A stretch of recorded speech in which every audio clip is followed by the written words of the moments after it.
eternal is nowhere to be found. And in the night of the Black Knives, Godwyn the Golden was first to perish. Soon, Marika's offspring, demigods all, claimed the shards of the Elden Ring.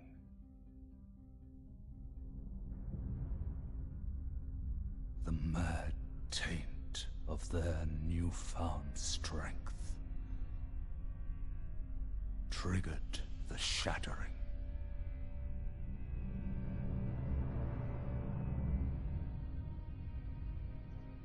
A war from which no lord arose.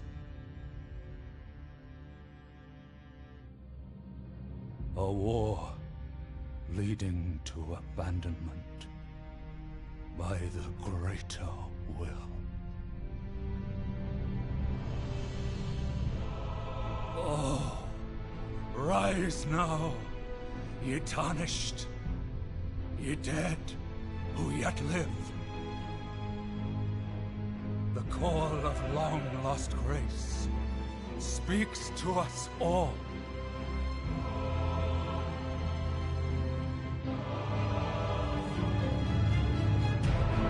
Horalu, chieftain of the Badlands, the ever-brilliant Gold Mask. Fear, the deathbed companion, the loathsome dung-eater, and Sir Gideon Ofnir, the all-knowing.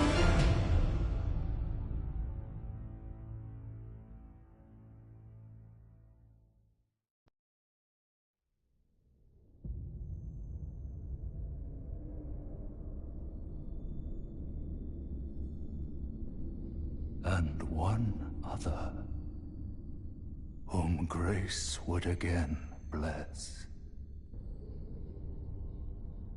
A tarnished of no renown.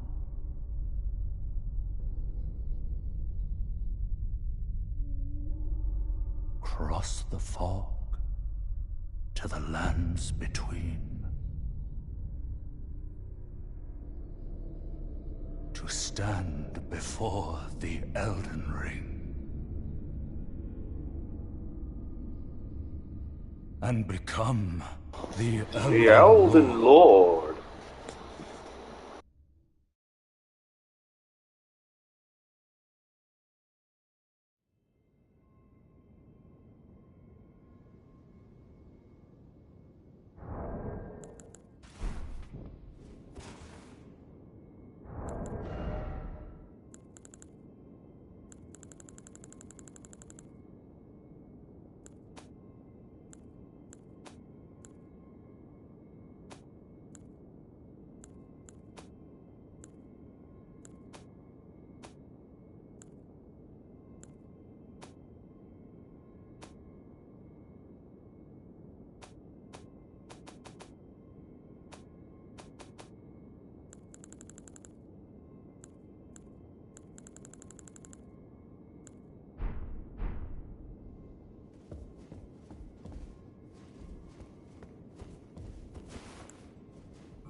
Don't worry, Torrent.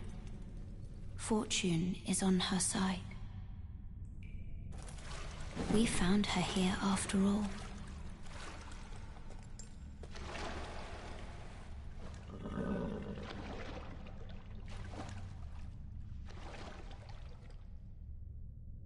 One of her kind is sure to seek the Elden Ring. Even if it does violate the Golden Order.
So, like, you'd imagine with, like, how the game literally starts you off, like, basically in front of here, that this would be almost impossible to miss, you know?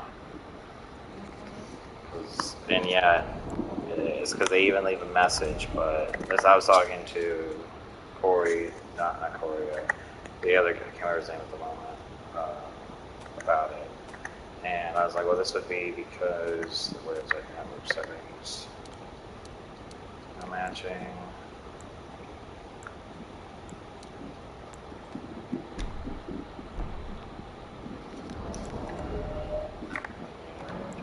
Yes.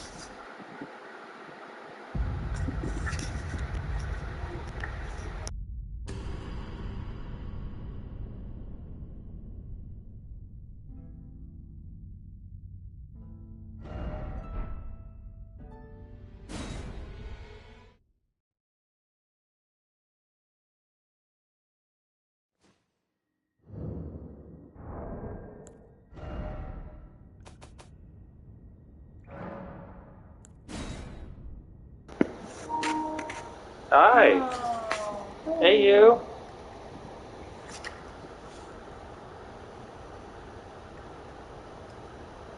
I hope you don't hear the fans in the background. It's hot AF.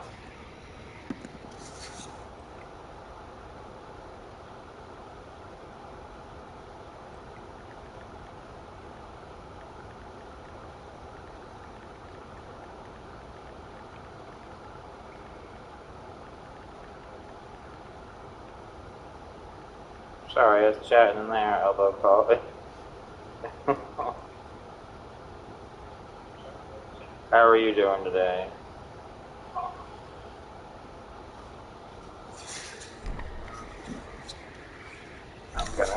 My partner here is with me. She's, her name's Michelle.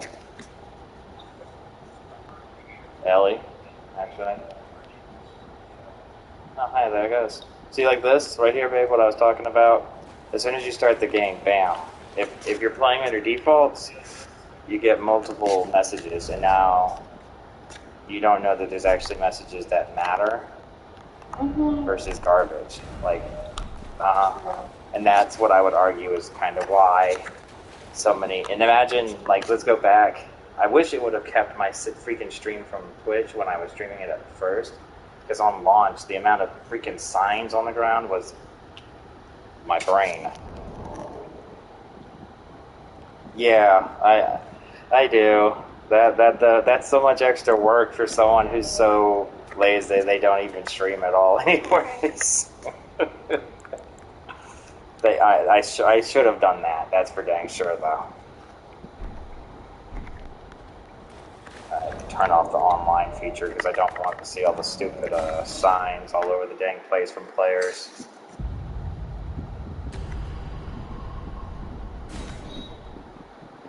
How are you doing though, Vixen?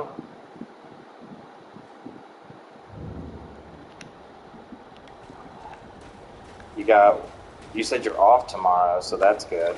I recall in the stream. Are you streaming tomorrow? No, wait. You said you don't stream on. You say weekdays, so you're off tomorrow on the stream too, huh? Yeah, she lives in. She's a Danish lady. So she lives like 6 hours ahead of us. Yep. So sleepy. Well, thank you so much for coming to say hi. I appreciate it. I just beat the game earlier. I was like, wow.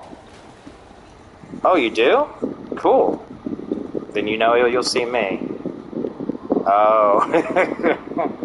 Hey, I'm level 12 now in Final Fantasy 14. And my cutie is so, oh my god, I'm so happy with the character that I made in 14.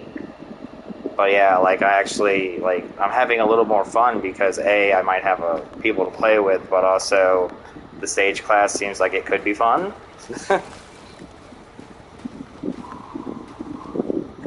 Nope. Alright, I guess we can do this cape thing. I've never played this game before, after all.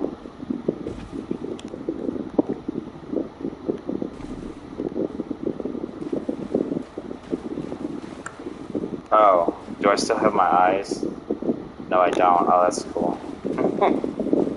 Well, I did turn it off.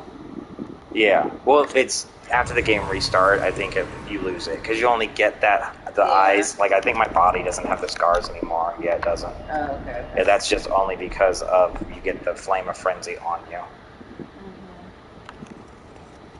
Yeah, I'll put my name back in general when I get a chance later. If you want to add me, / do y'all have like a guild y'all play with? Oh, I should turn it down a little bit. Like, I'm sure y'all do it. Y'all have a guild, well, isn't it called like a something shell? A clan shell? Something weird. Look at these guys. These guys used to be hard. Like, yeah. This game is hard, by the way. Yeah, FC, that's what it is. Yeah, I couldn't figure out where was the FC information, because I'm a 5-head on Discord. So yeah, we can throw that out later. But yeah, like I played some more earlier today, and I got about 2 to 3 more levels up. I finally got to sleep too, for like 3 hours.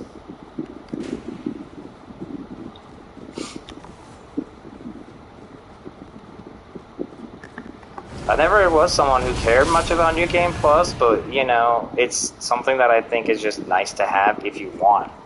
The more options, the better. Indeed, indeed.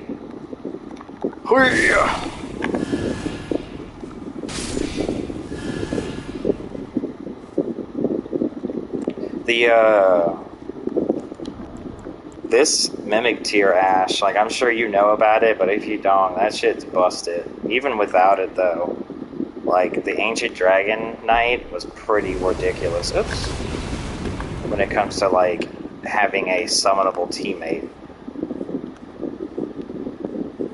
Oh, so that actually makes me think. If you play Elden Ring, what do you play it on? Do you play it on your PC or on a console?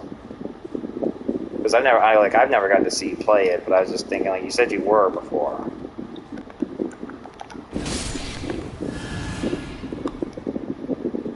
Also, where is the? I thought there was going to be. Oh, I think I turned off all the tutorial stuff now. I don't know. PS4. Hey, that's what I started on too. It's actually kind of weird. Like, I have the. I have the first half. Oh, PC makes sense. I would have played it on PC if mine didn't like poop all over itself. Basically, I can't figure out what's wrong with it. Yeah, no, I feel you. I really wanted to see the game in all its glory because, like, even on the PS4, it's gorgeous, and like the PS5, it's like holy shit. Like, it's not that big of a difference, but it does just look so much better while running at 60 frames too. And then if you got a PC that can actually run it even better, oh man, oh boy, how am I gonna fight this? Oh jeez, it's gonna be so hard. What am I gonna do here? I'll do that. I gotta do the Flame of Frenzy.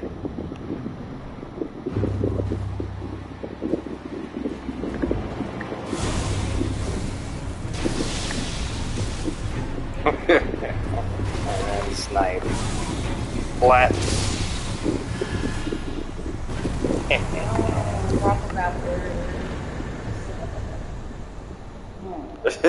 Big brain. Galaxy brain! What?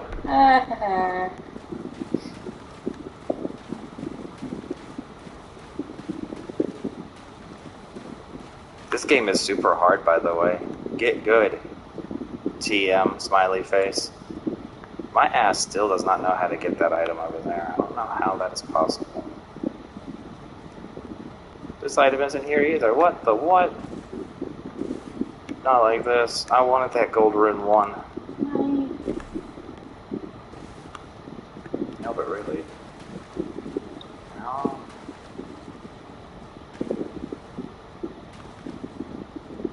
Oh god!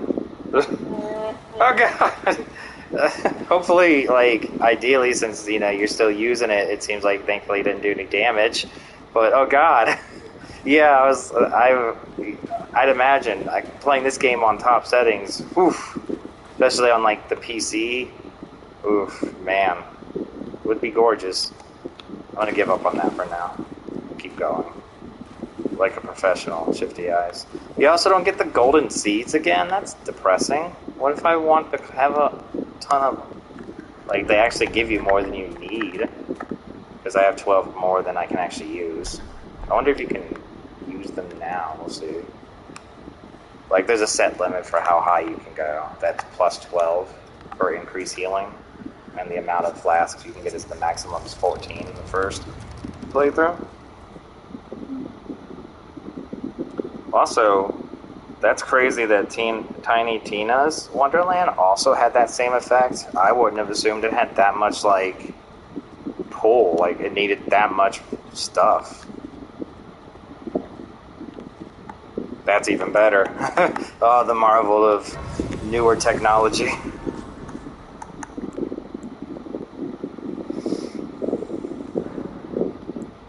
Let's see. Oh, so I also realized they don't let you choose your starting item over when you restart on New Game Plus. Not a big deal. Yeah, I wouldn't risk it either. Not after that. Alright, so let's see. I don't need all this extra shit.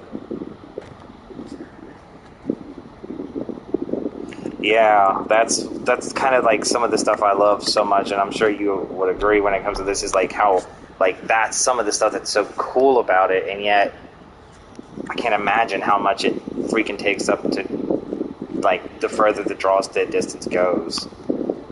Especially in the grass areas or flower areas, holy shit.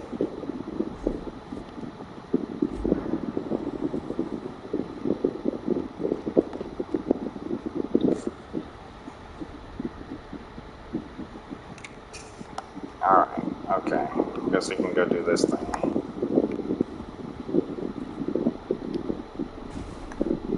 Can show you a secret I didn't know about you, but you might have known about. If you recall these little chariot jerks, the biggest jerk heads, poop heads ever. Well, second biggest poop heads. By the way, oh god! Babe, just to let you know, Vixen is a poopy head, no matter how much she tries to claim otherwise. Really? Yeah, she even timed me out and Corey out for just pointing out the truth. So, tell me how that's not just proof. What is this proof?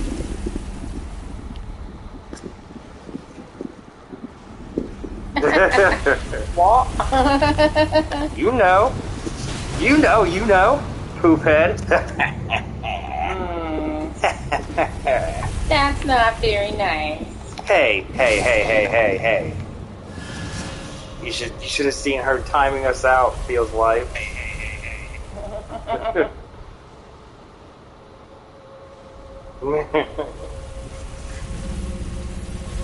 Alright. Sorry, I had to reload up chat so I could read the whole thing. Going up now? Alright. Oh shit, I'm dead. I went up, I had to go down one more. My bad. My leggies. What happened? The controller just, like, disconnected. My bad.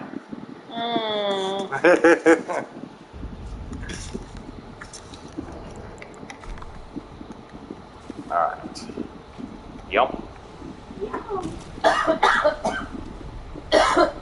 By the way, weather-wise, I hope it's not nearly as grossly hot as it is over here for you, Vixen.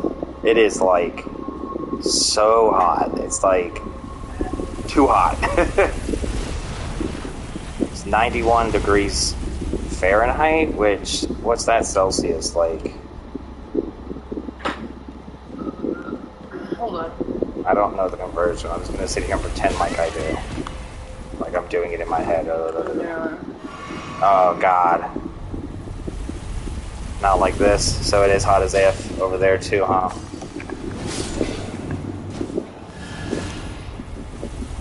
I hope your AC's working. Ours is It's 29 here right struggling. now.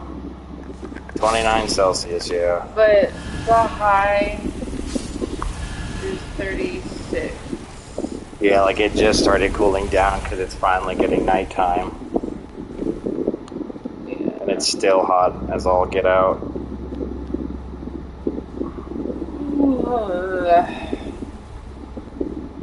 29, yeah.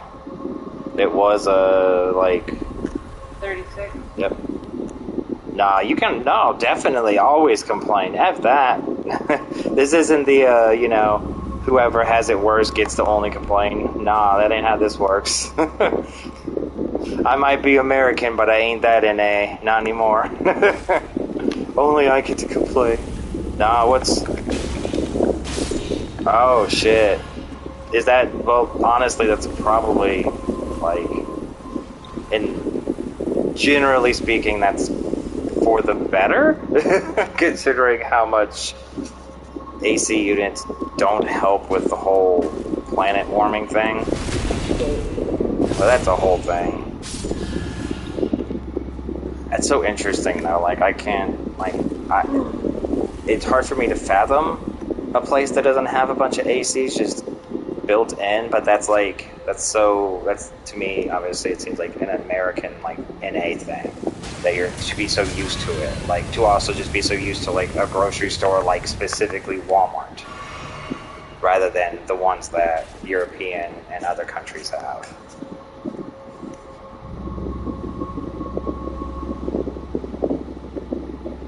Yeah, they're not cheap here. The thing, a lot of places usually have them already, or, you know, it's a convenience of life most people will try to afford because it's hot as shit, but generally speaking, yeah, I get it. Pricey as shit.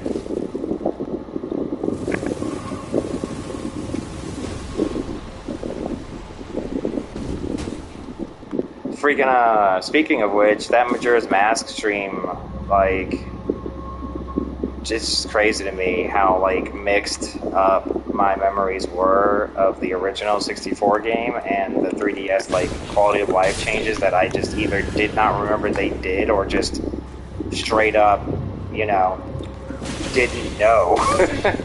And then conflated them. It was just like, wow, that's crazy. Like, oh.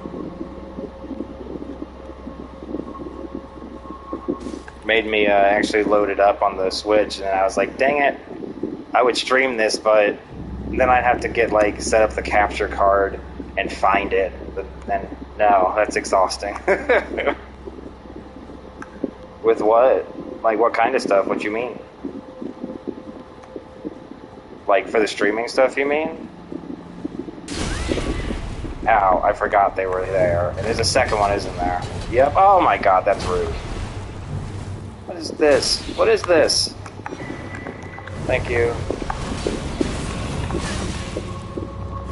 That thing has so much health, holy bananas.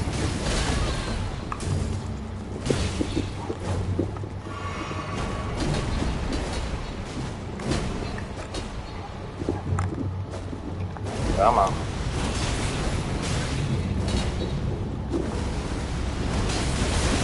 Oh yeah. Definitely. Older games in every aspect were just so much harder, just as a matter of course, for no, what I would argue, any real particular reason. You know? Like, just, oh. Oh yeah, like, you were literally doing the one that's my nightmare on your last stream, the wedding mask thing. Like, oh my god, I hate doing that one. I remember as a kid how, okay, bye, I die.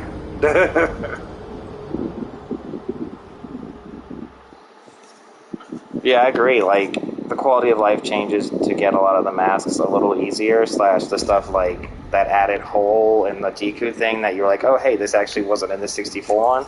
Like, that kind of stuff is good. Like, I like that. I really... I still cry that they didn't do a Master Quest version of it. Sad. Well, anyways, this is the thing about Elden Ring, though, that I posited towards some of my friends that aren't as big of fans of the Soulsborns and do love Zelda, and they just don't. They always take it as if I'm trying to say it's just inherently better. But like, I try to point out, to me, Elden Ring is what Legend of Zelda Breath of the Wild wishes it was. Like, Breath of the Wild has a giant, beautiful world, just like Elden Ring, but unlike Elden Ring, it's hardly lived in. Well, I died again. Bye. I think that's like 100k runes, no big deal. I just had to kill a bunch of people for it.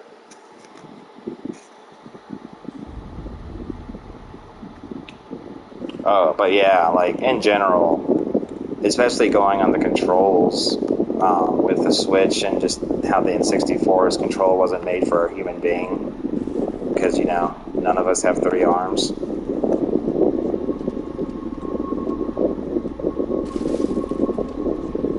I'm hoping that Breath of the Wild 2 might do more, but generally speaking, like, what they've shown is just more of Breath of the Wild 1, and I don't see them listening to any real feedback. Like, they're just like, oh, well, this sold gangbusters, and let's just do it again. Like, my biggest issues with Breath of the Wild was it had so much open world with nothing to really do. Like, when I go see content for Breath of the Wild, it's always content people are making themselves rather than just having the game. Like, right now I'm exploring a dungeon trying to get rewards. In Breath of the Wild, the most you'll get out of a dungeon is either a shrine item that you can use to increase your health or stamina, or an item that breaks into, like, a weapon that breaks in 20 hits, or, most insultingly, some really bad crafting item that is so, like, you know, to me, the funniest damning evidence of Breath of the Wild and what it was going to become was when they first showed off at E3, and were like, they were showing off how it had like a Skyrim inspiration, and they're like, look at the mountain over there. We want to go see what's there. So they go, like, the first demo of showing it off at E3 was just them showing you running over to that mountain and going up it, like you would in any open world like Skyrim, because that's what they said was a lot of their inspiration. And that's not a bad thing. But they go all the way up that mountain talking about how, oh, can't wait to see what we can get as a reward.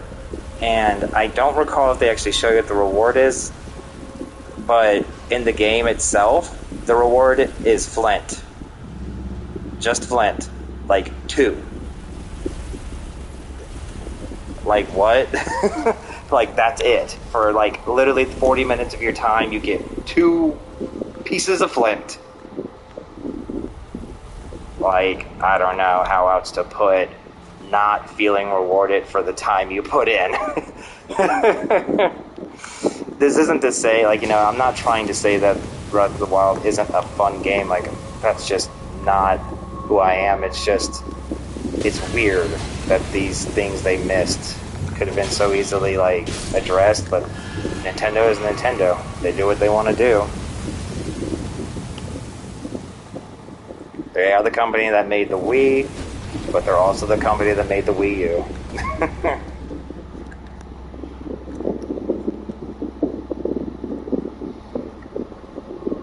So, tomorrow, are you streaming at the normal time for you? Like 10... Is it 10 p.m.?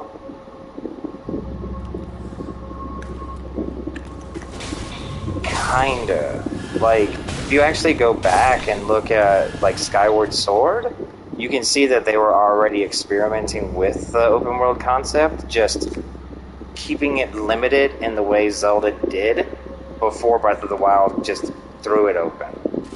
But I agree, like, it's just interesting because if you go back and see how much they speak about the inspiration of why they decided to do the open world, like getting back to Zelda's roots, making it feel like the original, which they do. Yeah, Skyward Sword. Here's the thing, though. The remaster on the Switch is actually pretty awesome. Although it doesn't fix the fact that the game literally just has you go to the 3 same areas 3 times throughout all 3 arcs. Like, just literally go back to the same place 3 times with a little bit extra open. Oh yeah, let's see, there's right there. How did I forget to mention Wind Waker, one of my favorites? Like, even right there, see, like, that right there proves, like, we were even wrong in our first assumption that, their open world was first Breath of the Wild, because no, Wind Waker was. And you remember how, I don't know if you were, how present you were in the gaming world at the time, but how many people freaking hated Wind Waker's, like, look? And, you know, it's popular now to say the opposite or claim you like whatever is, like, you know, now cool through retrospect, but it's just crazy to consider that just because it looked cartoonish, it got so much hate. And yet, once it came out, you know, it's like, oh shit, it's awesome. Yeah, they really did. And then, you know, we got Twilight Princess, which is something. Agreed. But in general, it's, like, so they've, like, done the open world, and they've even done it well. Like, Wind Waker, I like going to there. Like, Skyward Sword, I don't know if you had this experience, but in my opinion, what got me convinced to these, god dang it, they're gods. They're just better than me. What got me to actually try Skyward Sword on the Wii was that it seemed like they were trying to expand on the Zelda formula in that open world way, while also giving you rewards through crafting and stuff, and I liked that, but then it was hurt by the fact it had not great motion controls, which the Switch fixes, because you can just use the joystick, which is awesome. Like, a godsend. The thing they claimed that couldn't be possible, weird, considering it had been done in games before that even came out, but yeah. Long story short, Breath of the Wild is interesting and really bananas. So yeah, you said you're streaming tomorrow. That mean, are you streaming your normal time? Or do you stream earlier on weekends? I should have just looked at your schedule. Yeah, that's been my default basically too. Like the amount of criticism I'm giving doesn't mean to insinuate that like I haven't bought every Zelda game that's launched. Like, you know, I got Skyward Sword HD. I've got Link's Awakening remastered.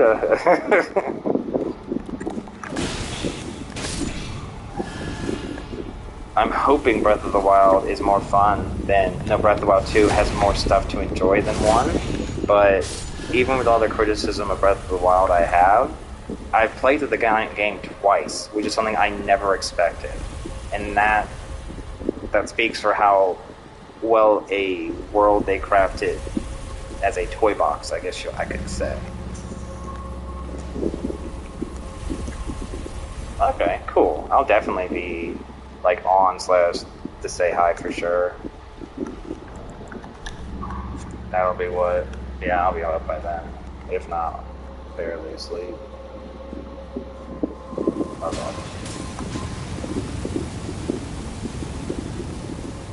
I keep addressing all these enemies like I've been doing throughout my original playthrough, and because I've been so over leveled, I just don't respect them.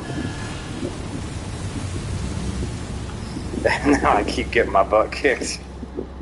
Go down. Stop doing that to me.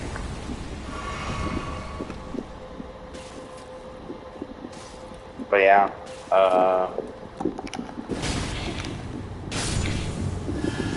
bananas. Yeah, I'd love to just beat it because I can be like, hi, I'm leveling. Right now I'm playing it on the PS5 because I'm lazy and I don't want to get on Michelle's computer because, you know, mine's currently pooped out. So I'm just leveling at the convenience of laying in my bed. Alright. Let's just get this done proper.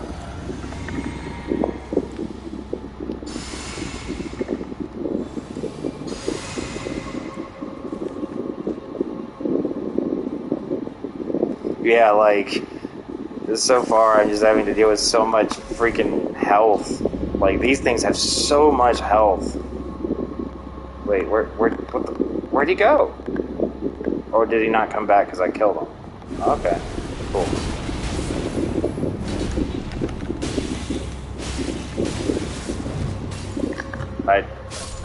I did it again. I looked down at chat to read what you said and fell.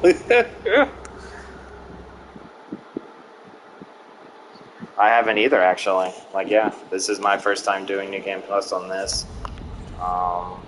Because, probably similar to you, I usually exhaust myself on my first playthrough through a game like this, and then just don't go back for a long time, if ever. The example that was an exception was, like, my first time playing the Soulsborne series, Bloodborne. I couldn't put that game down. I played through it and platinumed it in less than a week. Now streaming that stuff is so much fun. Alright, focus. Focus.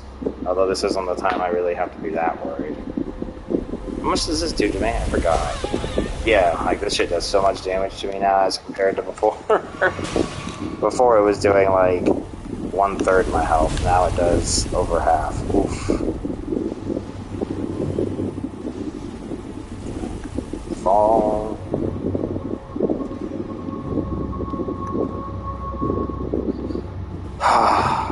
Same. Like, honestly, considering how just basic, I want to say perfect, but, you know, accessibility issues, how amazingly grand Bloodborne is for what it is, I'm not too hurt that we don't have it too, considering that, you know, since Bloodborne, we've gotten Dark Souls 3, we've gotten Scholar of the First Sin, we've gotten Sekiro, and now we've gotten Elden Ring. So at least we're getting some really awesome shit, and instead of it, like in replacement of it. And this game's cosmic horror is impossible for me not to associate it with Bloodborne. Like, there's, to me, it feels like there's no way that this game doesn't have story ties to the other Souls game. Am I about to die again? No, I'm not. Cool. Yeah, I'm just too good. Yeah.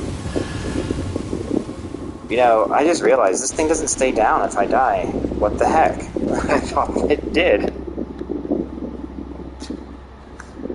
But yeah, I was obsessed with Bloodborne when I finally picked it up back in 2016 and, like, got it.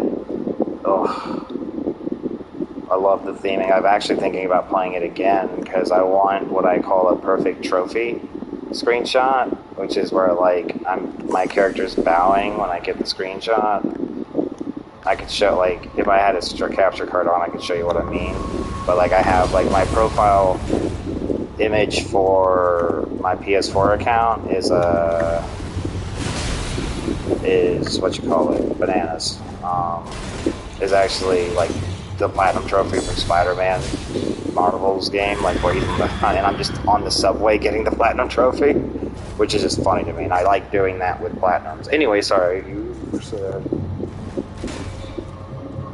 Oh yeah, no, I love how, like, the valedictorian aesthetic mixed with steampunk, and then Lovecraftian horror is just, like, peak, just, you had me at hello. Like, I'm not gonna be able to stop. Like, yeah, like, from the moment I saw Bloodborne, I was interested, but because originally it was a Souls-like game and I wasn't into it when it first came out, which I'm sure you probably, from what I understand, you probably had the similar experience. At first, I just couldn't get into it because I wasn't into the Souls-yet games. But eventually I did, and holy shit. I wish they'd at least... WD. But at least the DLC was amazing, and I don't understand why they don't just do, like, can't they just give us a PS5 update? I just want Bloodborne in 60 frames.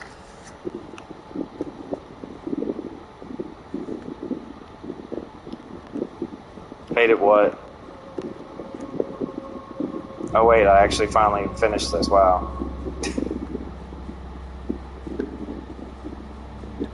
My brain.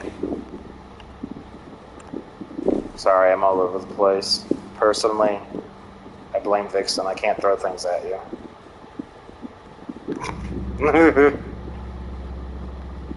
No sock either. No sock. Yeah, same. Originally, like, I had this, like, in retrospect, obviously at the time I don't think I would have said it this way, but, like, in retrospect, its reputation preceded it, and it not only made me have a distaste for wanting to even try to be in a community that kept saying either get good or F off. Yep, same. I literally got into the, like I said, yeah, before I working at GameStop, as a store manager, I actually got Bloodborne for free on launch, but I didn't play it until over a year later because, like I said, I didn't play it until 2016 in December. Because, like you, I didn't like the Soulsbornes at first. I thought the games were clunky, slow, and yet praised for that. But, you know, it's because you don't get that it's not clunky. It's because it's not trying to be Devil May Cry. It's supposed to be... Yeah, you already know that. And yep, same. When I picked up Bloodborne, the Souls games helped me a lot. I was in a really bad place back in 2016 in December, and the Souls games, Bloodborne specifically, and the rest helped me cope with my depression. And I was streaming at the time, and that helped too, because people were enjoying watching me play it, just a couple of people. I'm sure you get that too, and that really helped me, and that's one of the reasons I would say I love Bloodborne. It's weird, the Soulsborne's, like, isolating loneliness really helped, because even though in these games you're so isolated and so alone, when you actually find the NPCs that are looking like you are, it's yeah. Focus your rage. Rage. Yeah, it's cathartic to say the least. One of the streamers that I've watched, because I only enjoy dead games, is his name is June Hots for the Hots games. He's a former pro player. That doesn't matter what it is he's been playing Elden Ring, and he's not the best player in the world, and who cares, right? Like, as long as you're enjoying the game, that's what I'm here for. But like, they've never played a Soulsborne game, so Elden Ring is his first. And he's got a billion questions, but refuses to refuses to get them answered. And you're like, then why ask? It's just funny. Oh, now I can actually finally do what I was going to do a billion years ago, which was, oh shit. I wanted to dodge, but I accidentally... Don't. Okay.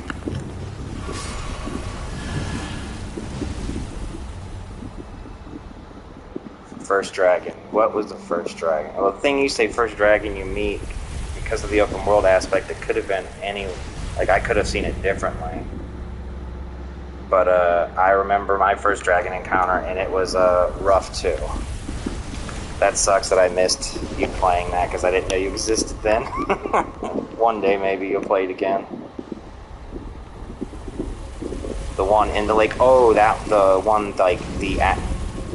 one that comes down out of nowhere? Okay, yeah, that one, yeah, was not kind to me either. This is oops, I missed. This is how you kill this thing, by the way. If you weren't aware, to do that. Oh my god, I freaking... Help me. Aim. It's probably not great that I'm, using this really freaking clunky weapon rather than the, like one that wasn't required so much freaking beforehand aiming. Alright, this time I'm not gonna miss. You got this. You got easy, easy, so easy. That's my first try, right? Smiley face.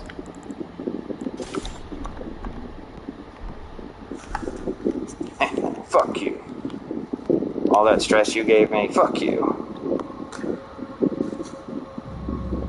But yeah, oh god, that lake dragon. I remember the first time when I saw it, I was like, yeah, fuck this, and ran away, marked it on my map, and didn't come back for a solid, like, 3 hours.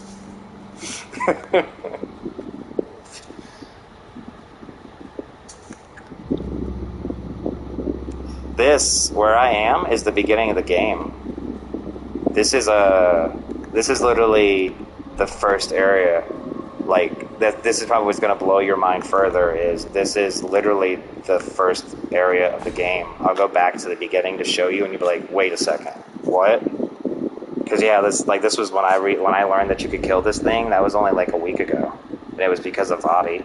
Like, it's not because I'm some god gamer, Anyways, this is the first dungeon, remember? Like, so, literally from right here, where you start the game at after dying to the first boss, getting open past this door, that's your this is the sign. If I go over here, I'm gonna open up the, first steps, and you get that, like, Fallout 3 coming out of the vault / Breath of the Wild coming out of the sanctuary feeling. Yeah, like, we're in the first area still. This is where you use the stone swords. So going here, like, if you had the stone sword key like I did at the start, because that was my key items, I got some of this stuff, but I didn't know you could kill those bastards. Because there are... I know you recall the other chariot assholes.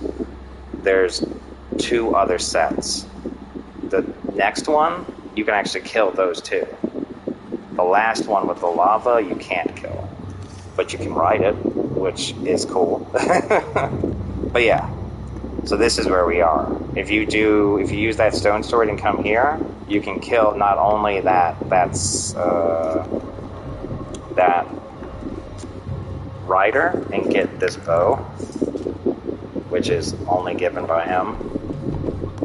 But, you can actually go to the rest of this dungeon area without being tackled by the horse chariot.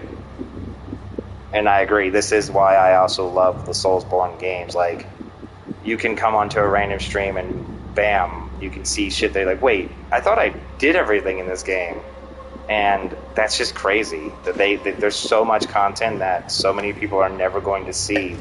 And that's okay for them. Like, that's just not what a lot of games do. Ugh. From Software, why are you so amazing?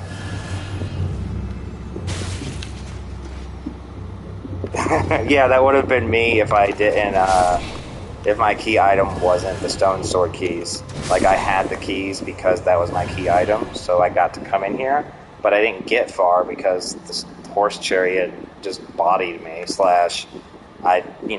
this is hard at level 1.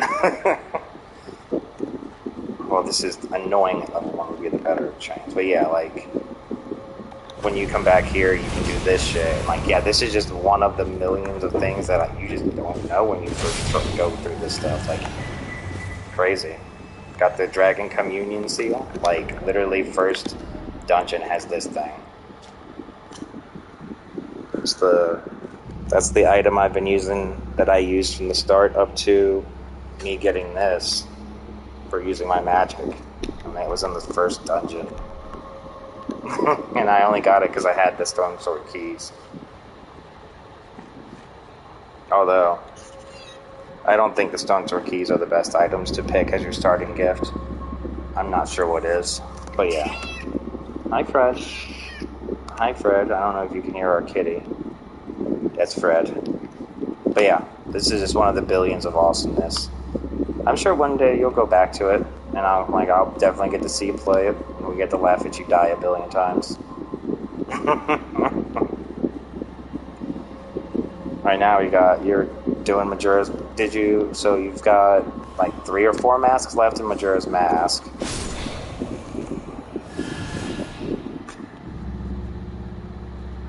That's a cute emote.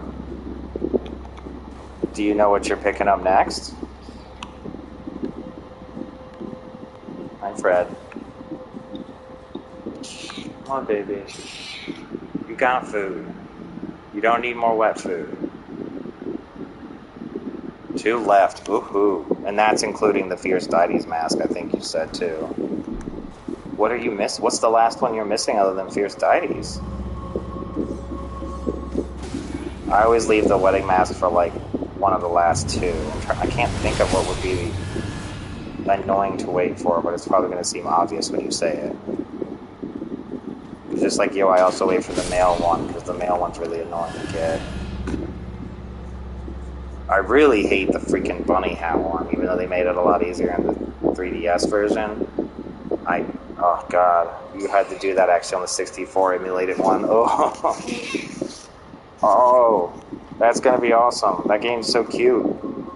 I love the game design. And it's just a fun, cute, like, I'm so happy they remade that game. That's gonna be fun to watch then.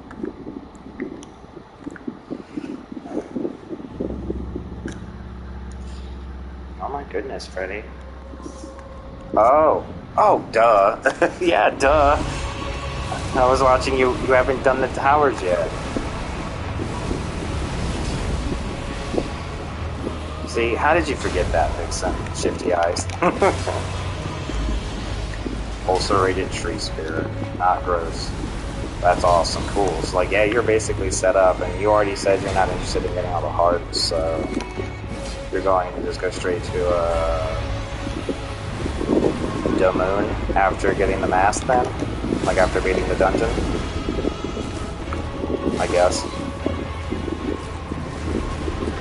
Oh, I was making a joke about the fact that I couldn't remember the most obvious mask that you hadn't gotten yet, and I'm blaming you. I was joking, sorry. Oh shit, it's not hurt. Well, that would hurt if I didn't. To the moon! Not like this. Is it a scam too? Are you gonna scamaz us? Technically, you could do that. Go to the moon and then just fight Majora and not get the Majora's Mask. They're like, look guys, I was just trying to emulate NFTs for you. Ow. I might have gotten away from myself. This game's very hard. Oh, I don't have Damn! Oh, okay. Sure. Don't forget this game is super hard. Get good. Smiley face. It's one of the absurd things about it. Look at all these disgusting death roots. Ow.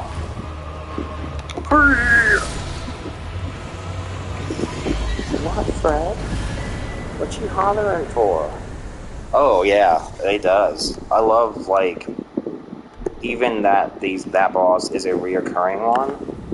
It's got a lot of importance in the story as to why it reoccurs. Like, you know, reusing bosses isn't a bad thing if you do it well. Like Zelda Breath of the Wild, I would agree. Like, I would state it did it well. Like, it could have been better, but it still did it well enough. Like, I don't want to ever encounter the highest level Leno, whatever the fucking name it's called, but I'm fine with encountering every other one.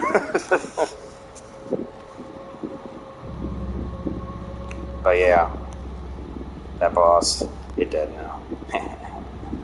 I'm pretty sure story-wise, like, in the lore of Elden Ring, those have to do with the rot of this, like the Scarlet Rot. The fact that, you know, death doesn't exist in this world for the gods, courtesy of the stuff. Hi, Fred. Yes, baby. What? What are you yelling for? You already ate dinner.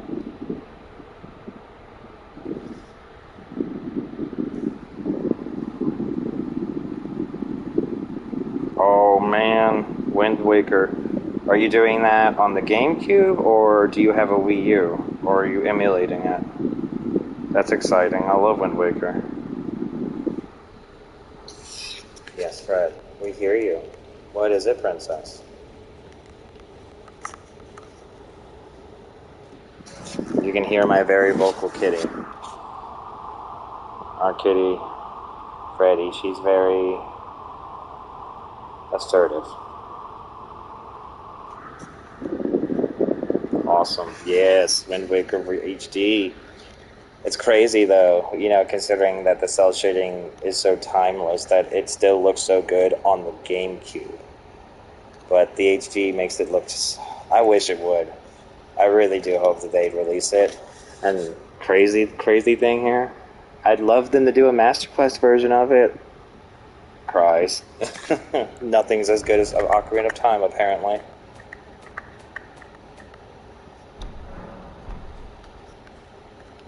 Now Fred's laying in my arms. Like a cutie. My partner, I think, kind of fell asleep.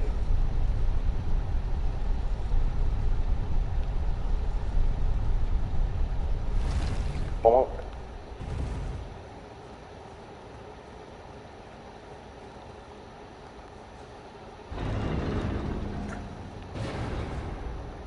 God, this game.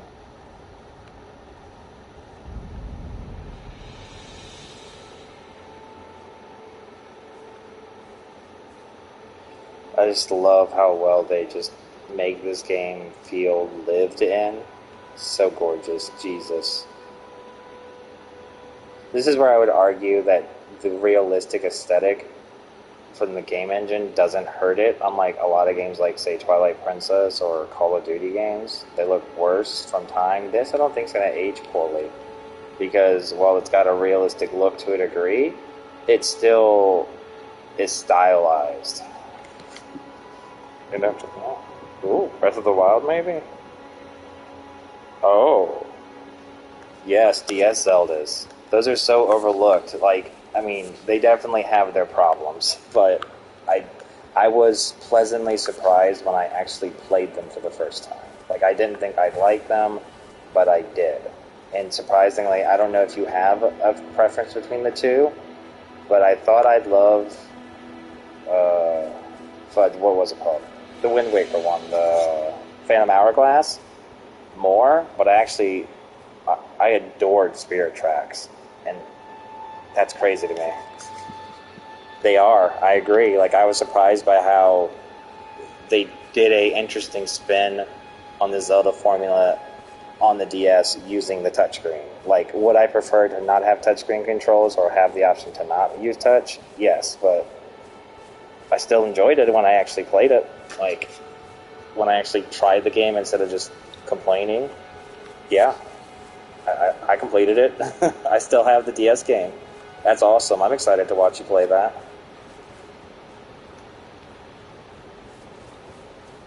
Fudge, what am I doing? Oh yeah. Torrent! Hey, buddy. There you go. They are. Like, I mean, you could say that for all the portable Zeldas, though, really. Like, look at Link's Awakening, ignored even after it was remade in color, and then further ignored until they remastered it on the Switch, and even then it's still kind of just like a whimper compared to Breath of the Wild or the main games. I don't know about you, but one of my favorite Zeldas out there that isn't Majora's Mask is Oracle of Ages and Oracle of Seasons on the Game Boy Color. I love those games, and when they released them on the Retro Arcade for the 3DS, I could not put them down. I actually still own my Game Boy Color cartridges of those games. I don't have the box art or anything, but I still have the cartridges. But, like, those are another example. I'd agree with you, too. Like, just like Spirit Tracks and Phantom Hourglass, they are excellent.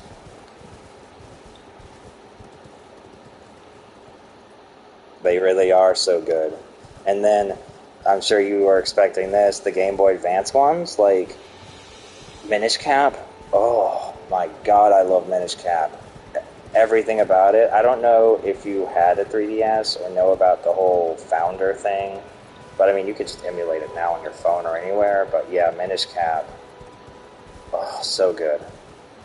Oh, like, basically, all the portable games are some of the best aspects of Zelda that we don't even, like we just take for granted. Like, you might know this, and I know definitely Corey would, considering the conversation him and I had earlier, but, like, the first time Zelda ever introduced the trading quest that we now consider to get, like, for the new, like, Big Goron sword and stuff that's normal in Zeldas now, the first time they actually did that was Link's Awakening.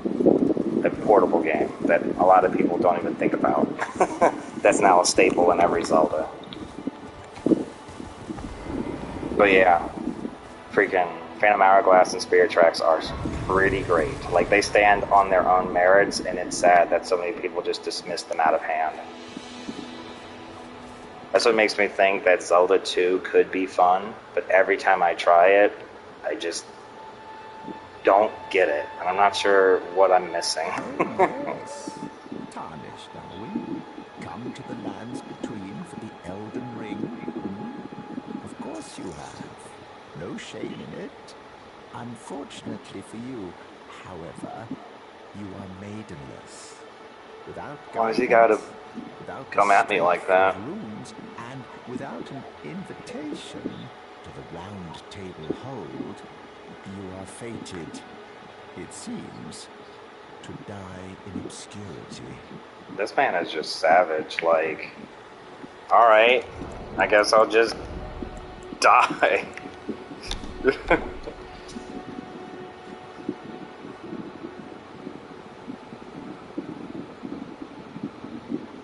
Yeah, that'll be, like, let me know if you have any questions about it, because I can definitely help you out, because I've had to do that. I've never had to do it for stream, but I've done it for, like, doing it on my phone and on my computer, so if you have questions, I can at least try to help you in that regard. Because, yeah, like, emulating it will definitely probably be ideal, since trying to capture it on a DS/3DS would be costly as all get out. But yeah, I think you can get it to work pretty dang well, especially considering how far emulations come, since I did that, like, fudge, 8 years ago now, I think. Oh my god, what is time? Luckily for you, however, there is one shining ray of even the maidenless. I hope, like, my sound, my voice quality is good right now because I'm just using the basic PS5 controller. I should stop talking while they're talking. The golden light that gives life to you, tarnished. You may also behold its golden rays. You feel old. You feel old. I'm pretty sure I'm the oldest person Is the guidance between you and the people I've met in your groups currently, which is the more craziest thing. I'm like, oh my god. I think you said you're 26, 27, and like, you know, that is pretty old, but like, that makes me dust, because I'm 33 going on dead. leads you to your grave. Sorry, I probably should have stopped talking while he was talking. That's pretty disorienting. 28, okay. So so you're 28. I didn't know your actual age, I just guessed. But yeah, see, you're 28, I'm 33. Oh, just take me out back.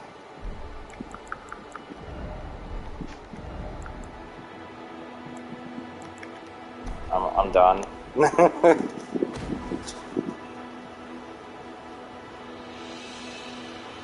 Yeah, age is a certain sort of knowledge.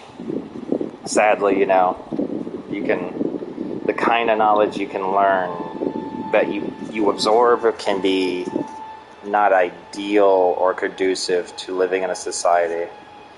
That's true. We are still young, but we are also old as dirt when you think about, like, I don't know about you, but still, even at this age, I still feel like I'm in my, like, I'm not even, like, I don't feel like an adult. Like, I still feel like I just got out of high school, even though that was over a decade ago. And that was over a decade of work, over a decade of doing ridiculous amount of shit like an adult does. Yeah, I agree. It's great that, you know, at least in this age and your age and mine, we have the luxury to be able to sit down and have time to do what we're doing right now versus, you know, never not working, even though it's what they want. Anyways. Grace's guidance will reveal the path forward, most certainly. But yeah, we are certainly... Stormvale, over on the cliff, the home of the decrepit demigod, Godric the Drafted. Oh no, that sounds like me. Oh geez, I literally worked for GameStop for 10 years until I no longer worked for them, basically. And it was a whole thing. That was a couple of years ago, actually. I hope your experience with your company is better than mine, but considering we live in the same culture, I doubt it. Yeah, like you saying that you've been with the same company for a decade, it's like, oh, so was I. Literally, I was with GameStop for a full decade. Well, do it, like, you know. What do you do, if you don't mind me asking? Like, what are you doing now that they're still with?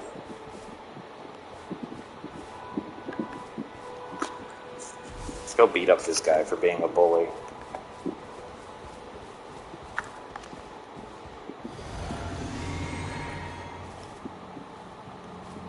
That's good. The fact that you're getting that good benefit is, you know, certainly nothing to scoff at. It is ideal. Oh, that's awesome. I would love to work for the mail in America, but it's actually kind of hard to work there because they are actually pretty good jobs, like really good jobs still in America. Damn. So yeah, you have a pretty nice job when it comes down to. So that makes me get the. So you still are. See, so when you said that you aren't technically a male vixen, but are, you sort of lied, but sort of towards the truth, because didn't you tell Corey that you aren't anymore? I should have stabbed him. Whatever. Oh yeah, this game's really hard. Oh man. Super hard game. Get good. Rolls eyes. Maybe that's sarcasm because accessibility options. But awesome, that's cool.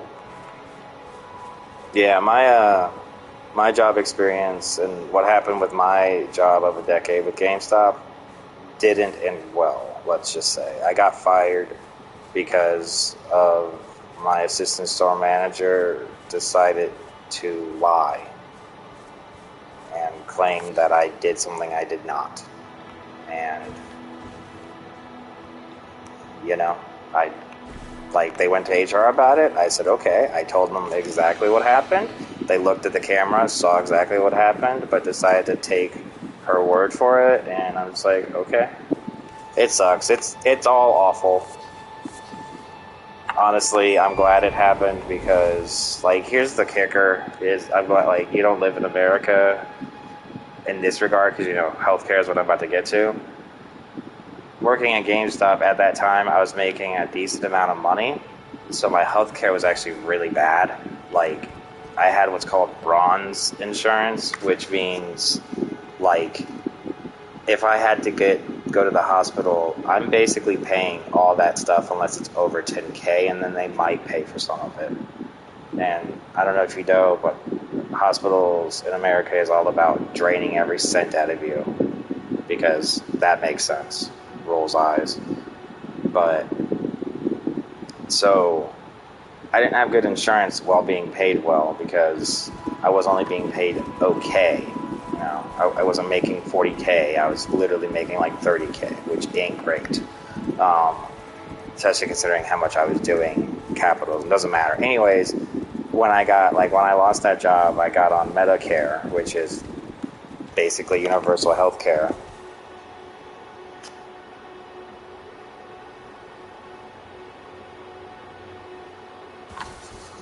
Waiting for this to load up. Oops. Why didn't it show me what you said? Yeah, our healthcare system is a nightmare, and that's why I'm glad, like, to hear that you have good benefits, and, like, I assume that at the very least you have good enough healthcare that you're not, that this situation, like, moving on. So, lost my job, and I got government healthcare. Welfare is what it's called, if you want to be condescending / you know, that, anyways. 6 months, no, actually, technically 3 months. So, I lost my job in June. In September, I started having medical issues with my gallbladder, and by December, I ended up having to get it removed, and I ended up having to be in the hospital in and out for over a month because of a unknown issue. And if I had not been on welfare and it had paid for it all, I would be in over 100K minimum debt. Like, I would be ruined if I had still been at my job at GameStop it's crazy. Like, that reality is just, it gives me pause to really think, like, wow, that's actually my life. Like, if I had been at GameStop for 6 more months, I would be in crippling medical debt. Yeah, like, long story short, gallbladder removal isn't that complicated, but I had complications in regards to they couldn't understand why my blood wasn't clotting / thinning properly, and you might know that there's the whole idea of thinning and clotting comes down to specific factors, blah, blah, blah. They did the normal test to find out if I was, like, low on it or had a specific factor deficiency, but they couldn't make it clear. So, like, instead of going straight into getting a gallbladder or getting removed, they had to first stabilize my body to let me even have surgery. To have surgery, they want you to have a blood clotting factor of, like, it's like a scale of 0 to 2. 0 being really not good, 1 being where you want to be, and 2 being too much. 1 is the ideal. Most people are at 1, and 1 to 1.5 is the ideal number. Anything above or below those, like 1 to 1.5 in your clotting factor, you can't be put under the knife because it would put you at risk. And that was happening to me when I came into the hospital for the first time. With the pain of the for gallbladder pains, my blood factor clotting was at a 1.8, which is like, well, what the hell? And then 6 hours later, it was at a 1.4. And then 4 days later, it was like at 1, ready to go. Like it, long story short, it took a month for us to figure out that my doctor, the hematologist, and the surgeon called me a unicorn, which, you know, I wouldn't mind being called that if it wasn't for the fact that I'm in a hospital. The hematologist and the surgeon said they were going to write a paper about me because I have what they described as a vagrant factor 7 deficiency. And having a factor 7 deficiency isn't that abnormal. It's the fact that mine is vagrant, because mine comes and goes, and that's not what's supposed to happen, you know. But it does. Like, literally, when I left the hospital after they realized that it had to be a blood clotting issue, which was like a week straight of that, like, they gave me plasma, they gave me vitamin K, they gave me something else to try to fix my clotting before they tried, like, before other stuff, and none of that helped because my clotting issue was so unobservable in a lot of ways. It's hard to, like, it's really complicated, but long story short, that took a lot of time and money, and all that, like, staying in a hospital for just 1 day, like, to put in perspective, back when I was 18, so almost 2 decades, like, fudge, like, what was that, 15 years ago almost? I went to the hospital because of a suicide attempt. Moving on. And just being put in a hospital, and just being put in an ambulance from one hospital to another, and that's like 4 blocks down. So I think it's like maybe 2 kilometers away from each other. And then being put into a hospital bed for 3 hours. I was charged $4,000 for that. And they did not prescribe me anything. I was basically told, hey, if you want to claim this to be a suicide attempt, you can. But be aware that that's going to go, like, we're going to have to set in motion some things that you probably don't want. And so I just decided to go home. But even then, I got charged $4,000 for them doing nothing and telling me, hey, if you want help, we're going to charge the shit out of you even more. Like, and by the way, you won't have freedom. It's crazy. Yeah, the medical system is absurd here, and it ain't getting much better. Thanks for listening to my TED Talk. It's a bit crazy. I'm sure you have a ton of crazy stories, too, in regards to the shit you've dealt with. Maybe not in this regard, but other ways. But yeah, that's sort of what, like, I've had to deal with. That happened right before COVID, too, so that was awesome. Like, losing my job happened in 2019, and the gallbladder thing happened right into 2020. Like, literally, I had my gallbladder removed on the 31st of December, was it, or 30th? The last day of 30th on the 2019. Aw. Yeah, if I was on Twitch, I'd have better emotes on that.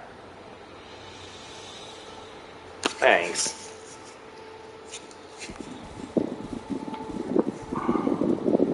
Thankfully, though, throughout all that horror, I had already met Michelle, my partner, and she's phenomenal. Like, I can't really speak to how much,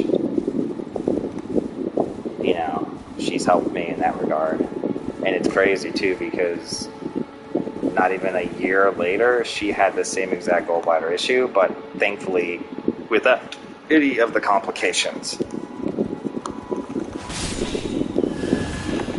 It's been a crazy couple of years, just like everyone else, I'm sure. But, yeah, America is the greatest country in the world. Shifty eyes. What?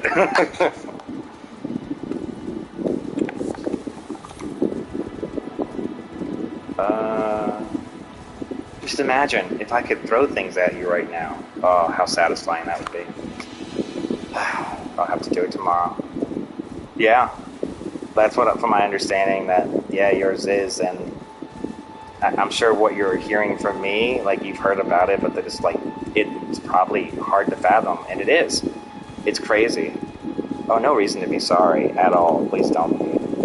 Like, it is crazy. Like, I agree. It's absurd that I live in a country that forces you to pay for the luxury of being sick. And, like, that statement is absurd on its face. You know? Like, it just... We are not a smart people over here.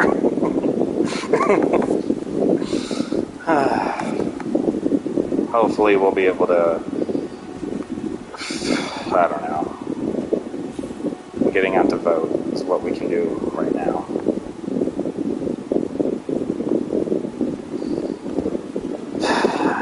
How? Honestly, it's because we've never really been a country. We're more like a business. You know, we're a bunch of states that decide to agree to be reluctantly united because it all benefits us business-wise.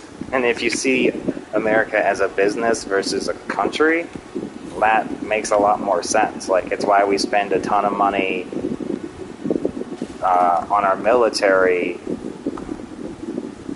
defending democracy, if you can feel my my air quotes, or, you know, basically being the world police, while we are leading the world in COVID deaths now. We're leading the world in COVID infections still. We're leading the world in healthcare costs versus living. We're leading the world in living costs. Like, America is just like, it's a clown show. It's weird. Like, how do we live in this reality? Like, it's crazy. We live in the craziest timeline. Hey, it's the Church of Ella. It's my partner's church.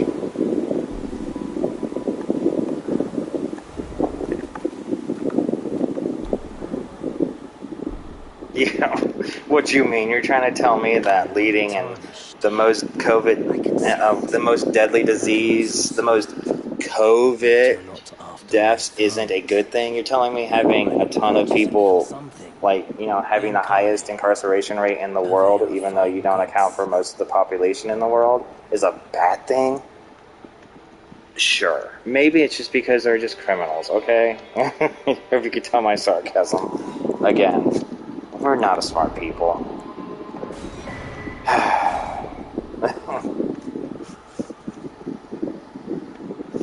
Yeah, I don't get it. The global trend towards fascism and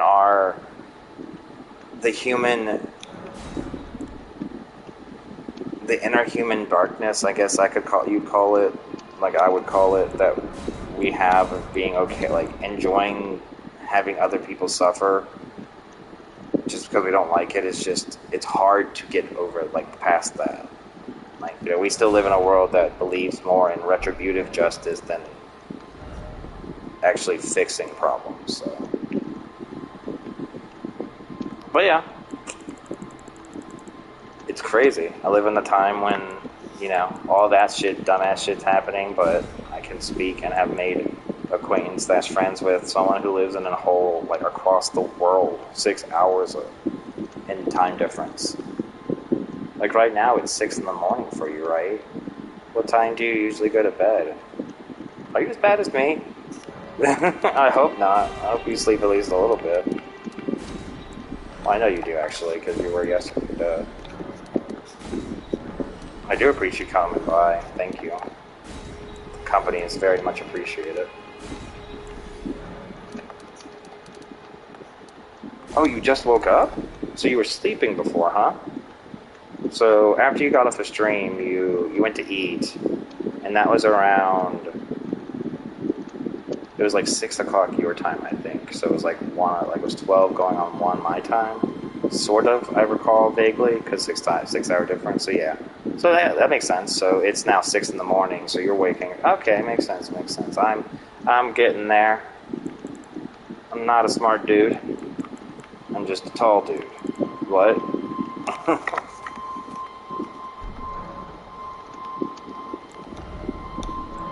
I would ask about you, Kale, but I don't want to right now. I will later. Oh, I need to do this. Can I?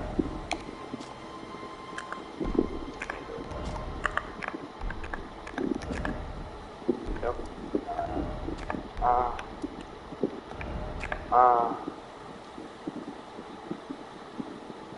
Oh, I don't need to do that one.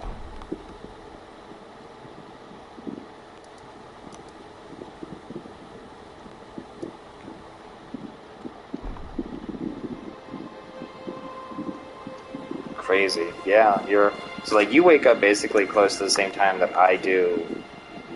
Because like at 6 o'clock in the morning, well, technically I wake up around 7-ish in the morning, my time. So 7 hours from now, that's usually the time that my partner has to get up for work. But she's off on the weekends, so.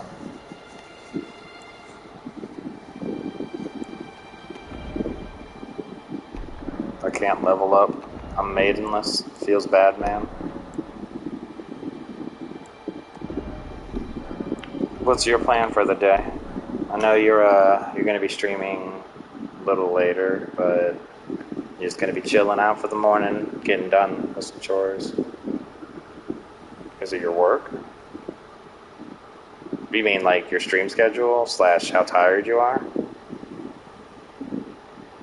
Because I understand, like, the fact that you're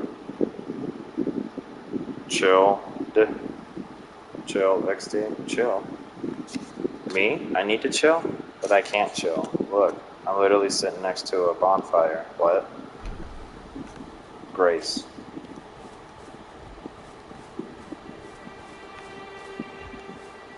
Oh, wait. I get what you're saying now. My brain caught up. Yep, similar to myself and my partner. You are a post lady. Post vixen. Vixen. Yeah, post vixen makes the most sense. But it's like you wake up at 4 a.m., probably get to work at 6, maybe 5, maybe 6 feels like it, right? And then you don't get off until 3 p.m. 4? Sounds about right.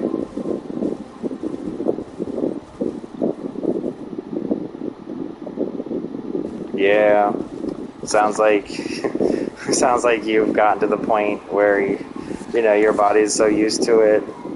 And like, obviously we get this taught to us when we're younger, but you basically get forced it when we get older, like we are now in adulthood quotation marks, where it's just like, damn it, sleeping in is a luxury that I can't even afford when I'm not working. When you do, you feel like that could get me into a whole conversation about how much I hate how we feel like we need to capitalize on every moment, and that's just not conducive to a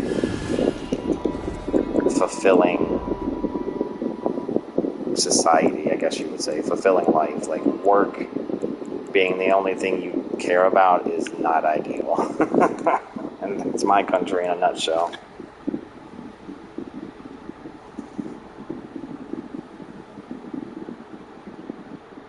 Yeah, I assumed. Okay, so 3 hours ahead. So yeah, you wake up 3 hours earlier because you have to not only get up and wake up, but then you also have to get dressed,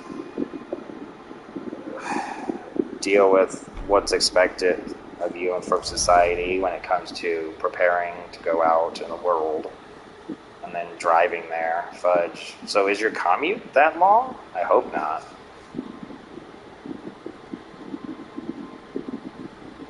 Oh, because you say it takes an hour to get to work, so it sounds like you're saying your commute's an hour? Is that because you, like... Yeah, deal with life. No, I feel you. My partner and I would like to get up earlier to do that more, but we always just hit the snooze until 7, and then, I'm making her breakfast while she's getting ready to leave before 7:30. Yeah, that's what I was thinking. I was like, for me, as an American, and how poisoned we are with cars, my default is to assume you drive, but that's not the case with most people that aren't dumb-ass Americans. So I'm like, yeah, wait, she probably, like, commutes. And yeah, so you ride a bike. That's awesome. Like, that's neat. It's hard for me to really articulate how frustratingly difficult that is to do in America.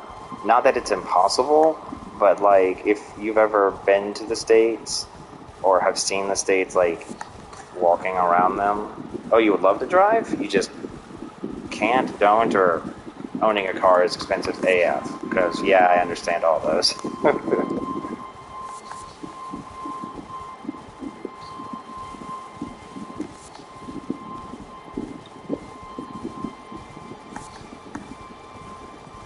Holy poop.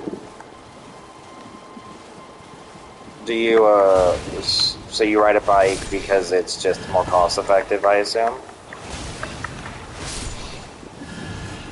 That would be the most, at least from what I understand, that would make the most sense at this moment. But obviously, you know, owning a car is definitely a luxury, even though we basically make it required for so much stupid shit. But what I was getting at is, long story short, America is not built really well for people who don't have cars. And I know that's kind of true of a lot of places in the world, but America is very bad with it. Like there's not even many sidewalks in places that you'd expect there to be for you to even have a bike way to get to places. But I know what you mean. Like, yeah, the only reason I own a car was because I had to, like, I had a job that could help me pay for it. And, you know, I only own it now because I paid it off.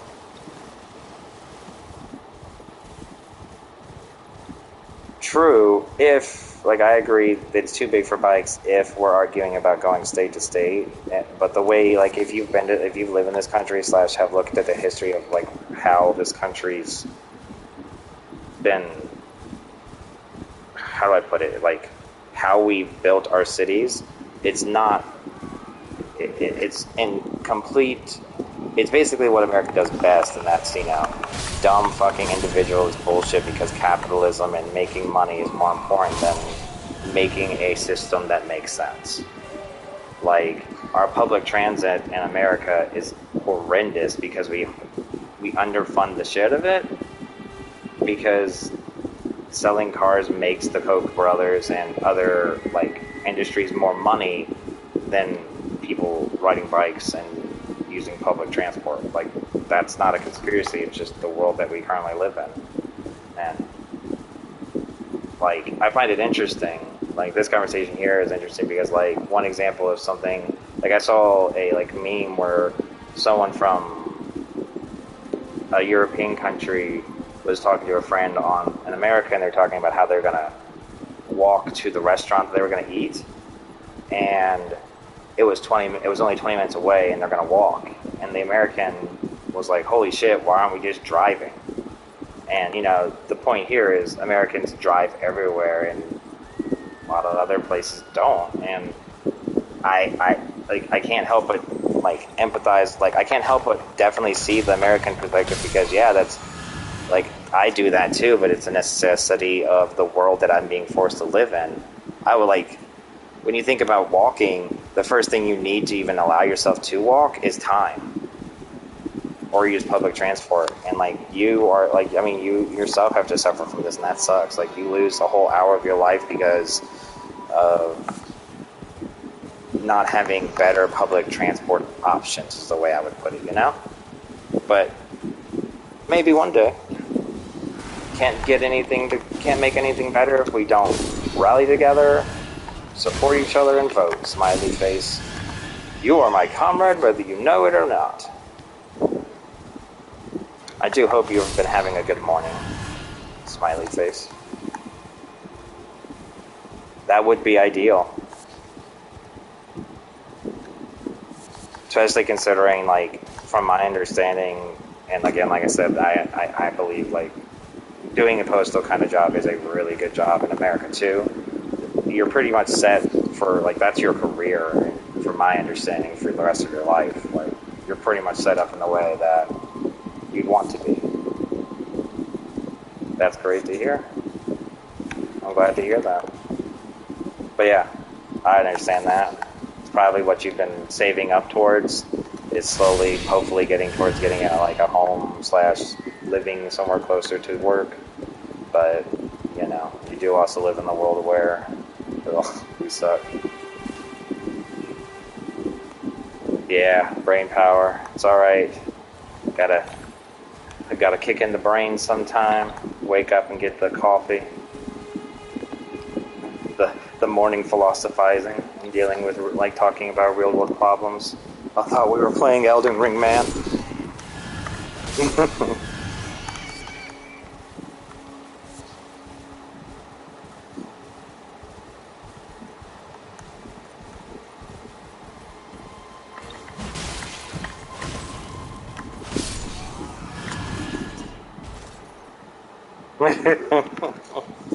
I'm pretty sure those are one and the same. Smiley face. You need to have your streaming domain properly set up, and that just so happens to also be what people call a home, or what we would prefer it to be, our cave. Like I prefer my home to be known as like my potato resting ground. Like I like to ferment in the darkness like a potato or a mushroom. Let out my spuds every once in a while.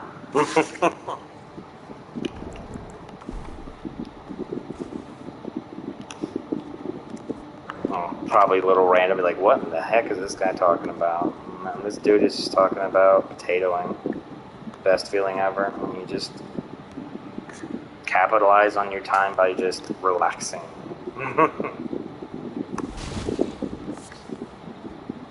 Alright. I gotta beat up a bunch of doggies now. This game's super hard, by the way, get good. Oh, they staggered me. Gods. Oh my god, these wolves are literally beating me up. Game's hard.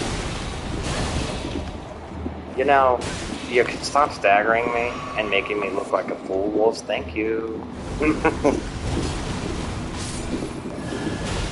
I'm just getting, like, showed up on these wolves. Okay, there you go. Hard game.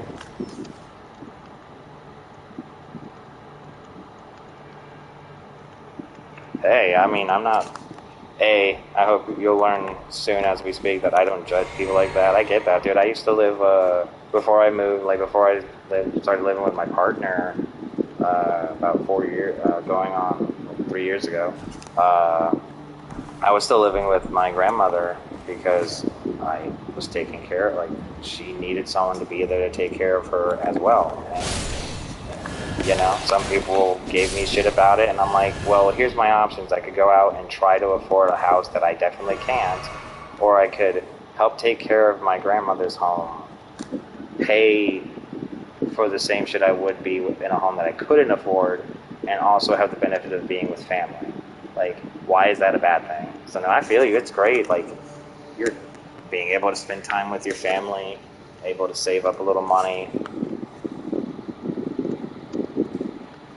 Yeah, it's the stigma's only there to, you know, it's the same stigma with the naming and use of welfare. Like, it's to make us feel like you're not supposed to be taken care of. Like, and that's just absurd. You know, again, I go back to the whole statement of earn a living.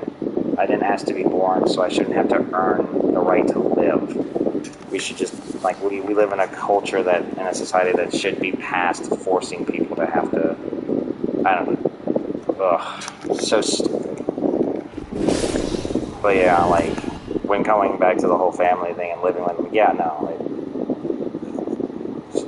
just the whole, the stigma and default of, oh, you live with your parents, or, oh, you like, say you moved in with someone, or you're not default the owner of your home, or, like, you know, oh, you're 28 and you don't have the career that I think you should. That's just absurd. Like, how about you don't just assume someone's, you know, some lazy mooch who does nothing and, you know, is, like, just leeching off their mom or some stupid shit. I would assume that they're a person like you are. You know, like my assumption when you said, you know, yeah, I'm living with my mom, it's like, oh, you're probably helping take care of her. You're probably like, just like with my grandmother, spending time with her. And even when you're not, you're still at the home. Like, there is a problem. Yeah, I'm basically preaching to our choir, I think, at this moment. But you know what? Bam, Taker's Flame, that's what they get.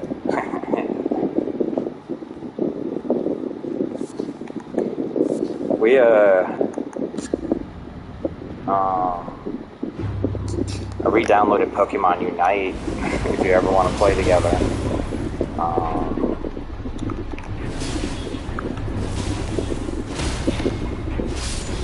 It's crazy.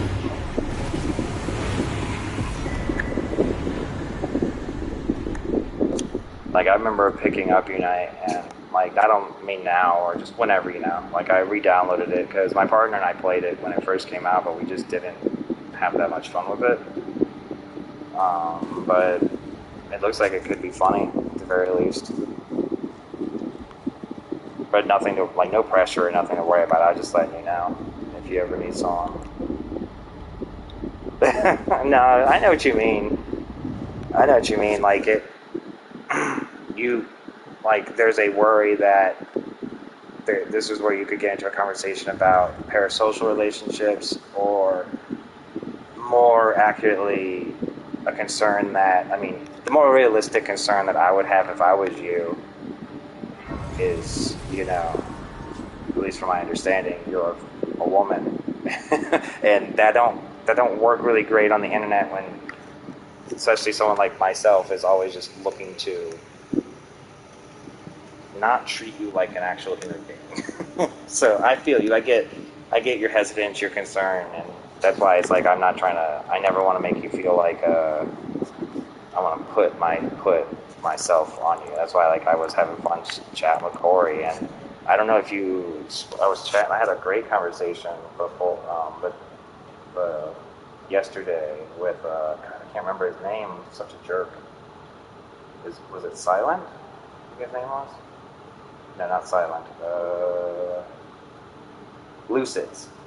Yeah, like I had a really nice, like, 4-hour conversation with Lucids before he had to go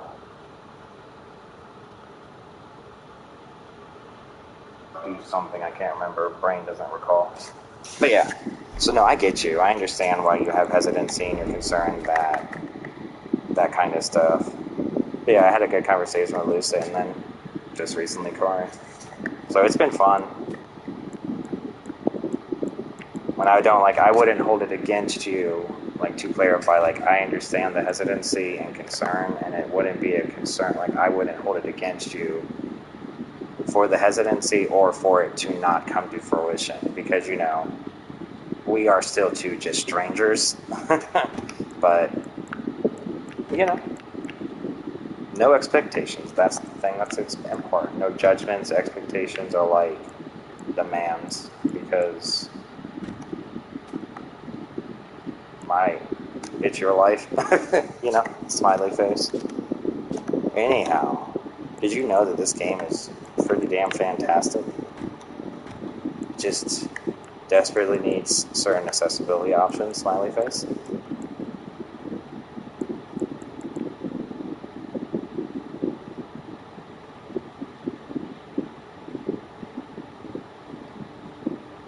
Yeah, that's where, that would be where you, like, you know, that you could have, like, that's the double-edged sword of, like, I have a whole issue when it comes to parasocial relationships and how I feel like that term, and I don't know, I'm assuming you know what that is, but, like, I'm seeing that term used as a barrier to keep anyone that has a community from ever engaging in that community in ways that are at all, I want to say authentic, but that's not what I mean. You know, they're all human, I guess. Like, for instance, if you want to talk to a streamer that isn't small, a lot of times you have to give them money to even get their attention. And in that way, it's a little, like, you know, we live under capitalism, but in that system, paying to get someone's attention creates a weird dynamic. But anyways, I understand. I get you. But at the same time, you also know that your mental health is super important too. So at some point, as your community grows, I know you know this, but at some point, as your community continues to grow, you'll have to create at least a sort of pass between, to where you aren't so actively engaged in every viewer's life, just because, you know, if you start getting thousands of viewers, that just can't happen anymore. Like, you'd be spending too much time talking to everyone rather than just having a life.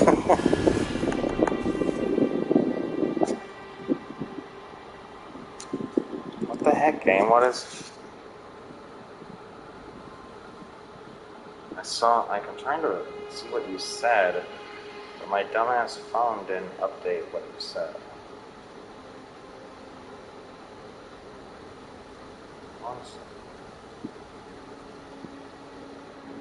I keep forgetting that my mic is on this controller, and I by default moved my controller down. I didn't see what you last said.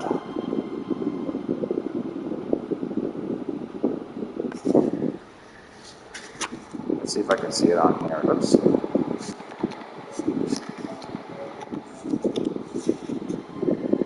Let's see, broadcast. While you're still here. What the... Where is the comments? Yeah, I can't find what you said. The last thing you said something about us as viewers, but I couldn't read the whole statement. If you could repeat that for me. Because, like, I have my phone out with, like, the chat open, but for some reason it didn't load that message. Oh, I feel you. At the same time, though, you are also providing a service / working under, like, you know, I get you. That's why it's like, I didn't sub to you because I wanted your attention. I subbed to you because I enjoyed your content and I wanted to support you rather than just supporting you through ads. Like, that was my rationalization. I didn't think to myself, like, you know, it's like, here's the money, I hope it helps, and it was just Bezo bucks. Like, I have my account tied to my partner's Amazon account, so I get that free sub every month, so I was like, I should give it to someone who can really use it. It's cool, I appreciate it. And I'm sure Corey, and not that I should speak from, but I'm sure he feels the exact same way. Yeah, no, it is a rational fear to have, like, to have a big base. Like, if I want to have an extreme example of this, and obviously your opinion for this person can be whatever you want it to be, it's just, here's an example of, you know, like, what's her name? Amaroth? Well, you know, you can have opinions on what she does. No matter what she did, she was always some dumb whore. Like, you know, it could never be the merits of her talents as a person, as a cosplayer, any of the work she puts into it. You know, she's just insert hurtful misogyny, and the more popular she gets, the more people hate her for that. And, you know, well, that's clearly not you. That's not what I'm like. I'm just trying to give you, like, no matter what you do, like, even before she became what she is to this day, she was still demonized. Every moment she had a success, you're getting, like, yeah, I understand, like, getting bigger audience has that terror of, as you succeed, there are going to be people that inherently will dislike you because of your success and nothing else. And that's because we live in, you know, this world we live in is set up under capitalism and hierarchical systems that sets us against each other. If all of us weren't struggling to try to survive, I don't think we'd all be that awful about it. That's why, like, I'm trying my best, because I would never claim that I was this way my whole life. I'm trying to be better every day in this regard, but like when I hear someone get something great or succeeds, rather than, I try to just be happy about it. You know, just give them as much gratitude, like, awesome, I'm so happy for you, that's amazing. Like, do what you would hope someone else does when you succeed. Like, for instance, I'd imagine that when you got your first sub ever, whenever that first happened, that's like, that's an awesome feeling. Like, I don't have subs like that because I don't stream enough, like Twitch and stuff. But like, I can imagine how that must have felt for you. And exactly, like, yeah. Again, I think I'm preaching to a choir in that regard. But yeah, no, I understand totally. Like, as you get bigger, you're going to have to deal with more of a push and pull of so much. But that's where hopefully as you grow your community grow your community and then have your life, like, from what I understand, your real life situation is pretty settled when it comes to your job. So that's pretty great. Now it just comes down to, like, it seems to me that you are just doing streaming as something to enjoy and have fun. And that you would like to make into something, if possible, when you're pretty happy where you're at, too. Oh, yeah. You know, you definitely will, like, for sure. I only know of one mod, and I've only seen them once, and that's Kiwi, and they're always playing Roblox. Man can't even bring up a, stream and just put it on the side. Which I think is funny. Yeah, I assume that might be, like, your aspiration at some point, because while working for the mail post is probably not, like, it's better than a lot of other stuff, it's still a job. You still have to spend an hour going there, you still have to spend an unnecessary amount of time getting ready, you still have to spend a ridiculous amount of emotional labor making people feel okay about your existence. I get you. That seems to be a common theme, actually, when it comes to, like, mods and streamers. Like, this is, like, I hope, like, I'm talking to you as someone who does not, like, I don't see myself as a streamer. I tried, didn't care enough for it. I'm more of engaging it from your point of view. I hope you can see that, and from what I understand and have seen, like, some of the streamers I also watch are not as big, like, not that big, but they're certainly big, like 1,000 viewers is their norm, and that's pretty successful for, like, I'm sure you would, like, both you and I would be over the moon for that, and that's, with that kind of community, you know, that same thing's happening. Like, one of the streams I watch known as Fan Hots, he has a running joke that every time he mods someone, that's the last time he'll ever see them. It does happen. It's just like, what? But I thought you'd be here more, because that's what you said. Well, okay. But, you know, I also understand that in a way you don't want to come off like you're their boss. You know, you're like, oh, I appreciate it. It's a whole thing. It's definitely, it's a lot to a lot to process, and not just, you know, compartmentalize and throw in the attic of your mind and never consider. Especially since, you know, as you're growing, which I can only assume you are, because I'm new to your community too, but, like, that only means you're going up. I don't know. Bananas. Yup. Can you see why I have over 300 hours in this game? When I say I fart around, this is what I do, but usually I'm just by myself. I'd imagine you are. I mean, it's obviously pretty clear that I would say that, considering, like, what I would say is, it's clear you're growing, considering, A, you now have more viewers. Like, I am an example of that. I am both a viewer who has joined your community, so that is itself growing,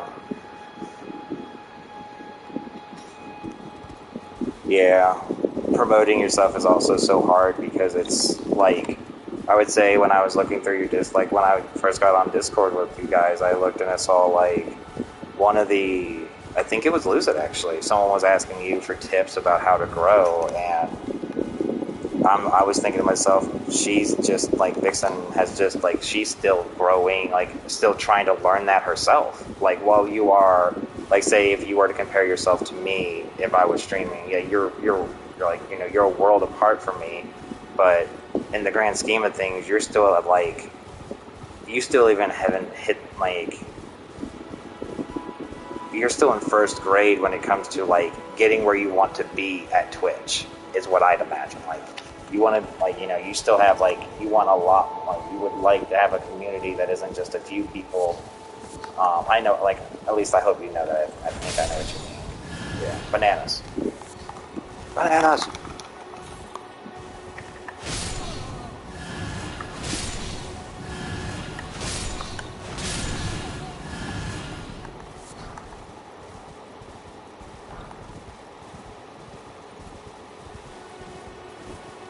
Yeah, this is basically what I was doing with Courier before, and with Lucid. You know, we just chatted on Discord while I was just farting around playing other games. I wasn't streaming at the time, but I'm glad you're here for sure.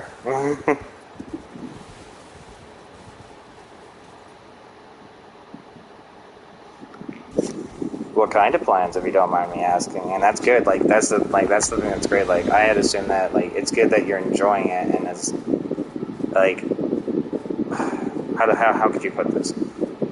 Having it be something that you're enjoying rather than just trying to make your job and life aspiration, which we both know that's what you want, but as long as it's not the sole, like, your only focus, because, you know, you have a job where you're actually comfortable and living well enough, that's where you know that you can, like, you're putting in the time as you can. I don't know. Stormfront Catacombs. From my understanding, from what I understanding of the easiest way to grow now, because of how bloated social media, like how bloated streaming has become and this kind of stuff has, TikTok is where you're supposed to go, because it's literally the easiest way to get reach, and YouTube videos of your videos from Twitch.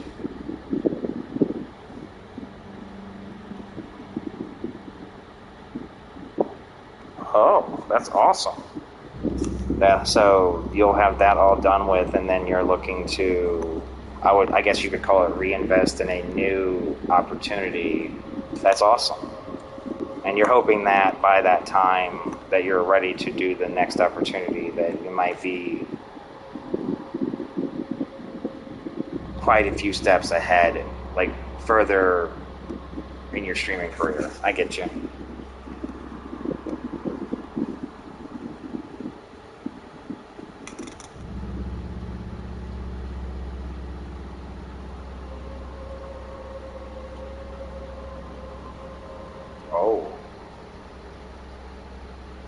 Yeah, I can see. So yeah, so like you even have a plan for what you're planning to do. So look at this. Plan for the future, security for, like, you're not just assuming that this is going to be like, streaming is going to be what you do. Like you're hoping it is, but you've already got it. So it's, yeah, no, that's, I don't know. I think you're on the path. Obviously shit can happen, but so far you're doing what's got to be done. What makes it possible? Bananas. I use that word as a fill word a lot because bananas are funny. Also, everyone bans Anna. Cries. You won't get that joke if you don't know that who Anna is from Overwatch/Hawks. I was also like, exactly, yeah, like, it's, to me, I find it, I want to say absurd, but like, it's certainly interesting, to say the least, that you're concerned with, like, vacation soon.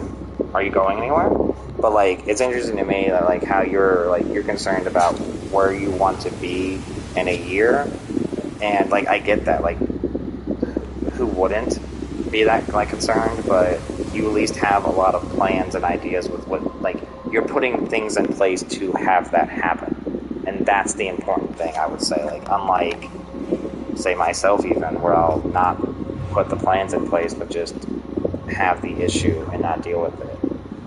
So sounds to me like you're on the right track, bud.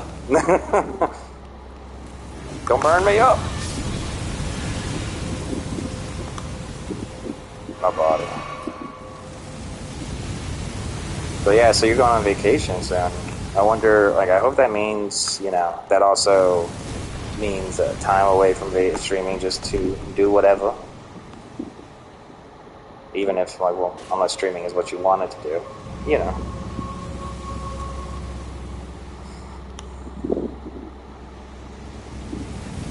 Oh.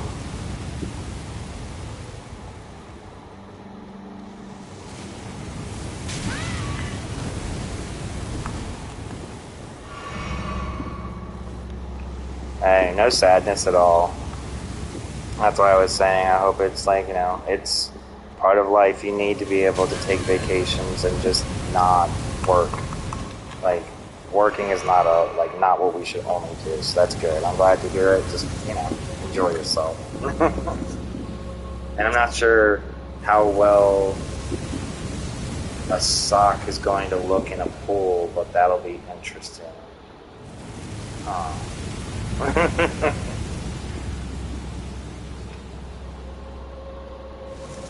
But yeah, that sounds exciting.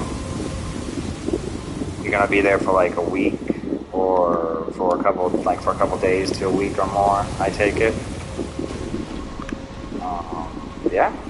Do you are you going with anyone? Like, you have friends, family, partner that you're taking with you? Or is it solo?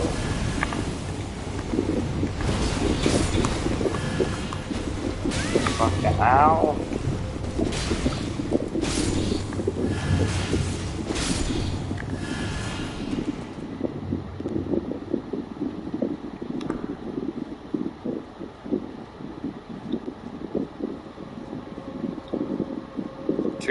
Oh, that's excellent. That's a nice chunk of just nothing time. You're gonna be so nice and potatoed out.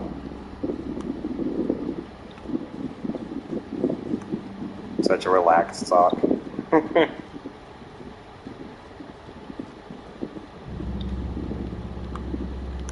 I feel you. I was there too. It'll happen eventually. You know, you've heard those platitudes before, but I found it. If you wanna know a little secret, my partner and I are she's actually my fiance now. We just got engaged on our 3rd year anniversary a couple days ago. Yeah, no judgment. Like, you'll find it when you find it, and even if you don't, who gives a shit, you know? It's, you know, if you're happy, that's all that matters. Living in, like, we've long since seen a world where having someone else. Oh, thank you. Yeah, it was excellent. It was really good. I had thought she knew or had some inclinations, but it turned out she had no idea. So when I proposed, she was completely taken aback. It was awesome. Like, oh. Yes, Fred. But yeah, like, from one stinky sock to another stinky sock, you got this. It'll happen when it happens, and even if it doesn't, you know, we live in a, like, I find it weird that we don't put as much emphasis on family. Like, even while we do, like, we live in a culture that says family is so important, and yet we divorce that from the actual family. Like, you know, just because, say, if you turn out to not have a partner by the time you grow old, that isn't a failure. Like, if you're happy and you have a ton of friends that are your close family in your regard, like, you consider them family, how is that any, like, ugh, I don't know. I have a younger nephew who is 18, 19 now, and I was talking to him about this very thing, too, actually, when it came to, like, dating, and he felt like, I was like, look, when it comes down to it, I hope it doesn't come off like I'm saying you need a partner. If you're happy single, who gives a shit, right? Like, when it comes down to it, I feel like most of our, like, cultures want, like, push to have a partner at all times.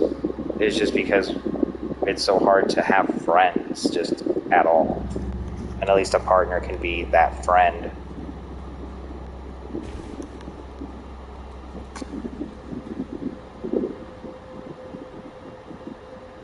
Yeah, no, I get you. Yeah, it'll happen when it happens. If it doesn't, it doesn't. But that's great. So that's so cool though. So you're going with your, you said you're going with your parents. So do you have any other, like, do you have siblings, or is it just you, like, it's y'all three? That sounds like a nice long vacation. You're gonna have just you guys. Oof. No wonder you're excited.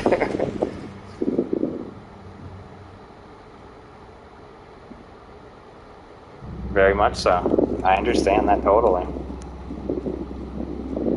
Like, it's interesting, like, right now you and I are both kind of like, it feels to me that we're walking on a tight wire, like, we're walking on a tightrope in regards to, we both, at least to me, like, I truly am happy, like, I understand that you are happy where you are right now. Like, I get the sensation, like, having a partner would be nice, but it doesn't actively hurt you, right? Like, you're not actively dying inside because you don't have one. You're good where you are. Yeah, I feel it.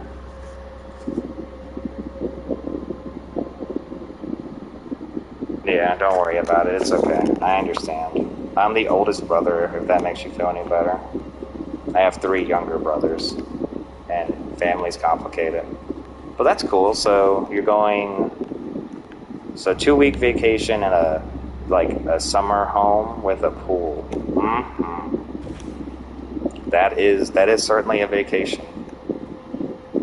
That's soon, right? Did you say when? Like, no. Stop clawing me, honey. Sorry, my cat, Fred. Our cat is being a butt. I don't know if you've heard her meow at me. You okay, Freddy?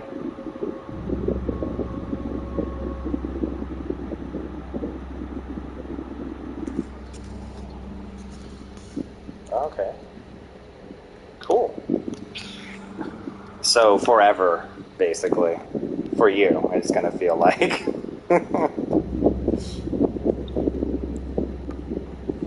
That's exciting. Well, I hope that we are able that it gets here quickly, but takes forever to finish.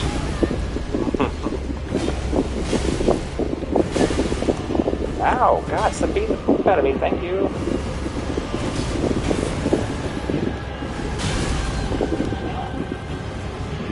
No, I'm good.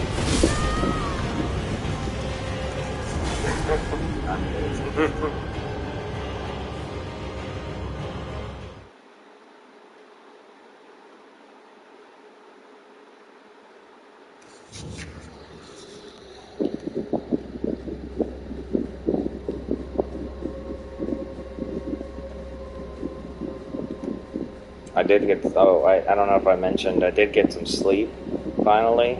That was like 6 hours ago. Yeah.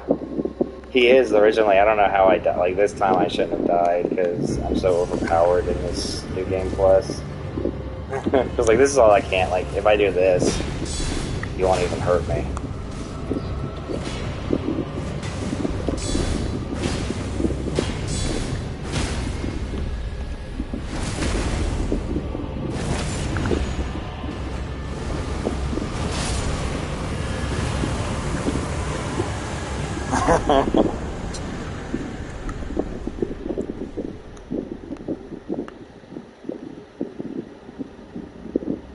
But yeah.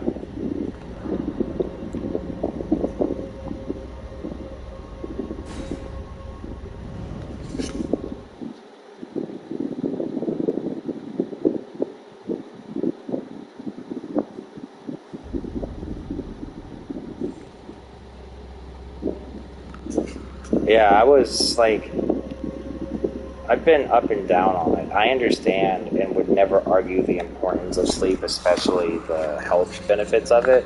It's just, it sucks. Like, I've tried so much. Like, at this moment in time, the last thing I was doing was I was actually in a sleep, like, I was joining a sleep therapy study of some sort to help me figure out my insomnia, but then COVID hit, and I haven't since had the chance / opportunity to do it.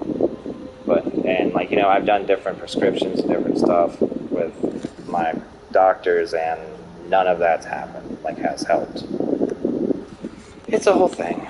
But around 6 o'clock p.m., I fell asleep for like 3 hours after Michelle got home and we ate. And, you know, that's when I got up and started streaming. But yeah, I've had 3 hours of sleep. It's not a big deal.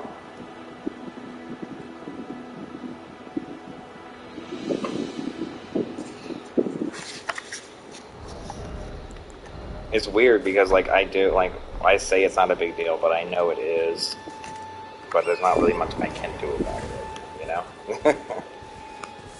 Just sleep as my body wants to. And like you said, no, it wasn't you, I think. It was actually, it was mid. Yeah, exactly. It was 3 hours and I'm feeling a lot better.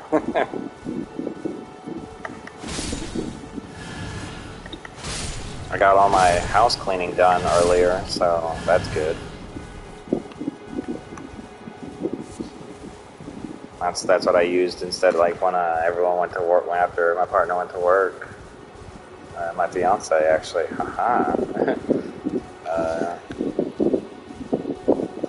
I did all the cleaning because I was like, let me just get this shit done before the weekend starts.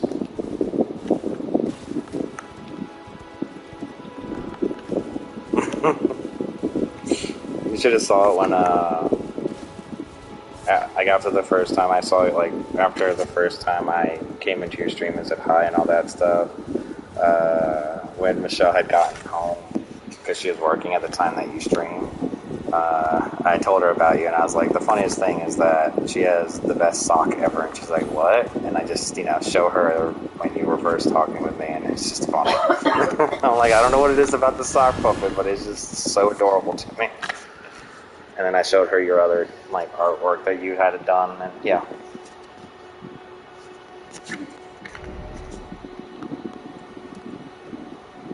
Oh.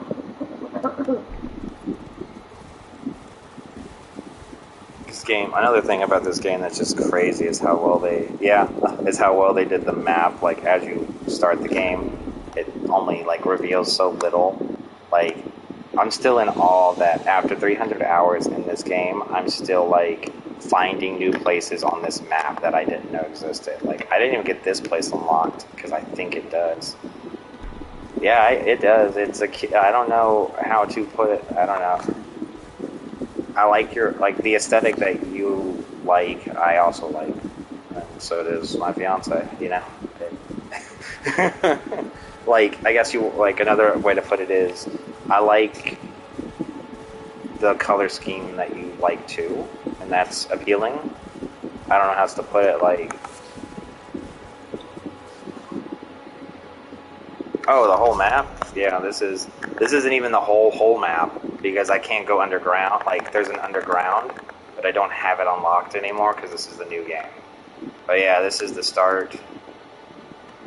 Yeah, so now you see why I said, like, this is the one piece of video games. You just take it as you can. You'll beat it when you beat it. And that's why like I just literally beat it earlier for the first time. So shit, it's been what, 2 months, 3 months since this game came out. But yeah. hopefully, though, if you ever end up getting back on this and end up wanting to like actually try, like if you ever played again and you want the help, I might have it on PC, and I could jump in and help out. Who knows? That's one of the things that I like a lot about it, is that there's a lot of options for you to by yourself beat this game without like having to get help from other people, and then if you want, you can get help from other people, and they've made it a lot easier to do that kind of stuff. It's neat.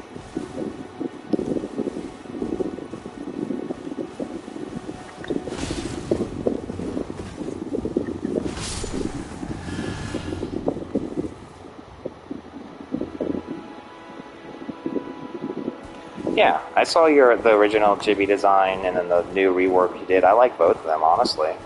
The newer one is more sexyified, is the way I would put it. Is more... I could be wrong, but I think I see like she's kind of drooling, and that's not an issue, it's just interesting. It's like, you know, I don't know how to, like, none of this, I hope, comes off as criticism, because I really do like the artwork, but, like, you know, coming as someone who's just coming into your stream as a new experience, I do like all of your, like, all three of the artworks, the sock, your old artwork, and your new one is all pretty good. Like, it's a preference. Like, obviously, there's going to be people who don't like it, but I like them. Yeah, sexy. It's got the sexy vibes, but not like, you know, sexy for me, not for you, as in like me, as in your person. Like, I'm being sexy because I want to be sexy. Like, you look lazy. The sexiest thing you can be is a potato sputting out. Confirmed.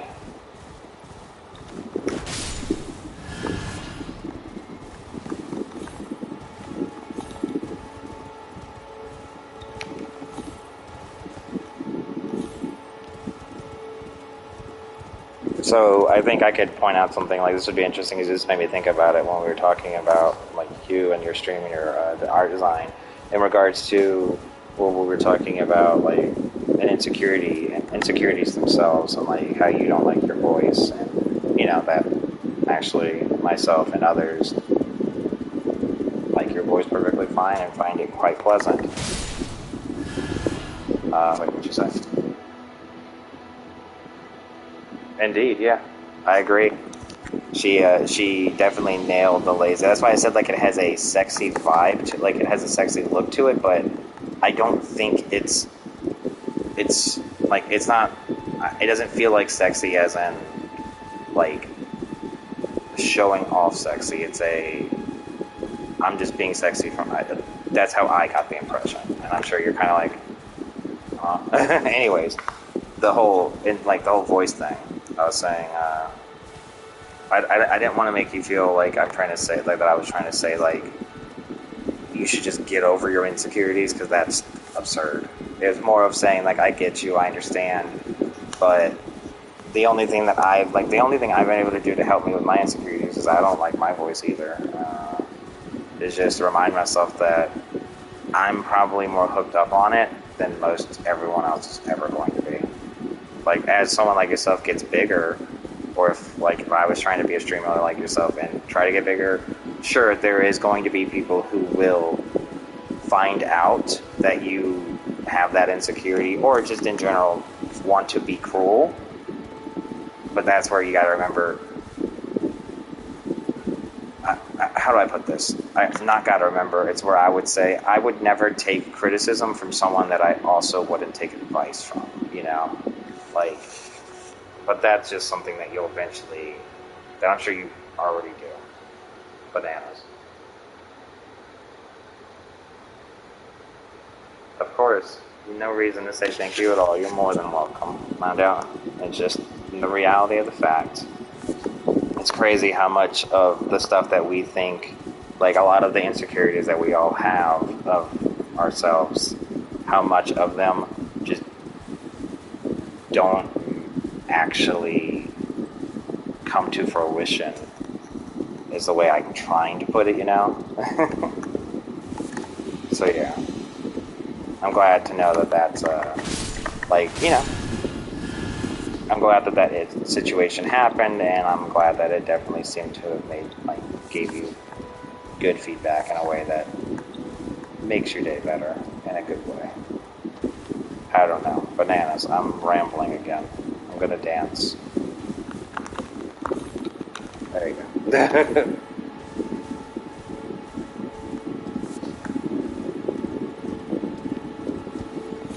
That's so funny too. Like, I just gotta focus. I gotta get on the voice thing because it's funny. Because literally, the whole reason I found your stream was I was just looking for random.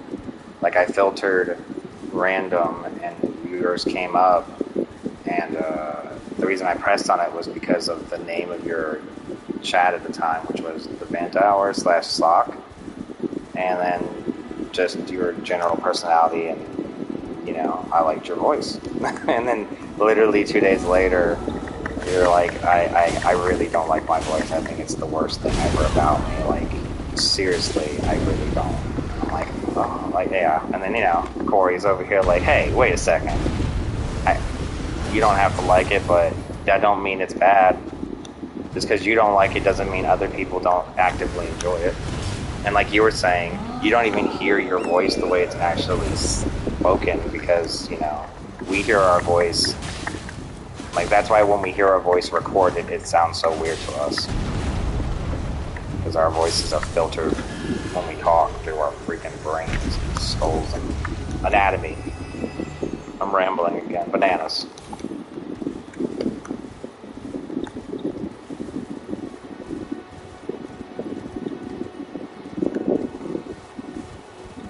When were you gonna jump on Final Fantasy?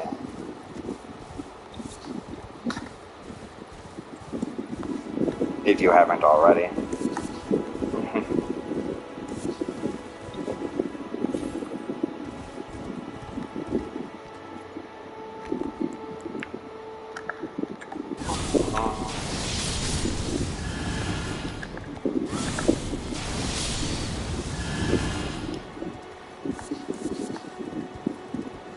Oh, speaking of which, if you didn't see it, you kind of noticed it when it happened, but like, if you go back and look at the live stream chat /general, oh, no reason to be sorry. Why are you sorry?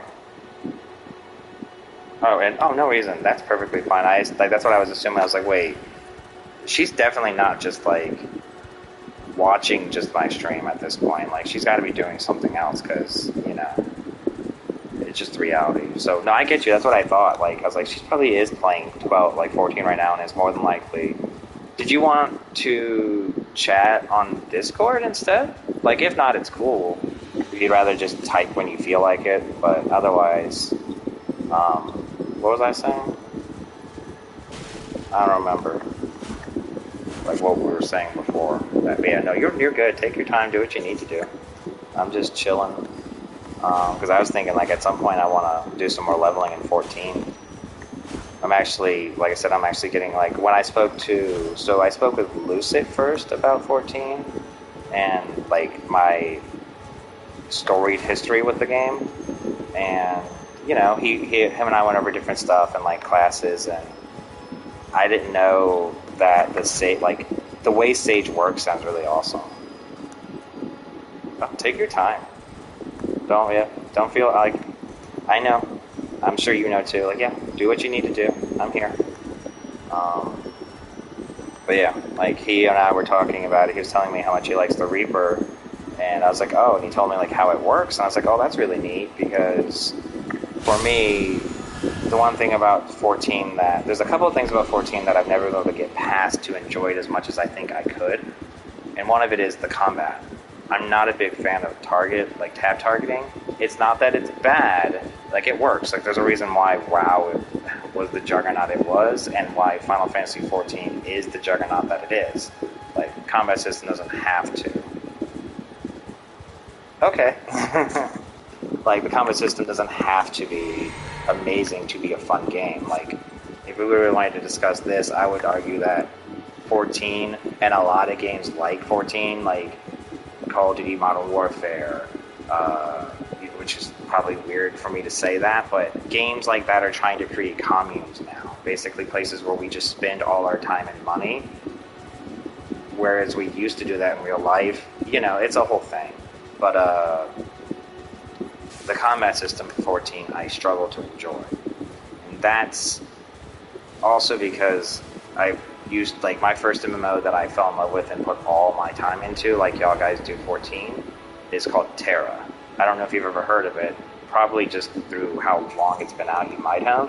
But that was the MMO that I put over 5 years of my life into. Like, I actually used to be, like, I was in 2 long-term relationships with people from Terra. Both of which 2 people I moved in and lived with for over 2 years plus, to kind of give you a gauge of how much Terra was a part of my life back in the day. So, like, I've tried 14 to enjoy it, and the thing about Terra that got me into MMOs was its combat. It's actually action combat, whereas, you know, a tab targeter, every time, like in 14, whenever you get attacked, you have a dexterity or whatever the stats called for evasion. And while there are instances of using like a bubble or a block, kinda, generally speaking, you can't dodge most attacks that aren't telegraphed to have to dodge. I think you know what I mean. If you've ever seen or played Terra, that's not how Terra works. It doesn't, like, every attack a boss does that isn't an actual direct mechanic that's supposed to not be dodgeable / blockable, they're all dodgeable / blockable. Like, it's hard to explain, but the way I would put it is, tab targeting games like WoW and Final Fantasy, that kind of MMO, that's tab targeting MMO. Terra is more like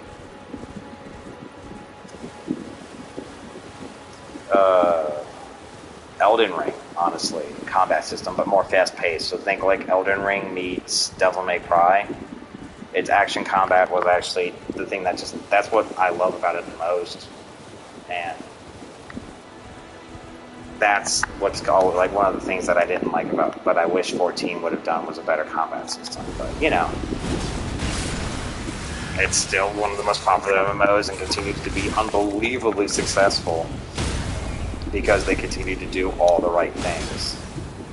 So, and I'm over here playing again, like, because that's, like, when him and I were talking about, this feels like I rambled on for quite a second, but I did to get to this point. You know, when him and I were talking about this stuff, you know, like, he was talking to me about the Reaper and stuff, and I'm like, it's interesting to see how Final Fantasy XIV is trying to address its combat system by making the classes play around its, like, the stuff that it can't do. Like, for instance, how Reaper is apparently a very fighting game mechanic, like where you have to combo stuff into it, or how complicated the Black Mage is if you want to do, like, high end game chains. Like, those are like 20 plus chains of combos you have to do, and that's pretty complicated when you get down to it.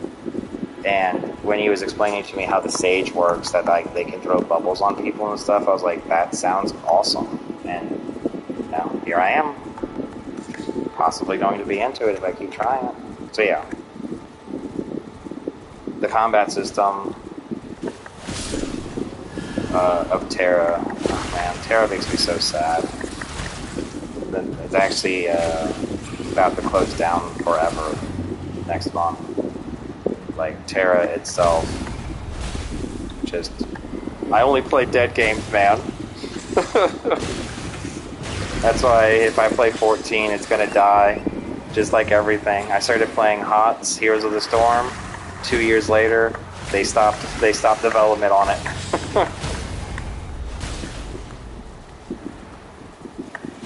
That's a little inside joke of myself. Because literally every game I play is not popular for some reason. Like HOTS, and then before HOTS it was Terra.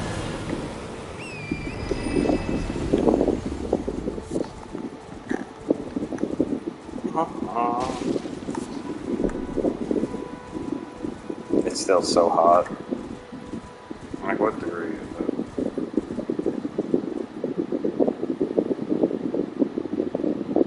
Keep it phone. It is 81 degrees, so that is, what, Celsius?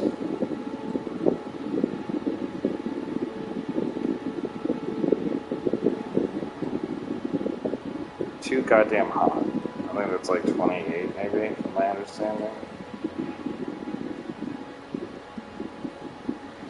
Okay, going back to what I was doing. What was I doing? But yeah, this also probably sounds like a lot of like complaining about 14, but I hope you can probably tell it's more informed criticism, more in like, that's I was talking to Corey about it too, but like in general, I'm way past the part where like I just like as a hardcore gamer TM rolls eyes that I'm like, oh, that game's garbage, it's trash, why do you play that stuff when it's something that I don't like, you know? Just because I don't like something doesn't mean it's not good. Like, I don't have, like, one way I put it before, like when I was talking to Corey, it's like, you know, I don't have to like form, oh, that's good, I'm glad you're still here, no problem. Take your time. I'm glad it's going well. I'm guessing you're doing one of the instance dailies. Yeah, I was telling Corey, it's like, you know, I might not like Fortnite, but that doesn't make it a shitty game or like that I need to hate on it just like TikTok. Like, I might not use TikTok or Facebook, but, well, Facebook is a whole nightmare. But, you know, I think I got my point across, you know. I don't have to like it to engage with it and be happy that other people enjoy it. Like, it baffles the mind that we live in a world where we spend more time being pissed at people for liking things we don't like rather than just engaging in what makes them enjoy it. But that took forever for me to learn as an old man who will be dust in less than a year. As an old dude, 33 going on dead. But yeah, I've been having fun with 14, so far. Because, like, that's one other thing that's actually weird. Like, if I talk, like, so, like, 14, like, I've tried it multiple times. I actually own all the content. Like, I already have Endwalker and all that stuff. So, like, I've tried to play this game multiple times, but every time I do, and this seems to be a recurring thing with most anything, and it's just the most gross, like, most annoying when it's an MMO or MOBA, is someone like your friends or people will want you to play it, but as soon as you start playing it, they'll want you to get to where they are before they'll even play with you. And it's just like, well, I'm not playing this game to play by myself. I thought I was playing it to play with you guys, you know? And 14 does not lend that well, in my opinion. Like, leveling up in 14 is very, very solo dedicated, and that's really weird to me. Yay, you finished. Cleared it easy, I'm sure. What were you running as? Were you your black mage? I think you said you play as?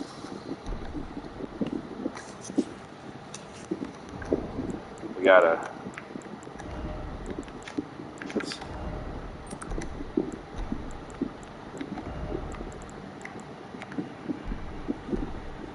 Done. Is this not a dab? How is this not a dab? I just realized that in real time. I'm embarrassed. Healer? Nice. Hey, I'll be able to do that for you at some point. No problem. It's okay, I understand. That's why I said, like, for Discord, at some point we can do that if that's ever a thing. But yeah, Yeah.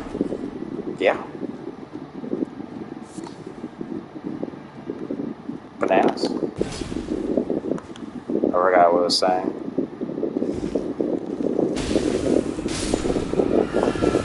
14, something about that. Long story short, yeah, I've tried, like, 14, leveling up in 14, you have to do it basically by yourself, and that's just crazy to me considering it's supposed to be a multiplayer game. And the example I would give here would be, and this is both a benefit and to its detriment, because I understand 14 wants you to get through its story, not only to teach you how to play it, which is a good thing, but also because its story isn't that bad. Like, it's actually well put together from my understanding and from what I've seen of it. But let's see what you say.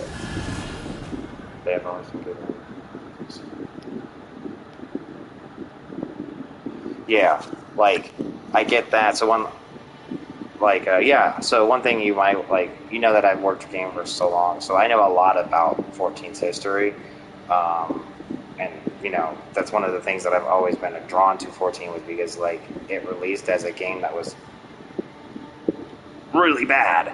And they took that and played it into not only the real-life story of the game, but the story inside of it and made a Realm Reborn. And literally, like, that's all really freaking awesome. And, yeah.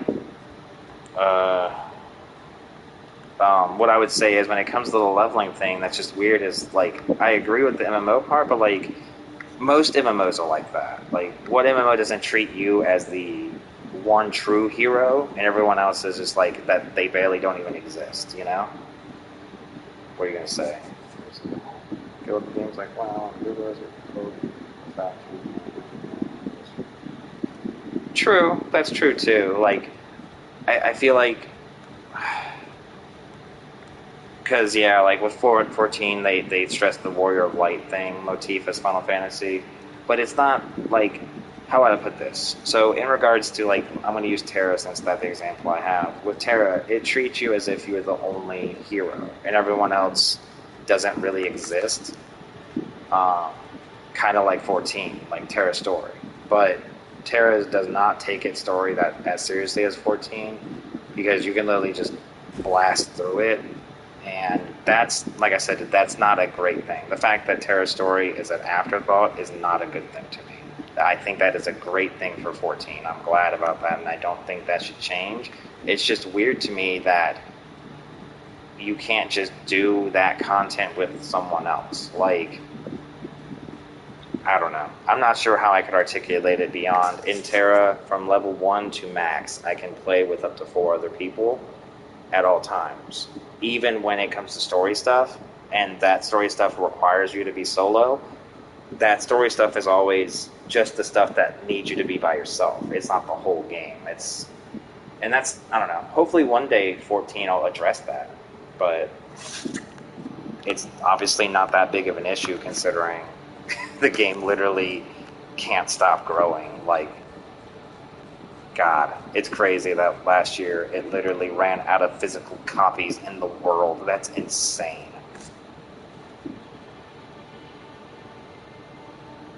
But yeah. Like, I just, you know, when I want to play an MMO, I expect that I'm going to be able to play it with people, like, you know, be able to enjoy it with them. But with 14, you actually have to put like a solid 50 hours before you could actually play with your friends.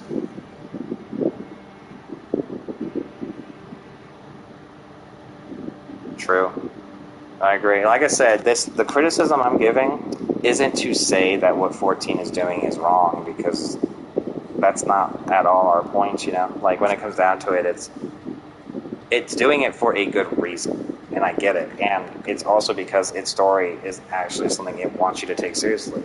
I just think, like, what I would say is, do that, but just let me have my friends come with me. Like, why can't they, like, what I would argue is, if you're playing the story with your friends, why don't they just give you, like, the only change you have to do, from what I'm arguing, is just let your friends be with you. And instead of them seeing you, they just see themselves. Like, they just see the same stuff that they do, just under their perspective with their friends. Like, you know, that's how is what I would put it. Like, all the stuff that's single-player content for the story, they could just let you be with your friends doing it, and whenever cutscenes trigger that require them to focus on the Warrior of Light, your friends just aren't going to be there, like, for those scenes. But it's whatever. It's not the biggest deal. Obviously, I'm playing it by myself currently, so...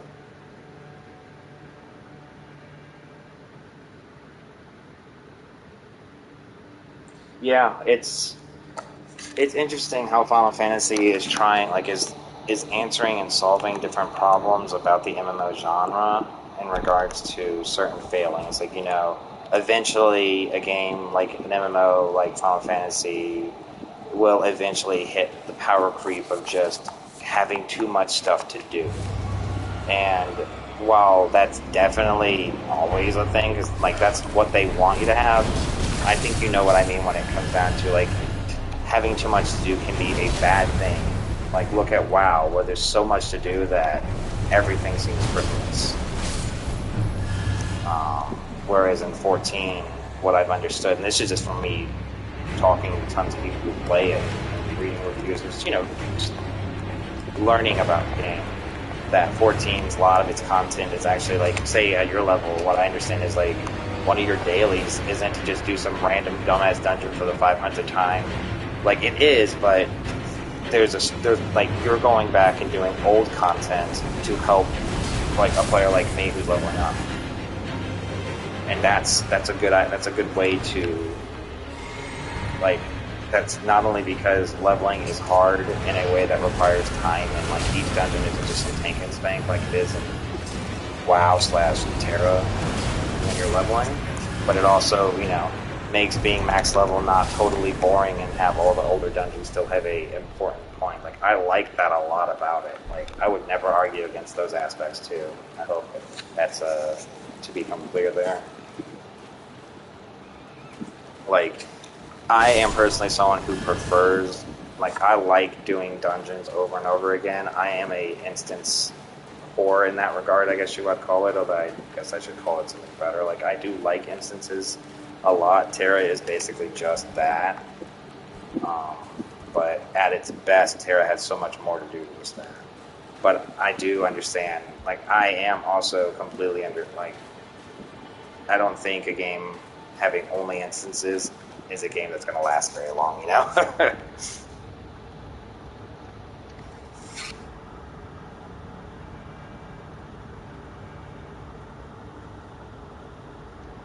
Is it? Like, that's crazy to hear. So, like, so Heaven's Ward is going to be that much different? Because, like, that's just fascinating. Obviously, I'm getting there, so. Because, like, I have the content. Like, I have to get 50, but I remember. No. Nope. Like, yeah, like, Lost Ark, I don't, like, I'm not a huge fan of the Diablo top-down gameplay style. I don't hate it, like, I can enjoy it, but when it came down to it, I prefer the kind of style that's like WoW / Final Fantasy / Terra. It's just, I prefer, like, action combat of Terra. If you've never played Terra, it's hard to really explain it. But, you know, we can show you that at some point. Like, I actually have videos from when I used to play Terra. Like, Terra still exists now, so you could just look up a video or to see it, but, like, Terra's combat is action combat, and it's, you know, just think about all the rules that Elden Ring plays by. That's how Terra plays by a lot of its rules. While it's failed, like, it's changed a lot of that, it's hard to articulate. Anyways, yeah. Not many people played Terra because, again, it didn't get big. It happens. It's closing down next month, so I'll cry that day. My poor Platina, she'll be gone forever. But yeah, like, it's combat. Like, if you ever, like, that's why, like, you've heard me say combat a billion times, and there's a reason for it. Like, Terra did one thing unbelievably well, and that was get its combat fucking great. But then it couldn't do anything else with it. Like, it's whatever. Final Fantasy XIV overcomes its lack of new combat by, you know, having, like, doing what it's doing with the classes, for instance. Like, WoW used to do this. Like, what WoW would do was make instances be so mechanical heavy that you wouldn't notice how dull the tower targeting combat is. Final Fantasy, I think, is a good way to put it, in my opinion. 14 does that, but actually wants you to enjoy the combat too, rather than just dealing with it like WoW does.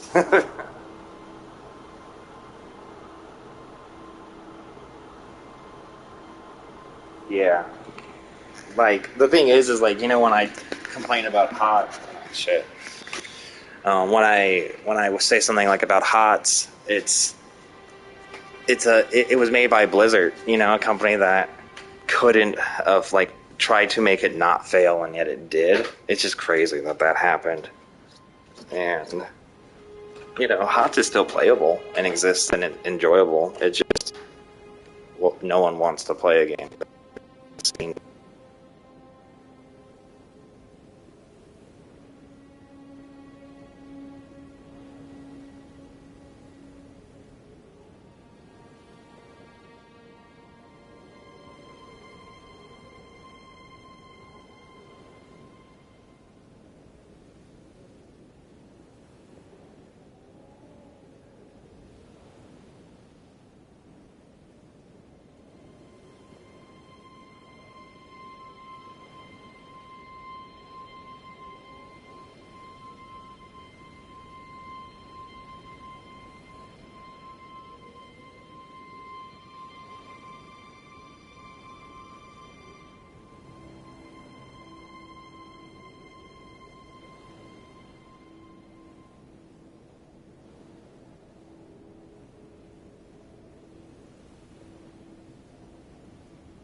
Controller turned off. Fudge.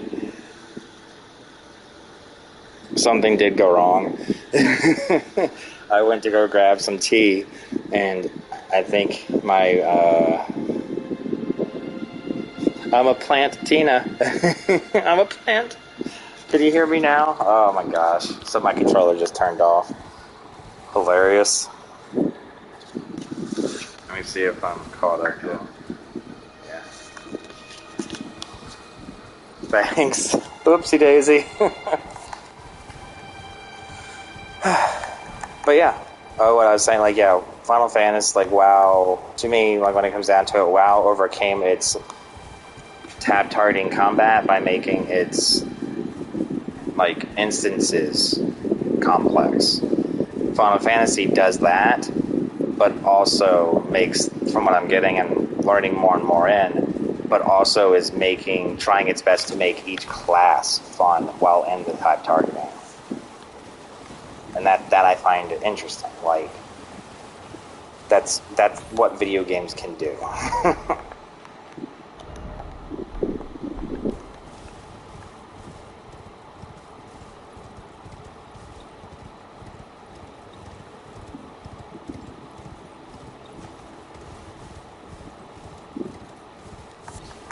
Now I want to play Final Fantasy. Level up a little bit. But that would require me to, like, I'd have to stop the stream because, like, I'm streaming it using the PS5's built-in streaming service thing. I'm assuming you're probably busy. Oh, hey.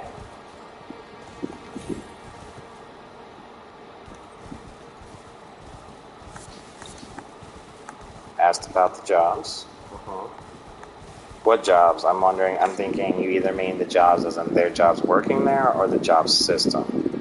And I'm thinking you mean the job system because that's what I was talking about and how they're trying to make each combat, like each class job, each job feel unique. But yeah, keep going. Yep. The goat. I didn't. I saw that they, I see their yearly release stuff, but I never read it because at those times I wasn't playing it. I'm waiting on bated breath for what you have to say.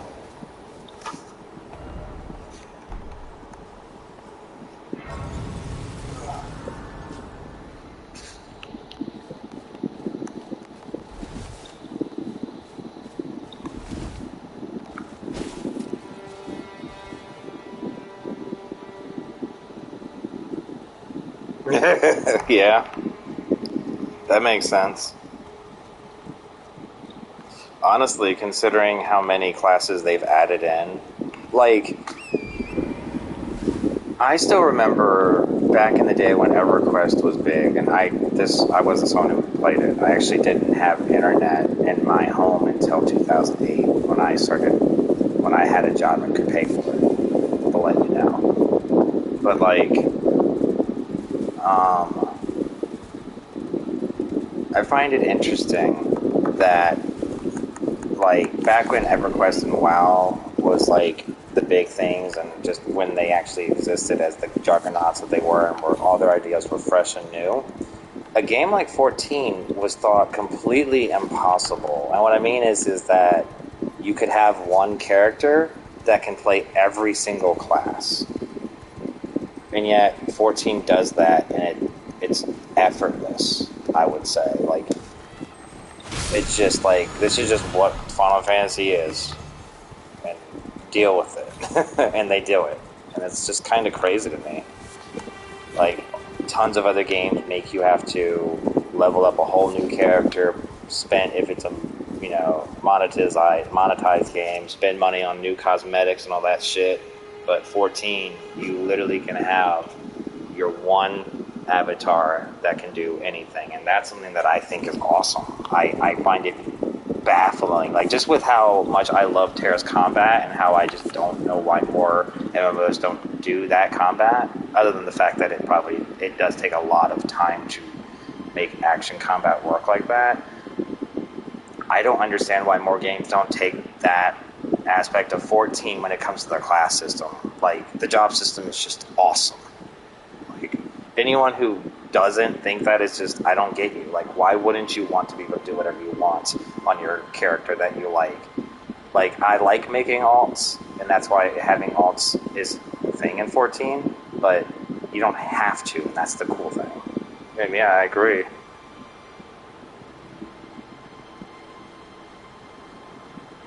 Yeah, no, I feel you too. I remember back in the day when that, like, yeah. So you're there too. Like, you remember back in the day when that wasn't even a thing. Like, you're like, oh, you want a game that can give you play one class that has tons of jobs? Go play Final Fantasy Tactics, or like Onimusha Tactics, or anything else.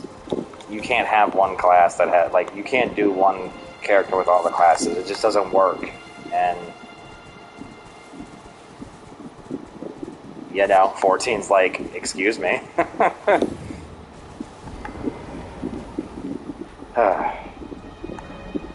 It is, like, interesting. I would wonder what kind of class they'd add, like, what classes they could even add after what they've done so far.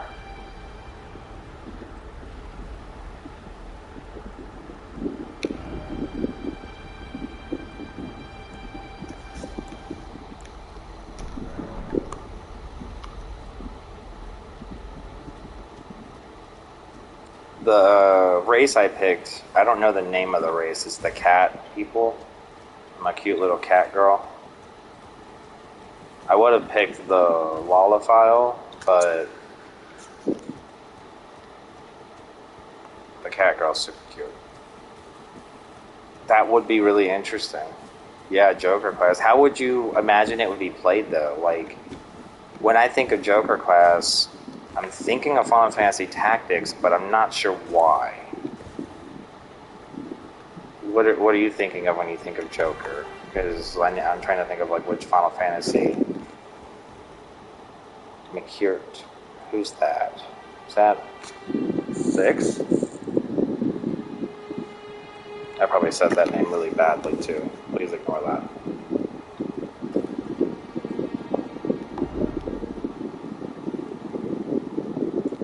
Far to the east, you'll find the Cathedral of Dragon Communion, a place where draconic power gathers.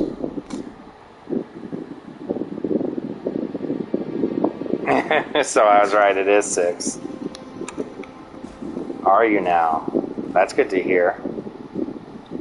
I actually I still own box and manual of the Game Boy Advance remake, the Game Boy Advance Final Fantasy VI. I know it's not as cool as the 6th Super Nintendo one and stuff, but that's awesome to hear. Oh, so that's what you were, so that's the race that I'm playing. Yeah, that's the race I'm using. I thought we were talking about Joker, sorry. The class, job. Yeah, that's the race that I'm in, and they're super cute. And you said you love Final Fantasy VI. Do you I actually have like I have a really cool shirt of Final Fantasy VI I should show you at some point that I think you'd like.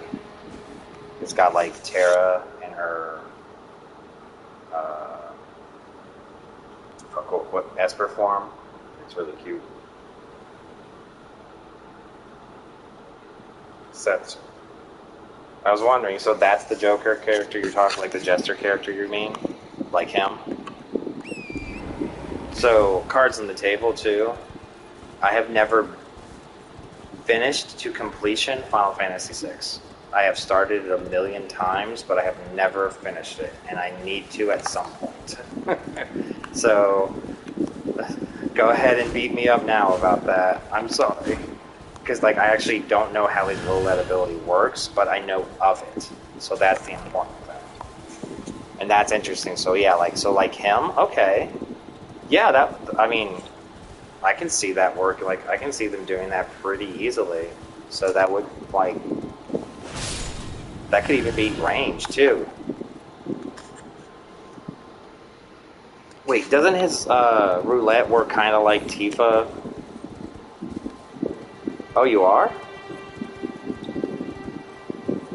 When have you streamed that? / when do you? Because I'll be watching it.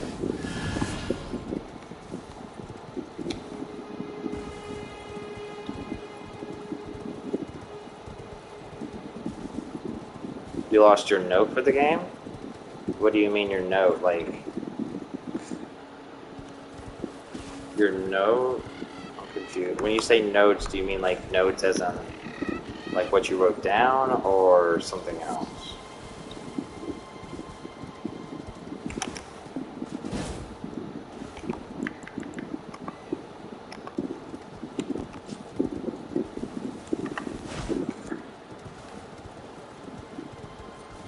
But yeah, I mean, I appreciate Final Fantasy VI. As someone who never got a chance to play it growing, like, when it first came out, I'm still, like, I still love the opening of it. And Terra, like, I think it's called Terra's Theme, but the opening Terra's Theme is just, God, I love that song. That shit's haunting.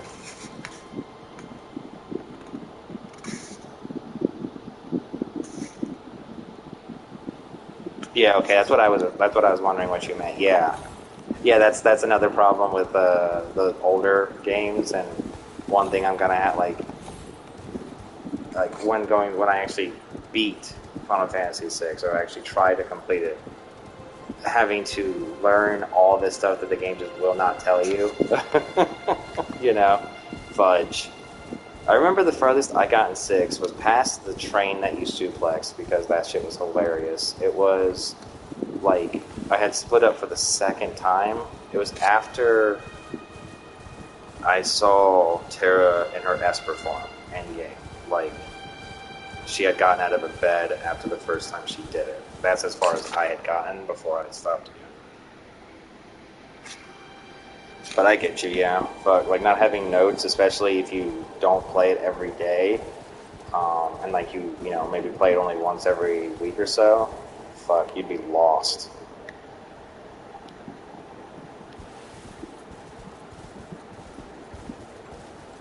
You'd probably just spend most of the stream doing what I do on Elden Ring by myself all the time, farting around trying to figure out what you're supposed to do.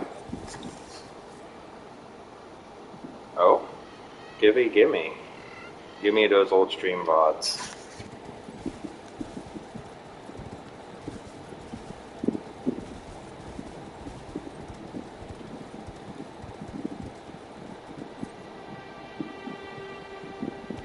I'll definitely check them out.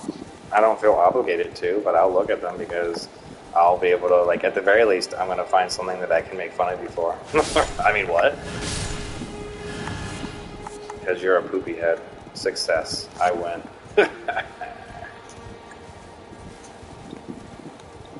I didn't see a link, though. Did you link it? Or did you send it to me on Discord?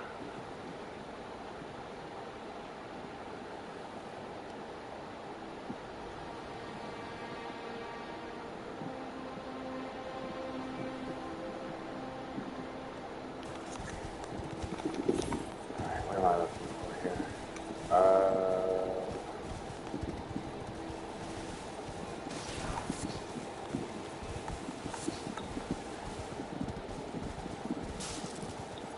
So, you said you said that like Majora's Mask was one of your favorite Zeldas, and like you've long since loved that game. Okay, no problem. Yeah, did you try sending it in chat? Because yeah, it's not coming up, which is weird. Which I'm not sure why that wouldn't. Huh. But yeah, just link it to me in Discord. I can see it that way. What was I saying? I don't remember. Bananas.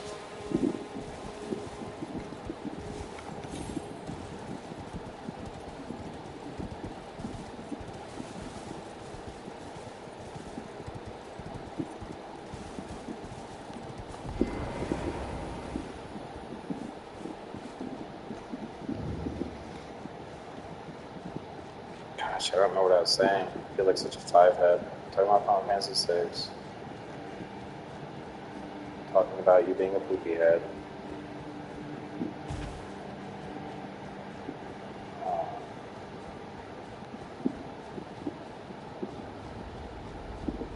I don't remember. Fudge.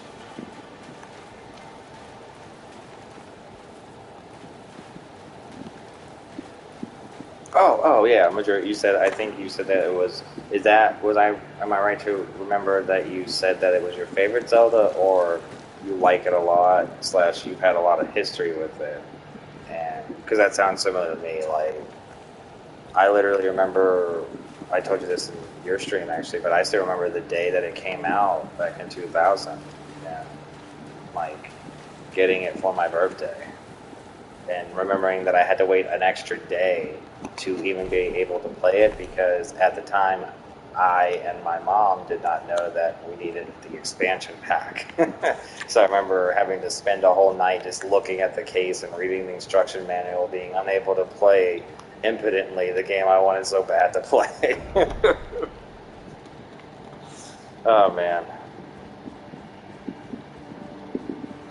And yeah, it's crazy like to like have that situation where like while we were talking in stream you're like,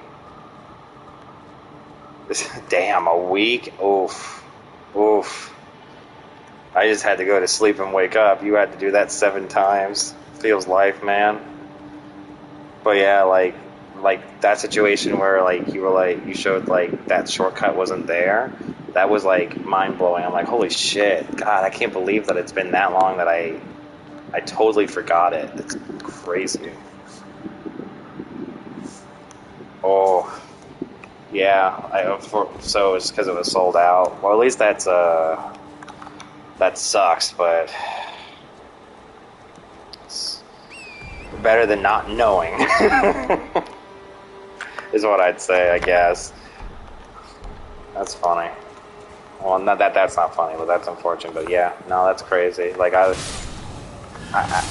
I wish, as a person who loves Majora's Mask as my favorite Zelda, and I'm starting to get the vibe that's kind of how you feel too. At the very least, I wish that they would have done or tried to have done a Master Quest version.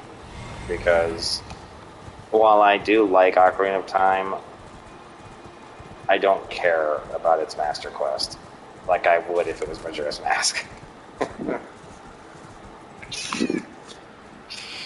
Yes, Fred?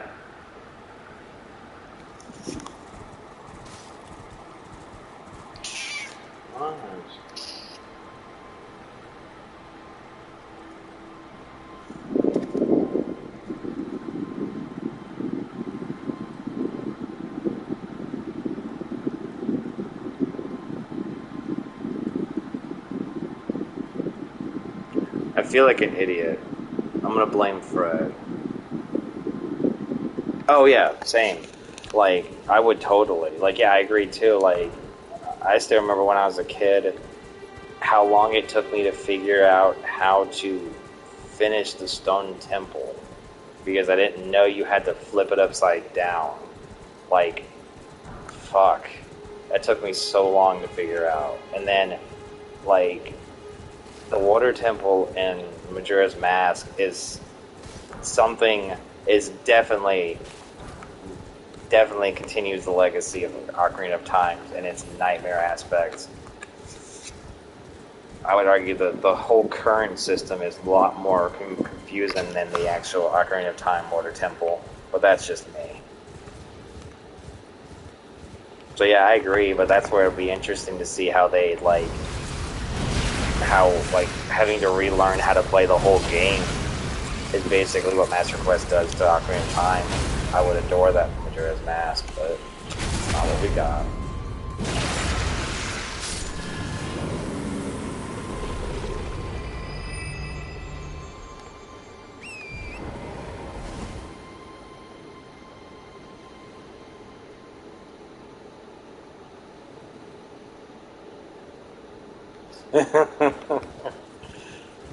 You know, I don't mind the Mountain Temple. I actually like the Mountain Temple. I hate the water, like you and I are the opposite in that regard. I would rather be in the Stone Temple every day than being in that Water Temple. The shifting currents just, I always have to go back at least 3 times. Like, no matter how many times I know how to do it exactly right, I'll always fail. Because my brain just can't do it right properly, I guess. But I feel you.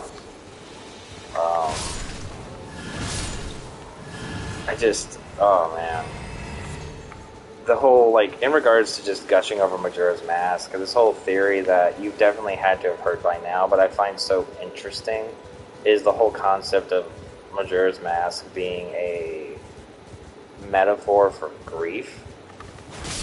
And, like, the theory, some people would claim it to be, like, him processing his own death, which, you know, yeah, makes sense considering how the game starts. And it is interesting when you look at it through that lens, like how the first, like, Clock Town is all just denial. And then Deco woodland area is all just anger. It's all fast. Like, it's interesting. It obviously wasn't made with that intent, but it's definitely interesting to look at it through those lenses.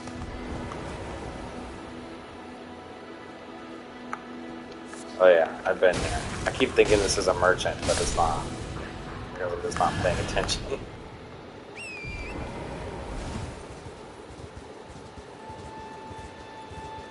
Freddy came in late in my arms again. I don't know what she wants. She keeps mowing, begging for something. I think she wants more wet food.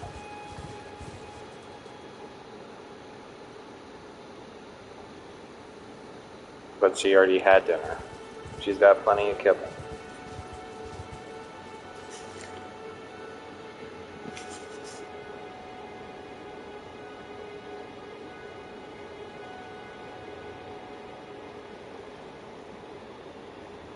Yeah, that's definitely how I would put it too. Another way to put it is it's, you see the stages of grief and trauma that can,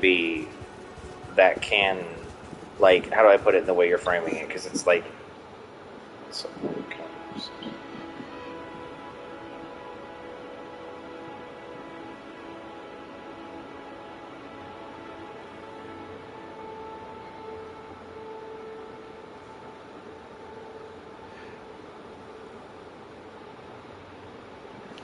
that's interesting. What I want to stop and think about for a second is, you think, like, your takeaway, or at least the way you feel, like the way you take your reading of Majora's Mask, is that Link is looking for Navi? Because, like, I've heard that before, but, like, isn't that, like, I thought, how do I put this?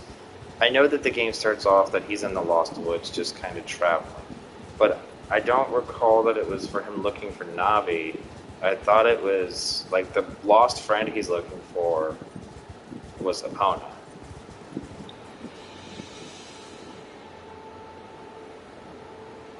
In the start. Yeah, I recall that. Like, I know that conversation. I'm trying to, like, think, because I thought that they were meaning... But that's, again, I'm just not remembering it. And you obviously have played it recently. So, yeah, okay, no, I get you there. And, yeah, so that would be, like, him going through the 5 stages of grief, of accepting that, you know, he can no longer be with someone he cares about. I see what you're saying. Yeah, and that's like, yeah, that's an interesting read. Like, so in this regard, I can see it, and that framing makes it very fascinating. And you can even entangle both of ours, like what we both said. So Majora's Mask could be the dissection of linked trauma /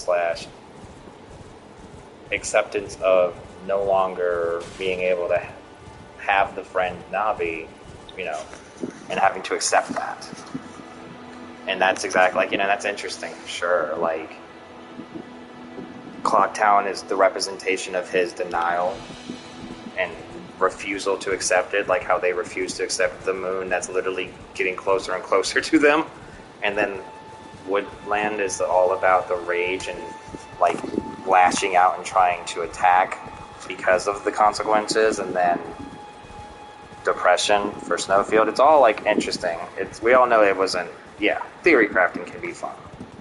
Actually, I would call this hypothesis crafting, but yeah. So neat. That's crazy. Like, it's been so long that I have forgot that I don't even, like, I barely recall that they literally tell you at the start of the game that you're looking for Navi. Jeez. I feel like such a five-head.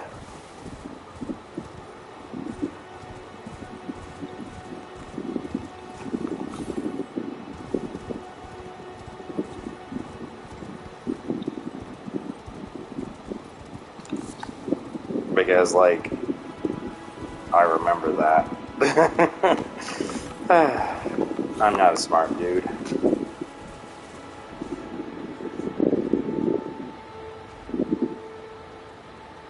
Nah, that'd be... See, that's absurd. Why would, like, what connection does Link have to Skull Kid? You know? Like, who the fuck is Skull Kid to Link? Other than, like, because he's not, like, your friend at the start of the game. He's... Yeah.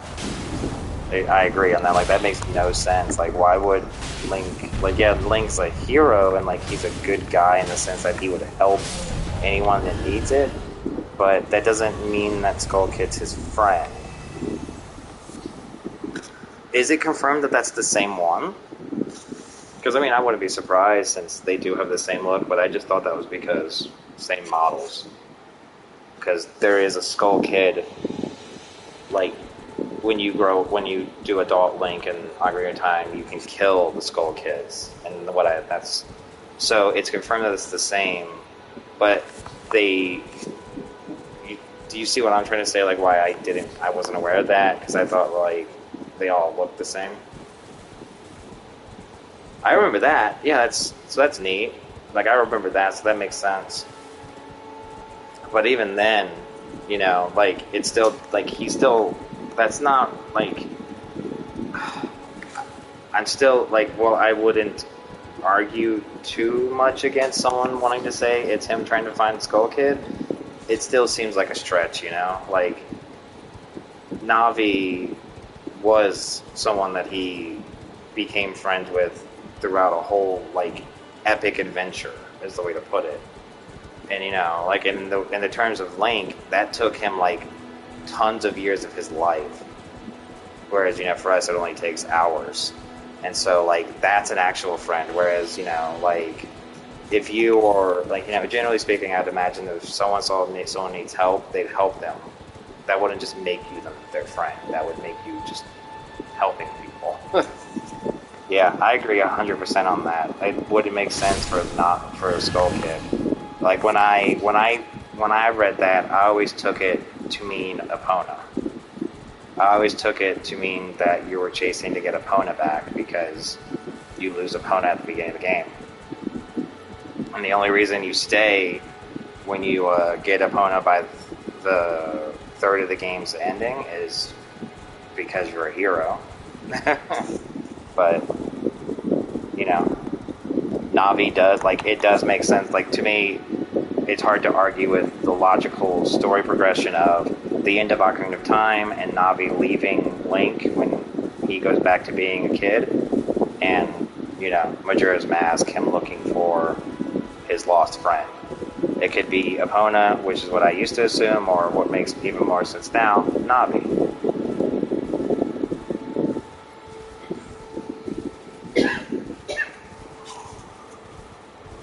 So yeah, I agree.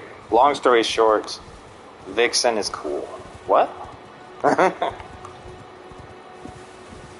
Redeem channel points, throw stuff at you.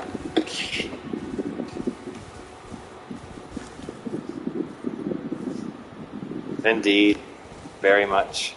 That's where it's fun to like do some hypothesis crafting and discussion, but you know, to have someone like to just be like, no, Vixen, you don't know what you're talking about. Straight up, I'm right.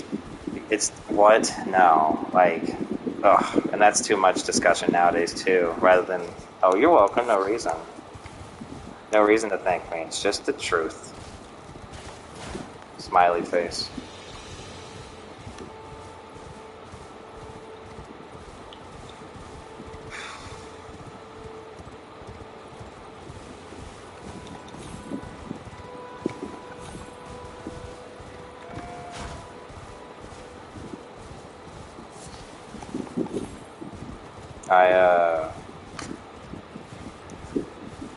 My brain, I got turned around.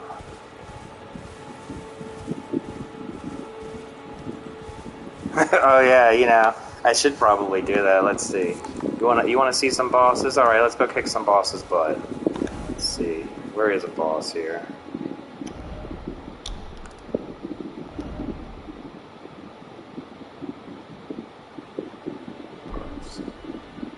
I mean, yeah, I can go over this way.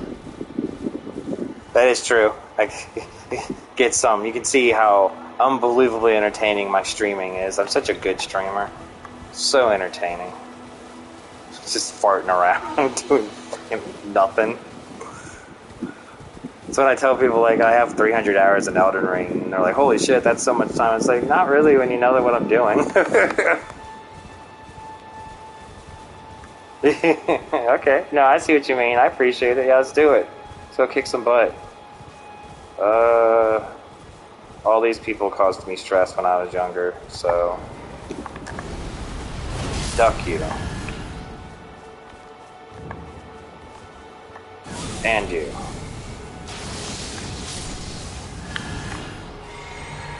Oops. I'm having fun too. I'm glad you are. Are you still playing 14? Doing dailies? Ow. Come on.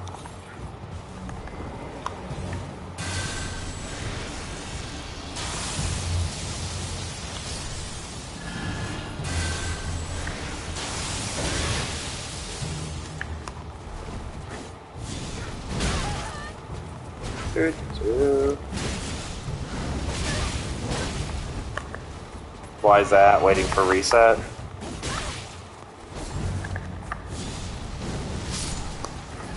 Or just no one on?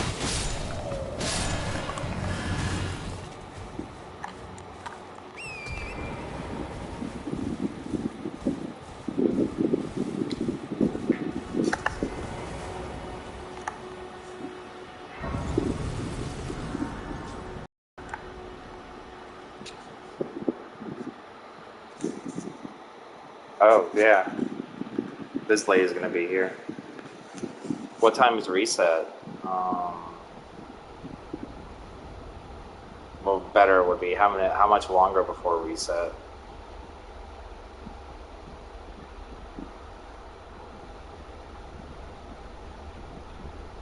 Greetings, traveler from beyond the fog. Damn.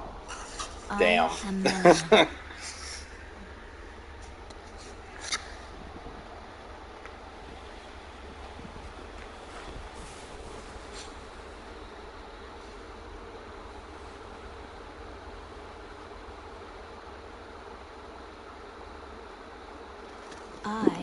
Glorious maiden, offer me an accord. I won't be maidenless anymore, even though technically I still am. Have you heard of the Finger Maidens?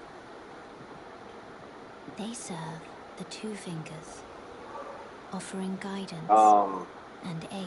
But damn, so yeah, so reset isn't going to be for... But you, Fuck, you said you're going to be I'm streaming afraid, around 10 your time, so that's are like 3 to made 4 on this. hours at least. Damn. I can play the role of maiden, turning wounds into strength, to aid you in your search for the Elden Ring. Look into my face. You need only take me with you Look into the blob. to the I'll foot take of you the with Erd you. Tree. I Refuse. understand. I'm asking you to put faith in but a stranger. Yet I'm certain What you I thinking can about? reach and understand Anything in you. particular? Summon me by grace, if you should reconsider. I refused her because I wanted to see what happened.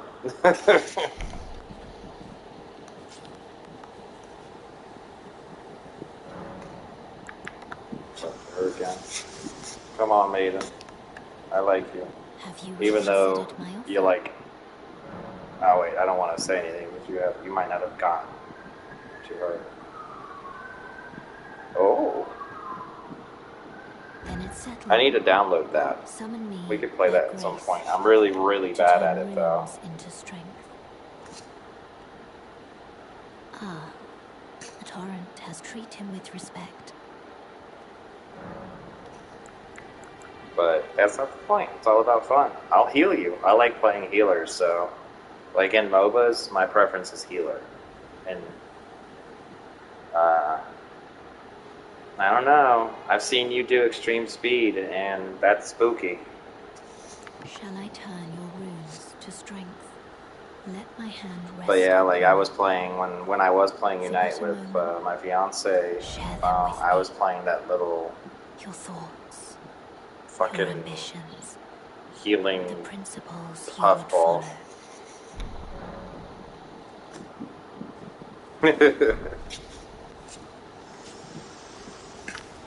Look into my face, into my tear.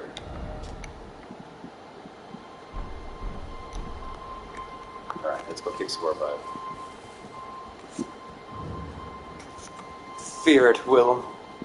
Fear the old blood. Think I care about you? Oh! Oh! Lovely mask. Lovely. Honestly, like, do you know, like, side note, like, do you know about the mask's backstory? About Silver Tears? Because if you do, it's actually kind of horrifying. Like, the flavor text kind of alludes to it for the mask, but I don't know if you actually know about what the Silver Tears are, because they're terrifying. They're by far one of the scariest things in this game. I assume because, you know, the game's ambiguous for a reason. Okay, absolutely, I'd love to. So, you've seen the Silver Tears before, right? Silver Tears are these things. They're like little silver blobs. Let me show you. You get one much later. You probably, like, come across them at least once. They're just like blobs of silver goo. Well, they're actually like, the way to put it is, they're globs of us. Like, they're just a glob of, like, they're a human being, like, how do I put it? They're not human, but they were a kind of human at some point, like a person of some point, and they're now just a blob of that because of where they lived, which is under the map. Like, I can't show you where it is because I don't have it unlocked yet, but there's a whole underground map in this game. And they lost their ability to form physical, like, they don't have physical forms anymore, but they can devour a physical form and then become it. So, like, they're kind of like mimics. So, for instance, I can summon that, and this is what it creates.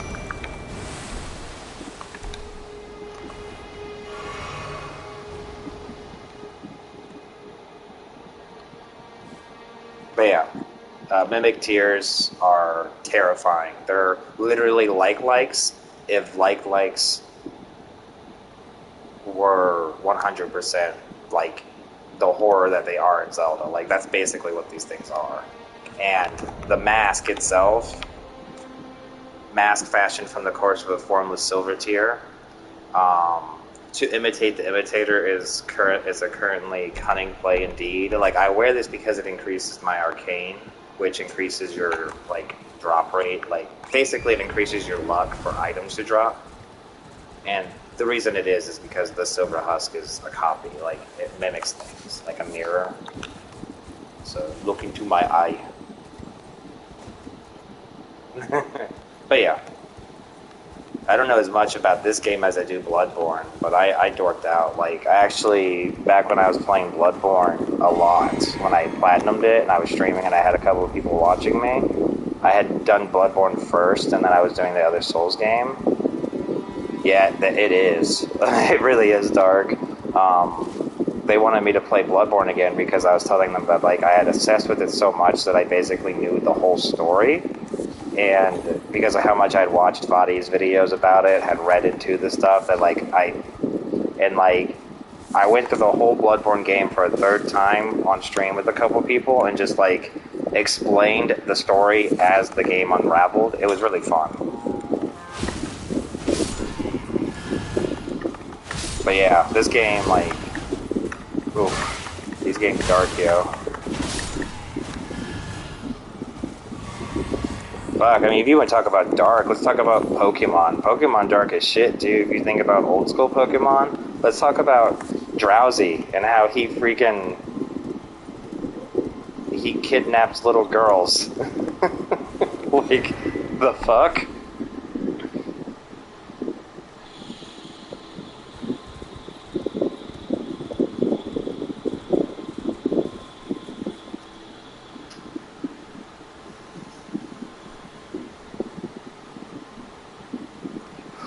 Oh man,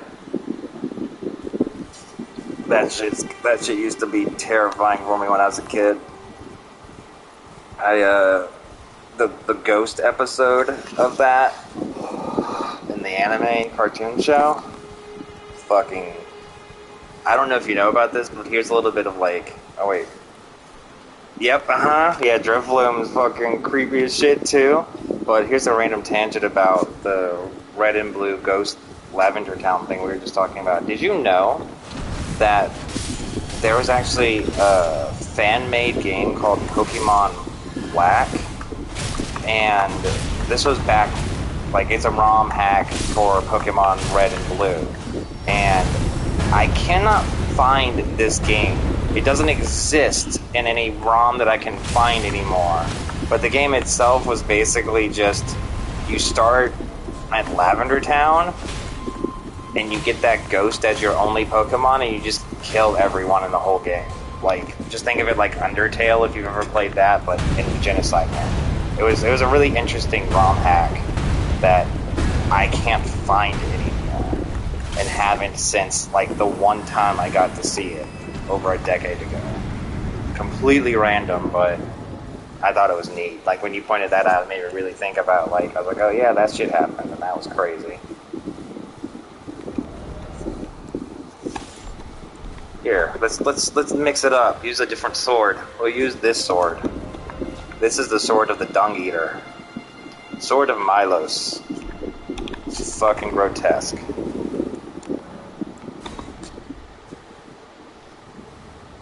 I don't know why that animation happens.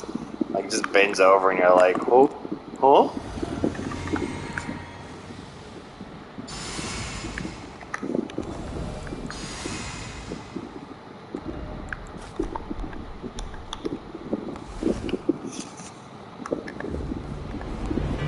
Did I go the wrong way? I'm a forehead, I went the wrong way. That's fine.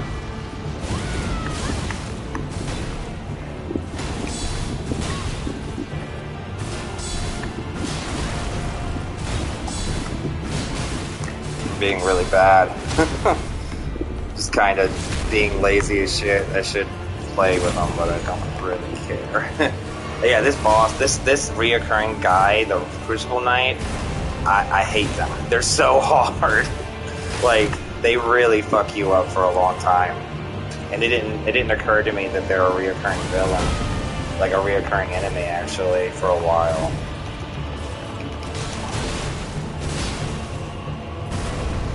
I need to actually probably switch my weapon.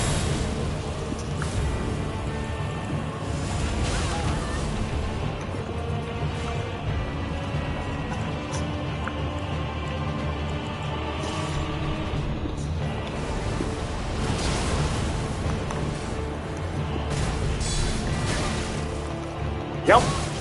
Oh my god, rude.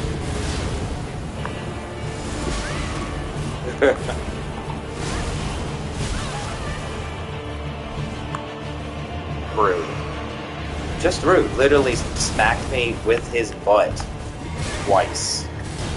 Can you get any more disrespectful? Okay. You know what? You know what?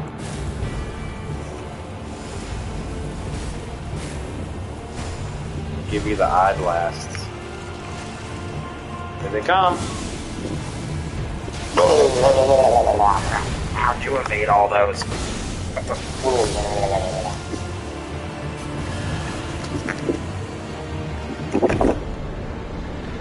Aspects of the crucible. KO.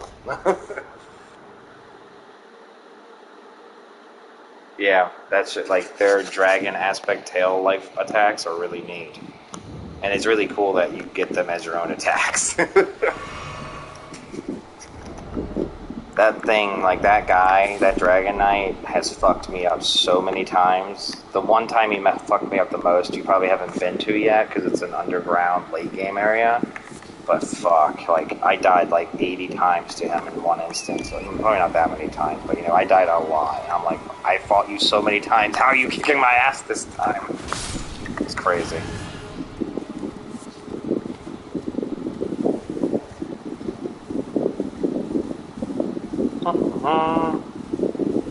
It's like, what's saddening to me is that eventually I'll be putting this game down and there's not going to be anything like this for so long, I don't think. Like, something like, I don't know how to put it, because I don't want to put this game on like a pedestal that's like unachievable, but I'm sure you, considering you've played games, how long you seem to have played games too, you've had this experience and you know what I mean when I say it, but like, I've definitely been in a gaming rut for a very long time, and I think that just becomes more of a norm as you get older. You just start finding it harder and harder to find games that give you that original...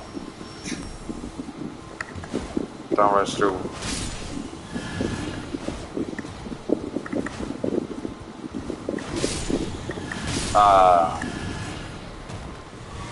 What was I saying? Bananas. Damn, my brain just straight up turned off for a second. That's the biggest brain fart I've ever had in my life. And she witnessed it. Now I'm gonna get bullied on it. Help me, babe. Oh, she's asleep.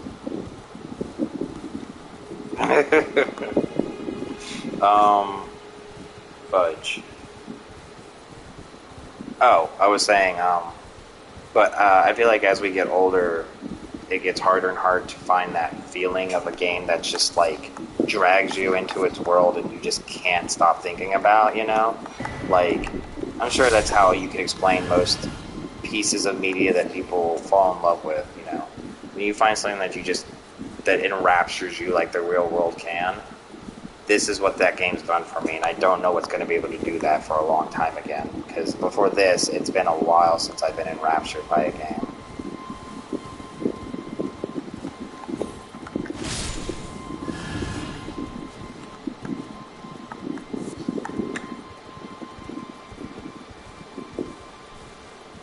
Like, I've actually been writing up a video essay that I've been thinking to maybe make about it because of how much I've been enjoying this game and like how much I want to like discuss the things I love about it and the things that I wish it would do better, because like accessibility in this game could just be so much better.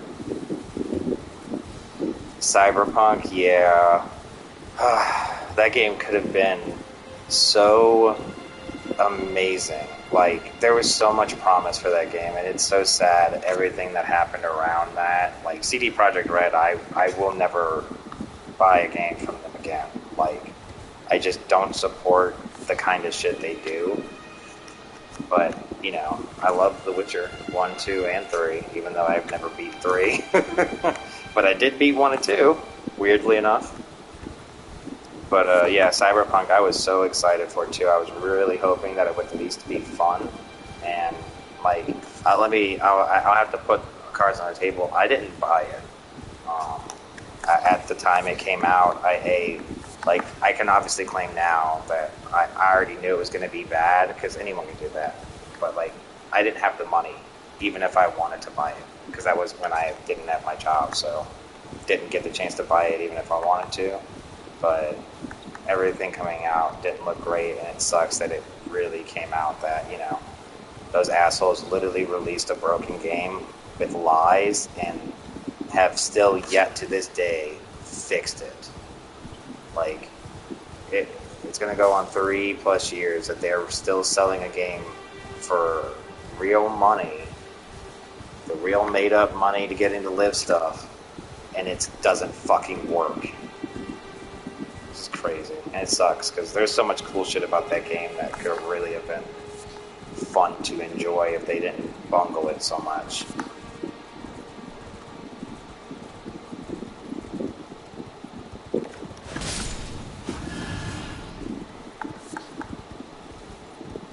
Oh yeah, what was I doing?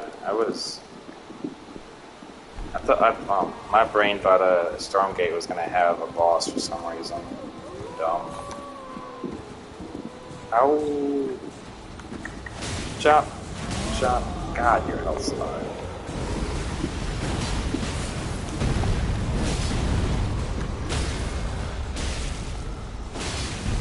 Gotta give him the yump. Yump! Yump! Right in the fucking shin. Well, upper leg. The disrespect. Oh, hey Vixen. When you played Elden Ring,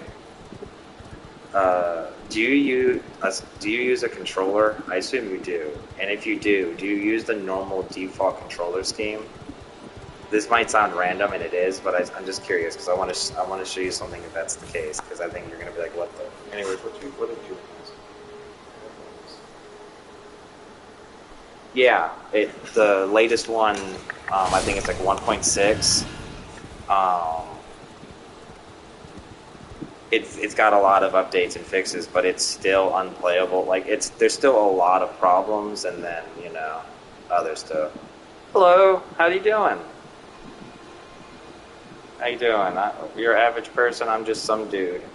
And so you use the default controls. Do you want me to make you literally, like, in my opinion, this is going to have you do the I don't know emote. Here's my control scheme.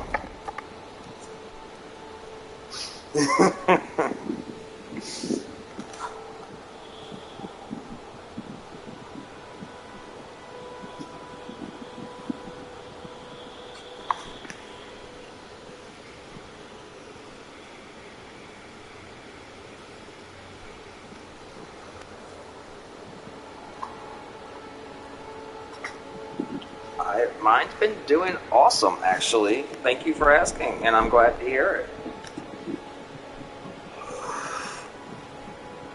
Overall, just been enjoying myself playing Elden Ring, talking to my friend Vixen here. She streams on Twitch, and she's awesome. I actually met her through Twitch. And, we're just chatting it up about this game and random stuff. Agreeing that I have such a big brain that I'm not a smart dude. I don't remember what I was talking about before you came in, but I'm pretty sure whatever it was, Vixen was right. No, not chat. Don't watch me. I don't even stream normally. She actually streams with a regular schedule. I'm just here right now because... Anyways, I'm glad you're here. I hope you're doing good. Feeling good out there. Nice and safe.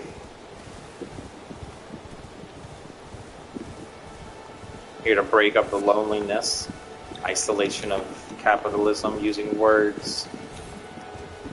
You might hear my cat meow. That's just Fred, don't worry about her. She keeps begging for wet food even though she ate already.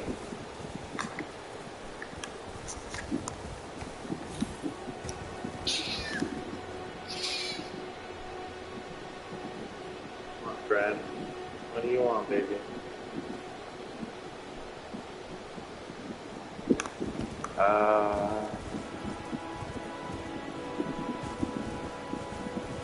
It's interesting. I already grabbed that. Yeah, it's Freddie. It's my partner, my fiance's. That's her cat, our cat, obviously now. But yeah, it's a she. Her name's Fred, but she's a brat, little princess who deserves all the stuff. And she's very vocal. Right now, she's sitting next to me and between me and my partner, and she's just looking at me like, I want food. And that's just not happening because she already has food. She just wants more wet food. Brats, I tell you what, man. I should really get into this dungeon, huh? Indeed. She's a nice little tubby tabby.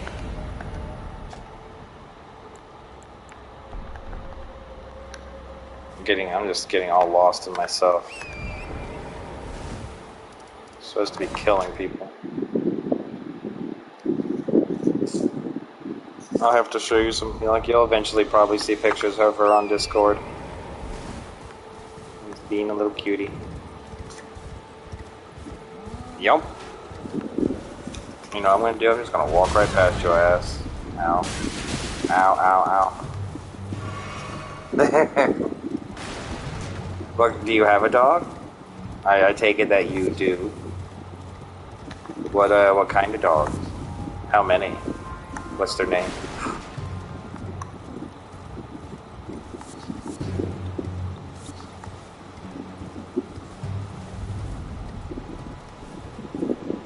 Two dogs.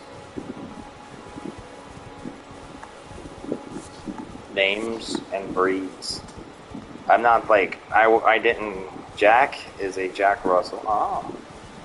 I don't have any dogs because I actually never lived in a home that had them, but I like all animals, you know? Like, I don't want to live with all animals, but I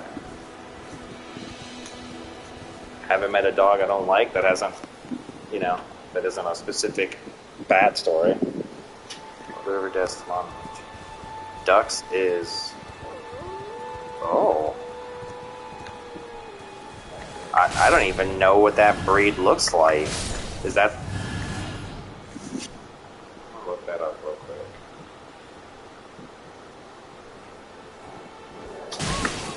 Rude.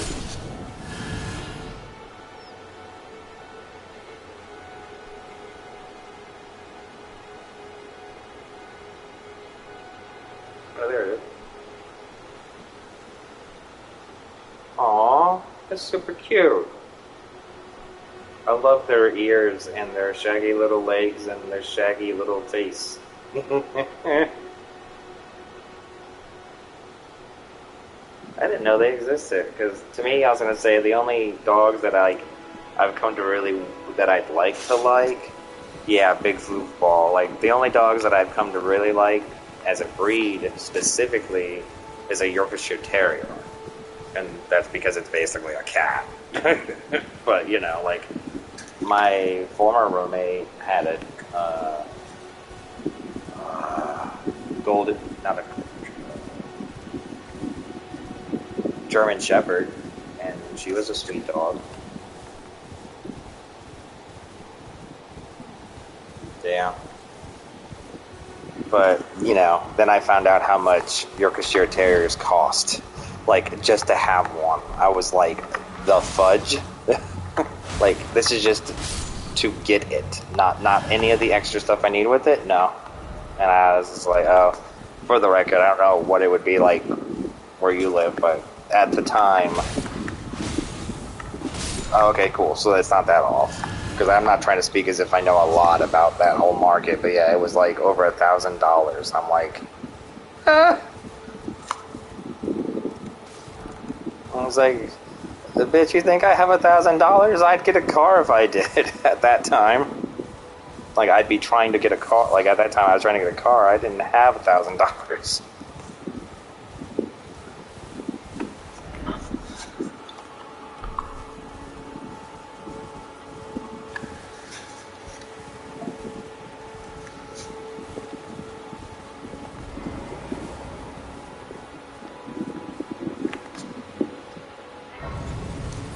Touch the glorious grace.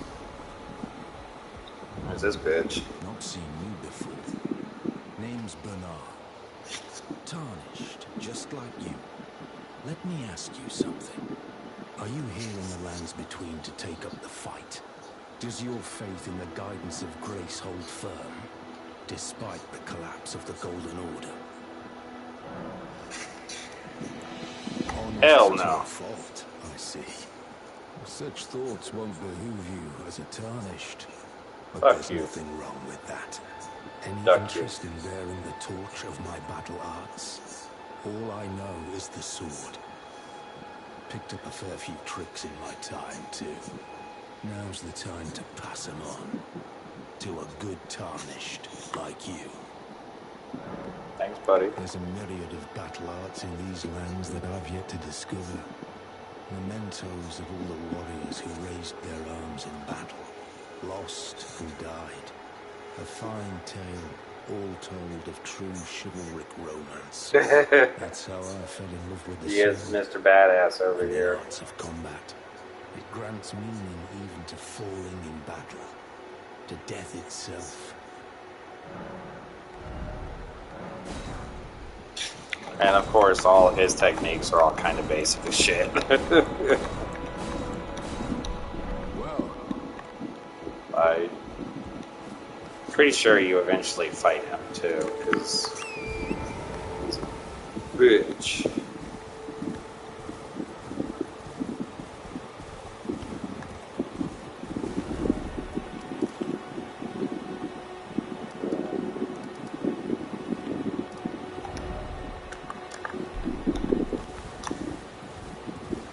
I wonder how many of those I can have.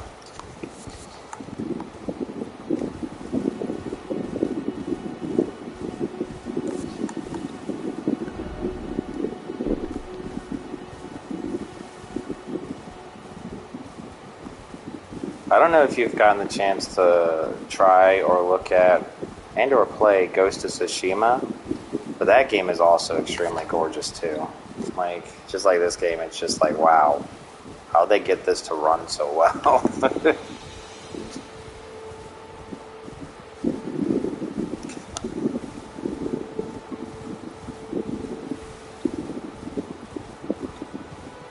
Probably haven't because of cost, I assume. It is.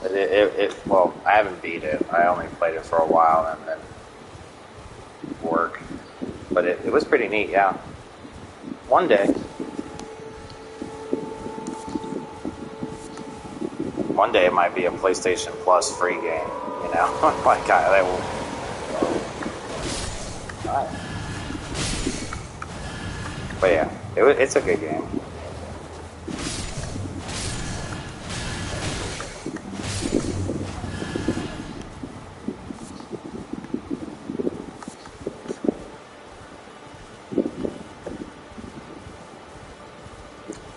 It's on the PS4 too.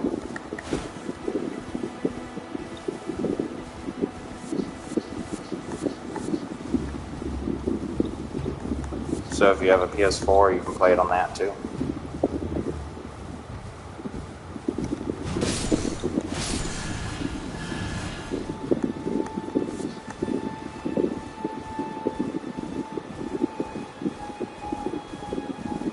And oh, so you don't have a PS4 yet? Sorry, I didn't know. I know you have. The only system I know you have is PC and a Switch. Oh yeah, cool, awesome, yeah. At some point, you know, if anything, if I ever see that it's like super cheap, I'll let you know, just like to know. But like I said, if anything, like since you know you've already got a plan of how many different stuff you have to play and what you want to do, I'm confident at some point in time in the future that game's going to be a free game on PlayStation Plus. So one day you'll be like, oh, it's free on Plus? Okay, now I can play it. You know? So it only behooves you to wait.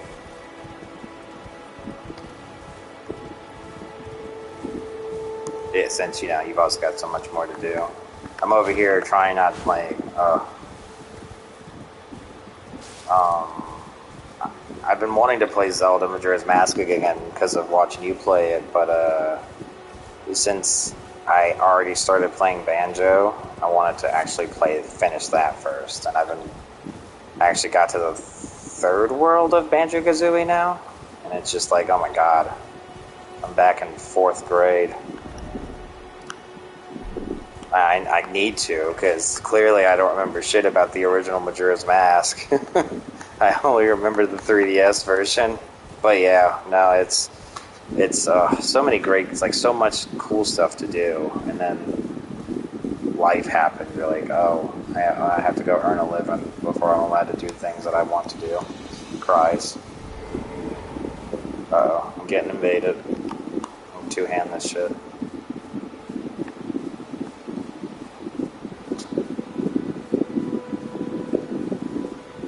By your cousins. Fuck you. So, here's a question. Do you know what this thing is that I'm fighting? Like, who this invader is? Like, do you know who the Rakunzans are? Can't say that word very well. This guy is just styling on me. Holy crap. Okay, finally. Just die. I'm just gonna simpleton you. Yeah, so, like, this is something I didn't know at first, but... Oh yeah, he did super dead, so... Other than the fact that he's just styling on me. These, like, did you ever get to the Volcano Manor? Which is... up here?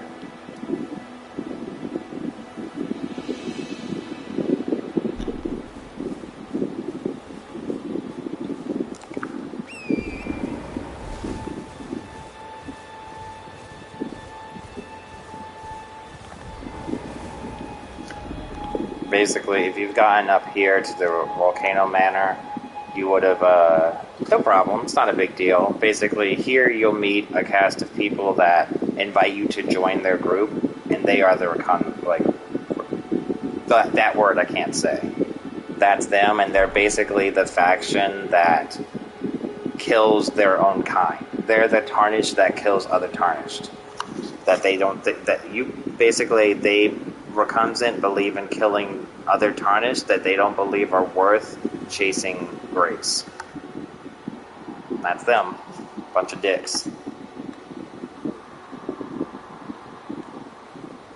All I wanted was to fight as a warrior. So why? Oh, guidance of Grace, will this door not open? I never got it to open either, buddy. I feel you. But yeah. That's why they invade you. And, interesting fact. Well, I don't know if that would be considered a spoiler, because it is kind of spoiled for story, but not main story, but like, you know, you just saw one. You fight them too. Like, the Rakunzans also invade your world to try to do that very thing to you. But that guy got. Little did he know, he was fighting Platina. And I got sock power.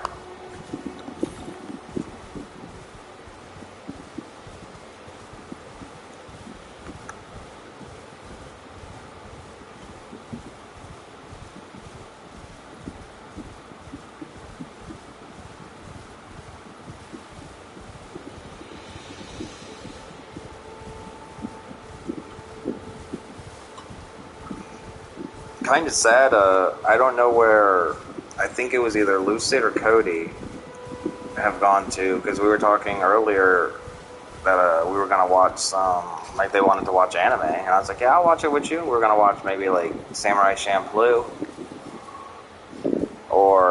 and I was trying to see like if he was interested because he hadn't seen any new stuff recently. I was like, you should look into Demon Slayer. That anime is amazing. I love that anime. But yeah, I was like, oh, I'm down to rewatch Samurai Champloo anytime. That shit's awesome.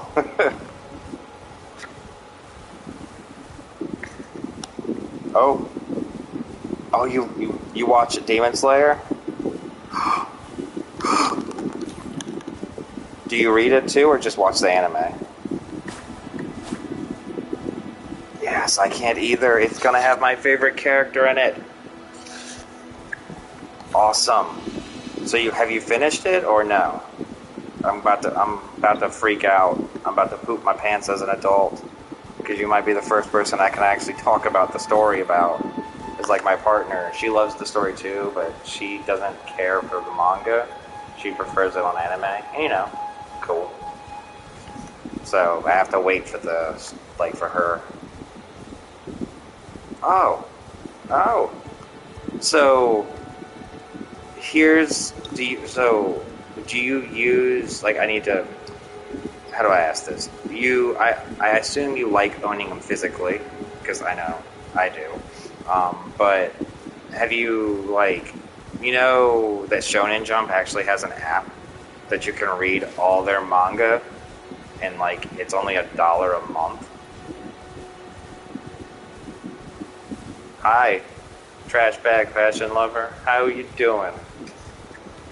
Just pretending to be tarnished.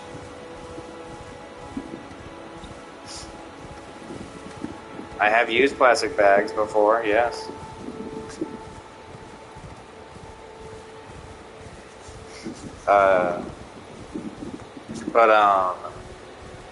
Yeah. Who's your favorite Hashira, Vixen, if you have one? Mine? Will I wear one now? I mean, depends on what it looks like, but most likely, yeah. Awesome. Well, it's even better.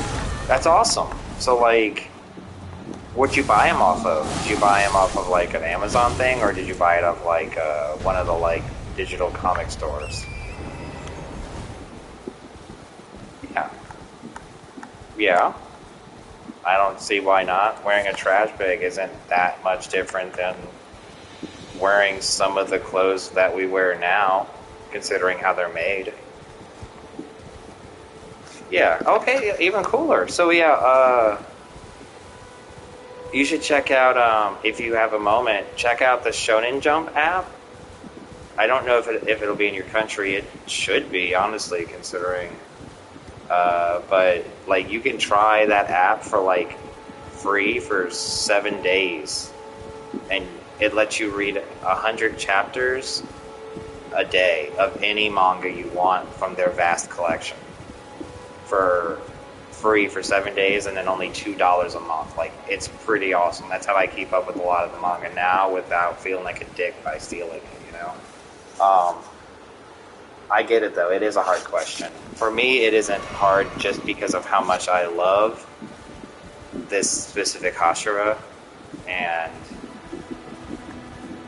I kind of gave it away by telling you it's the one of the next arc, but it's Kanroji. I adore Kanroji.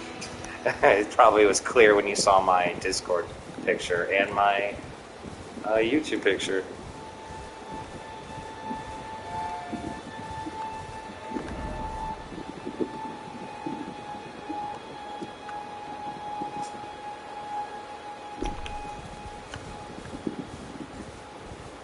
Let's kill the F out of this guy. Tengen. Yeah, I love Tengen. How can't you, you know? So... Tengen, wait.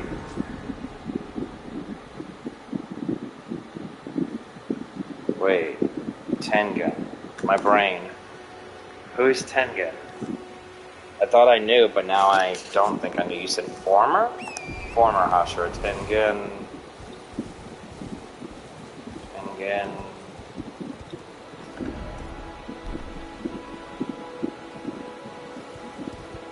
Oh!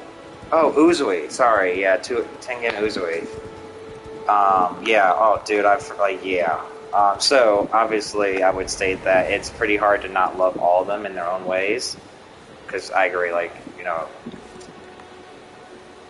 Yep, he retires. Although he doesn't retire because he loses his arm. It doesn't matter. It's story, cool stuff. But yeah, I love Hashira. I love her to death. I just wish she didn't have the boob window. Like, I don't like the boob window. I really wish that was not there. It's really annoying. I'm actually trying to see if I can find an artist to do it, like to commission a Kanroji for me that actually has her without the boob window. I love Kanroji a lot, and the thing I would think personally, this is just me, I think the woman who made the story of Demon Slayer, who drew and wrote this all stuff, I think the only mistake she made with Kanroji is that she made Kanroji a default skinny woman, like all anime characters are. I really wished she had just given her the body that I felt like Kanroji needed, which was like Mei from Overwatch. She literally, her backstory even goes about the fact that she's a beautiful woman in a monster's body, and yet she could have done that by just making her not skinny. It's just a personal thing. I think if I showed you the panel that I always think of when I think of Kanroji and the weird juxtaposition. So let me tangent for a second here.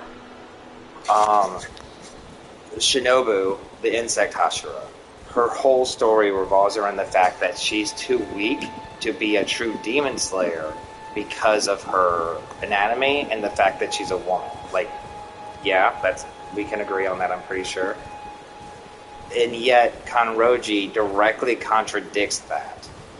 And so at this point, I just wonder, why was that not considered? Like, Kanroji is a woman too, but she just has superhuman strength because she was born that way, even though it doesn't have any direct effects against her physical anatomy. It's really weird that the thing that they claim people find unattractive about Kanroji is her hair color and that she's super strong. You know, because it's like, that doesn't even seem like you tried. Because, like, if they had just made her a little plump, made her what anyone would call fat, which, you know, isn't, but made her look like Mei in regards to size, that would make sense to, like, you could turn her story into being fat shamed or just shamed about her weight when there's nothing. And anyways, yeah, you said look what they...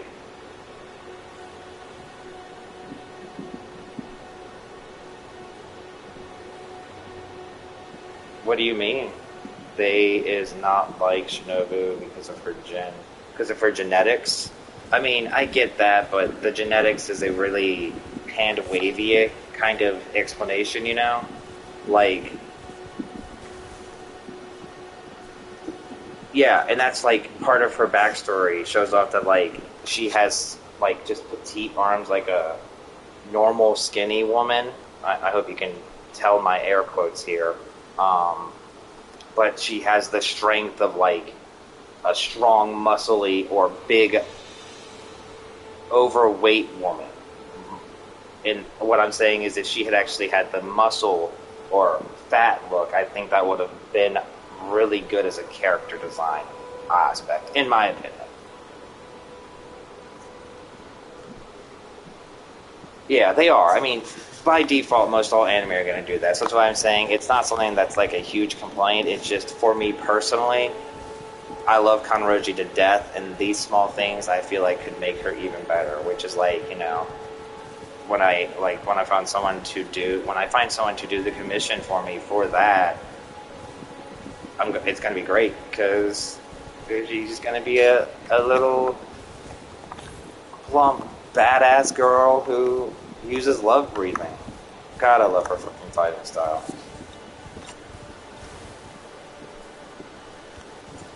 But yeah, like, for me, it's just like, it doesn't, like, if you look at her backstory and see that, like, her backstory just says that people didn't like her and she wasn't considered a good match because of her hair color as the start and then her strength as the other. It's like, that's not a strong argument. Like, guy, I don't know how I don't know how to put this in any way that isn't dumb, but it's just, you know, there's no human being in the planet that I can imagine that's considered a guy that wouldn't take Kanroji because of her hair, you know? But I know why, like, and so, like, arbitrarily making it off as if, like, it's because of her hair color, just, it's like, you could have just made it because she was fat, as in, not even really that fat or overweight, it's just, she's not skinny, so she's considered fat, and that would have worked better, in my opinion. But that's just, like I said, a small complaint. You were saying, cosplayer... Oh, no, that's awesome. Really? Who's the cosplayer that you're talking about? Because I would love to hear that. I don't use, so, like, for me, I don't use social media a lot in regards to, like, Instagram, Facebook, Snapchat, TikTok. It's just something that I don't use. Like, even something like Reddit, oh, no problem, take your time. But even for something like with Reddit or something, or even Twitch, like you were kind of talking about this in regards to, like, you didn't sub to a lot of people before who will follow, but you are more so now. That's the same thing with me when it comes to this. Like, I didn't follow a lot of people before, especially not cosplayers, because I didn't particularly care, but now I'm trying to reach out more and just, you know, and that's interesting. And if someone's cosplaying or Kanroji, I want to see it. I love her.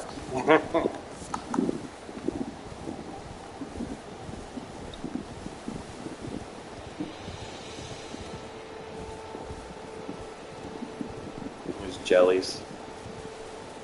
Jellies! But yeah.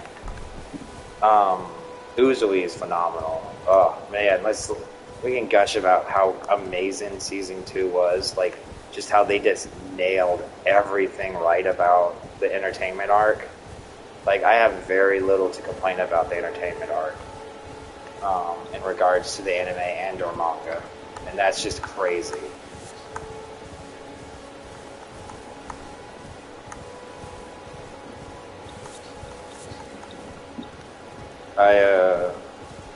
I got into Demon Slayer about a year and some change ago. It was basically after the first season had ended, before the Mugen Train was announced as a movie. That's about when I got into it. Like,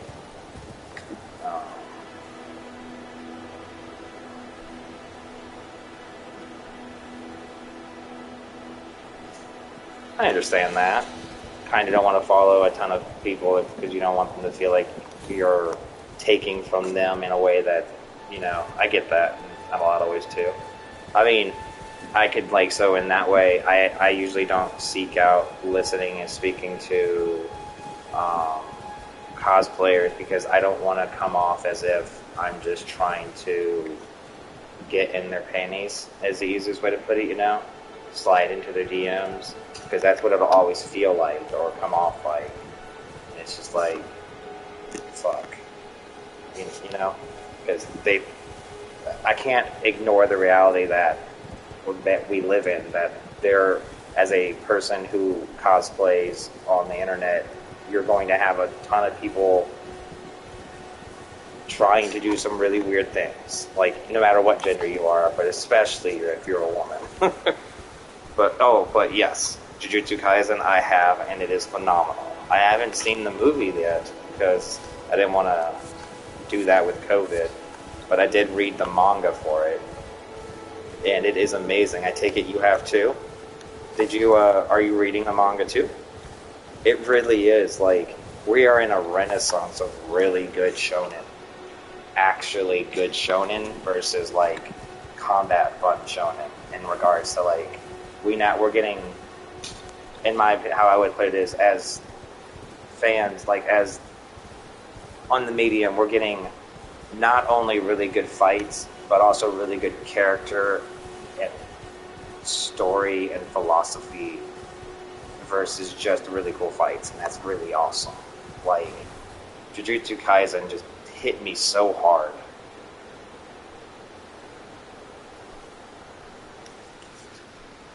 I would definitely, something that you'll like, I'm sure it's already on your plate at some point, but yeah, it's worth the read. Jujutsu Kaisen is actually... You okay? Jujutsu Kaisen's, like, the manga is actually really, really, like, it's a really fun read is the way I would put it. Like, it's a fun read in the same way Dragon Ball Z is to read, as well as Demon Slayer. Like, it's... One thing I really liked about Jujutsu Kaisen's manga that I picked up instantly when I actually started, like, because I watched the manga first, the anime first, and I was like, I can't stop, like, I want to see more. One thing that I saw in the manga that I instantly was like, wow, this is really cool, is how cohesive the fights come off to me. Like, I love how well the fights flow in the manga of Jujutsu Kaisen. But yeah, oh god, Jujutsu Kaisen's so good. Did you watch the movie?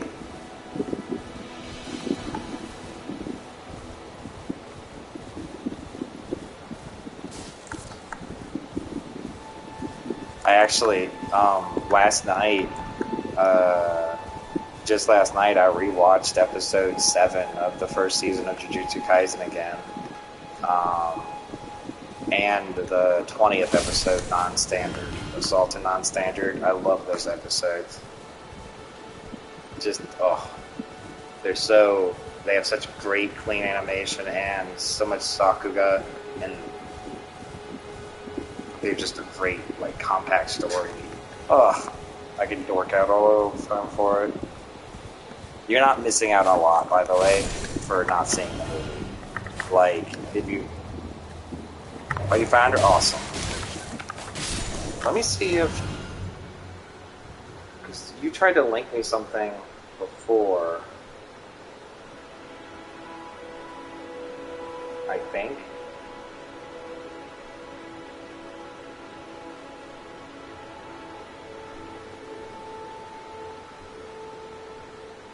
And it didn't go in chat for some reason? Oh, okay, awesome. Did it in general.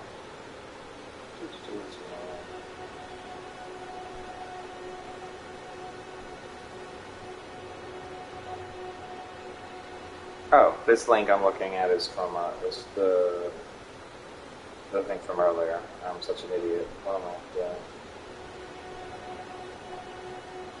Not a smart man. I can't. What in the world?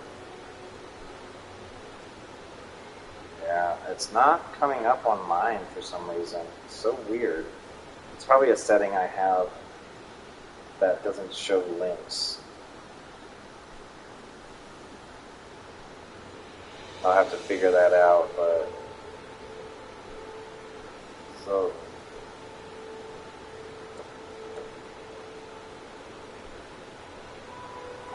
Name is Zoology.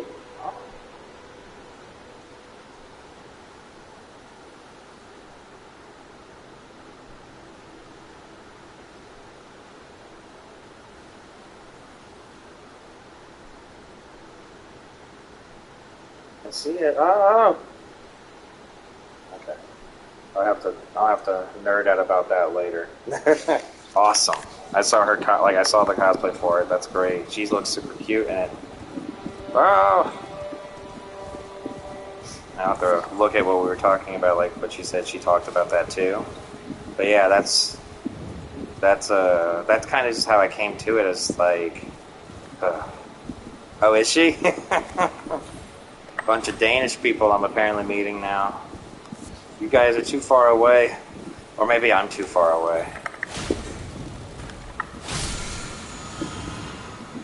Yeah, I saw some of them at her, like, pop pictures. She had that all red costume, which I can't remember who that's supposed to be. I guess I don't know who that's supposed to be, would be the better statement. But it was cute. Well, it was more sexy, but, you know, I think that's the point for that outfit. Because it's... Anyways, take this.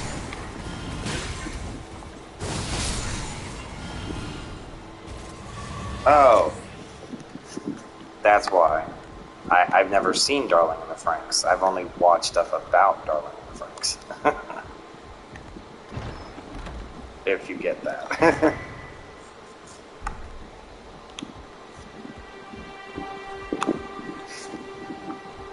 I heard it was really good up until a certain plot point, and then it gets really bad, and then it never gets better. That's why I never watched it. You just reconfirmed that. Yep, it's meh. Let's get back to good anime talk, like Demon Slayer. So, like, let's talk about how amazing the Entertainment District arc went through. Like, holy shit, did they nail the animation again? The combat, the flow was everything I was hoping for when I was reading the manga. Like, just, I loved the moment before he starts, like, before he blows up the entire house he's in with the demons in it, that he uses sound breathing to check the whole area just to make sure no one's going to be hurt. How well they transitioned that, like, how well they did the fight with Tanjiro.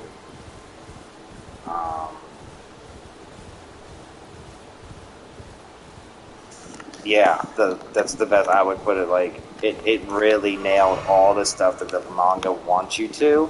Like, the way I would put it is, like, this is the anime that I'd be looking for when it comes to an anime adaptation, because it just feels like the anime is just filling in the in-between panels we don't see in the manga, and that's awesome. Yeah, dude, the spider fights were freaking phenomenal, and then, like, of course, the ending fight with Rui. I rewatched the episode with Zenitsu a lot, where he first shows off Thunderclap and Flash 6 times. Like, oh, so great. Like, just because not only the animation, but the story development. Freaking, God.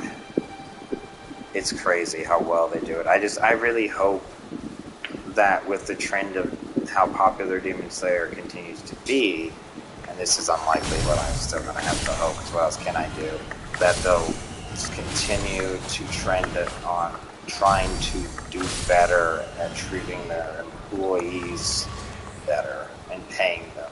You know, it's like, this shit's only possible because of them.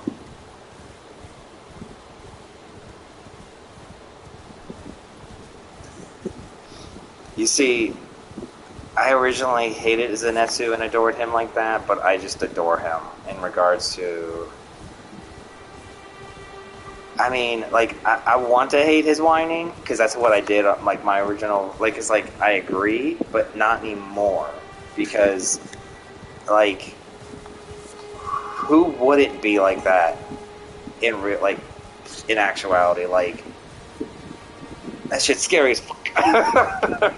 Like, yeah, that shit's accurately terrifying. And that's why I think it's funny. There is a point where they turn his character absurdity too much, which is, you know, it's a trope of the genre, unfortunately. But in general, I other than those moments, I feel like his character works in the way it's supposed to. And, like, the whining, you see, like, in my opinion at least, throughout the story, they explain why he's like that in some really interesting ways, rather than just saying that's just what he is. You know, because, like, that's not it, actually. How well they showed off Thunderclap and Flash. Oh man, let's take a second. What I was gonna say about the Tanjiro. When Tanjiro taps into the mark of the Demon Slayers, oh, they did that shit so well. When I was reading the manga, because after the Mugen Train, I couldn't wait anymore and had just picked up the manga. When Tanjiro pulls her Obi worm taut and then just jumps over it in a second. I like that panel of manga. It's so fucking amazing. I want that colored in on my wall, and they did it so well in animation too. Ugh, just oh god. Speaking of awesome, the Demon Slayer video game is actually pretty fun. Although it is definitely not worth full price. It is only worth at best $20, in my opinion, because $60 or more is a lot of money for a simple fighting game. Indeed, pure French chef's kiss. There is a game, yes. It came out earlier. It came out October of last year. It's called. Do you want me to show you it right now? Because it's a fighting game, but it's pretty neat. I like it. I found it fun. I find it fun. I just have no one to play it with. But yeah, they're actually, because it's coming out for the Switch this July or June. This June. They're actually going to be releasing new characters, 6 new characters, all of them being from the entertainment arc that we just saw. Yes, it's a fighting game where you get to play as it's like an anime fighting game made by CyberConnect, kind of the same guys who did the Naruto fighting game. It's fun. It's just not worth $60.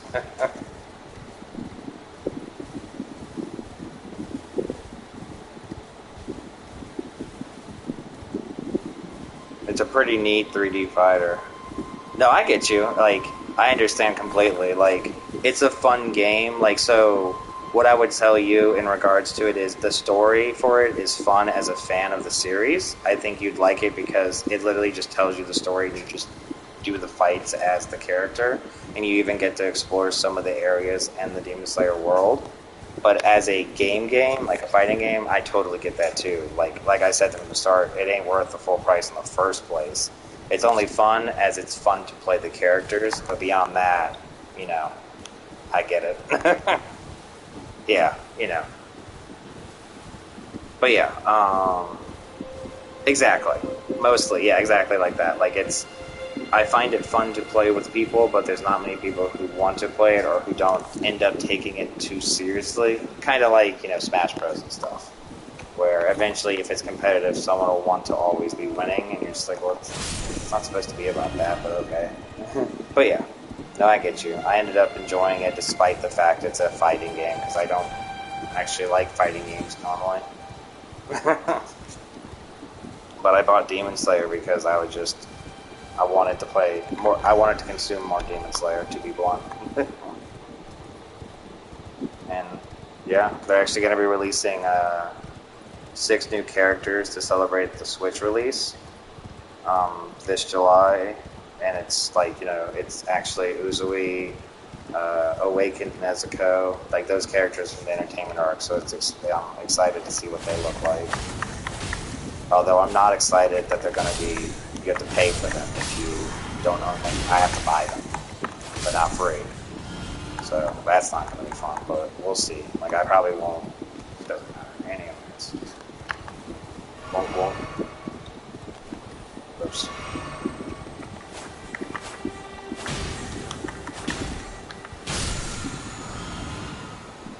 Wild Strikes.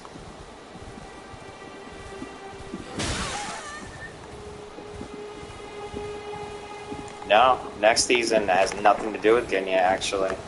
Next season is the the Swordsmith arc. God, I can never say that word.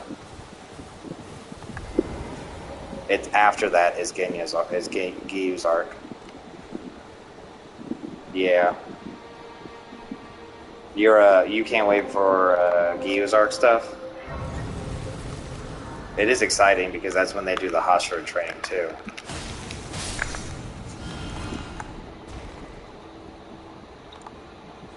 And then you also learn, so I don't want to say this too out loud because my partner could probably hear it too, but you learn about Gyu and a certain someone else that knows water breathing and how they used to know each other, if you know my meaning. And I did not expect that.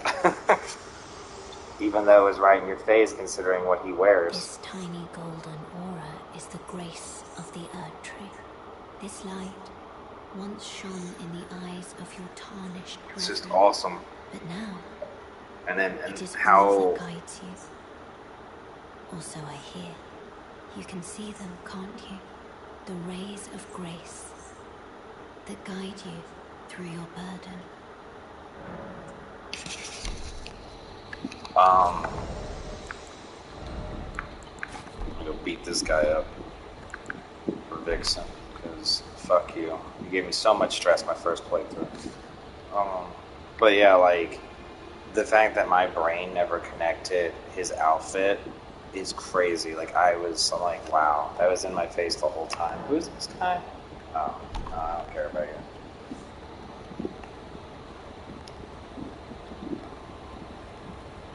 And how they, like, it also, in some interesting ways, explains why he is the way he is, like, his personality.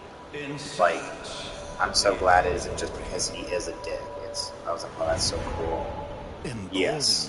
By the flame of ambition. This man's a racist dick. Such a racist against his own race. Tarnished. Gatekeeping piece of shit.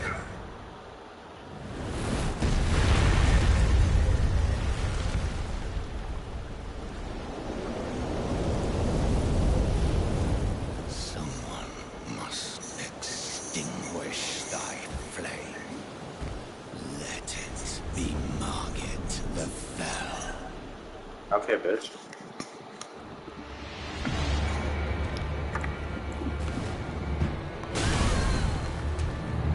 Okay.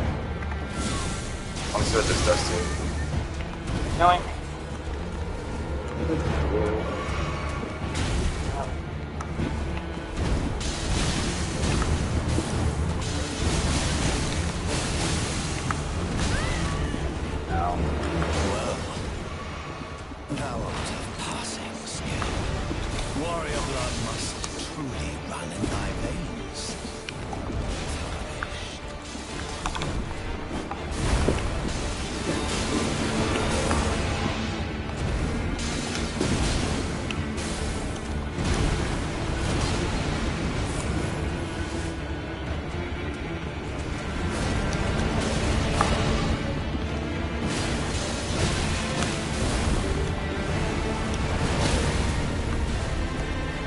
Duck yourself. Oh.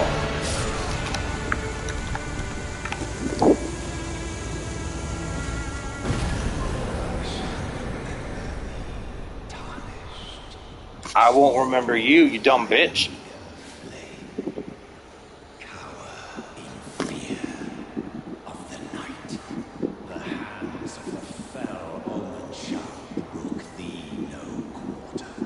I agree 100%. Like, I liked Gyu just because, like, the Gyu is complicated. I liked Gyu because he gave them a chance to survive, Tanjiro and Nezuko. But I'll just put it bluntly.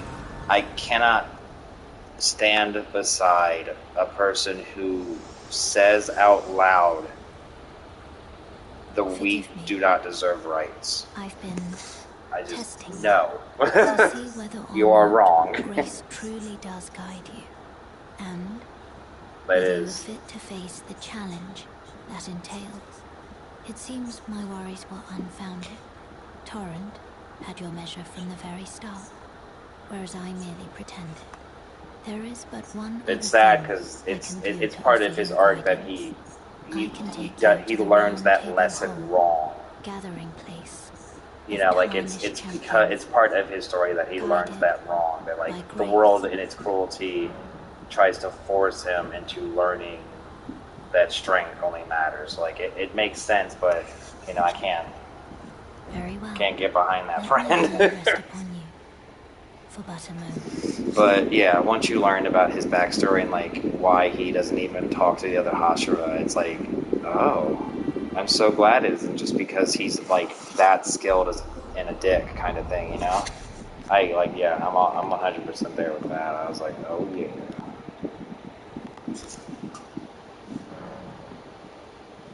And then when like at this time, this is basically like the mark.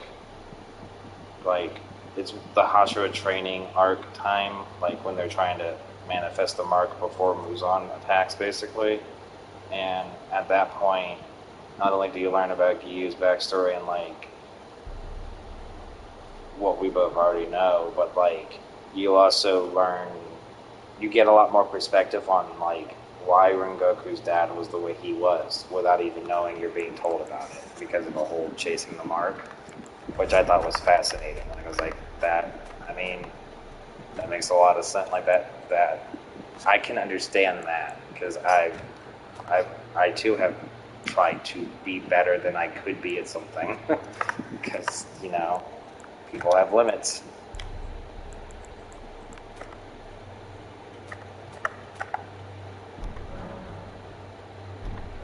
This lady took me to the hold.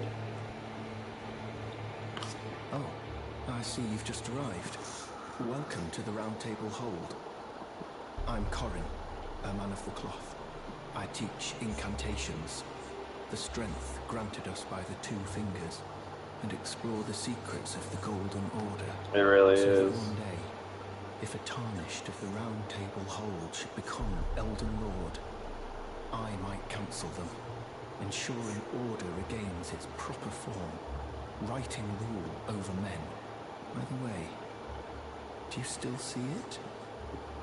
The guidance of grace.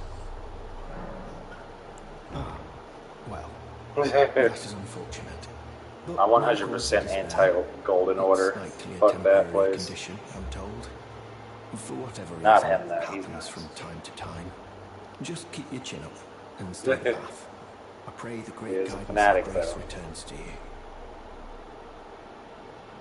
Damn.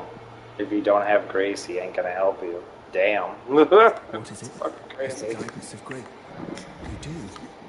All you have to say is you see it. That's funny. Most tarnished are blind to it these days. You are something of a rare breed. Well, what do you say? Care to learn an incantation of the two fingers?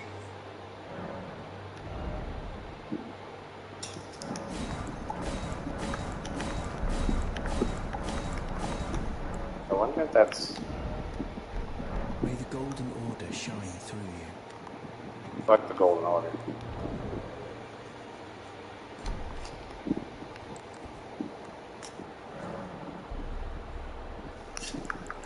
So much more awesome Demon Slayer left to go. It's exciting. Like, I'm so excited to see... Like, I can't wait to see how the animation is going to do Kanroji's fights. It's...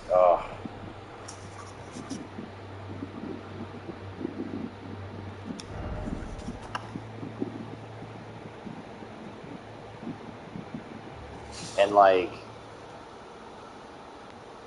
Do you, so you watched YouTube, so we talked about Demon Slayer.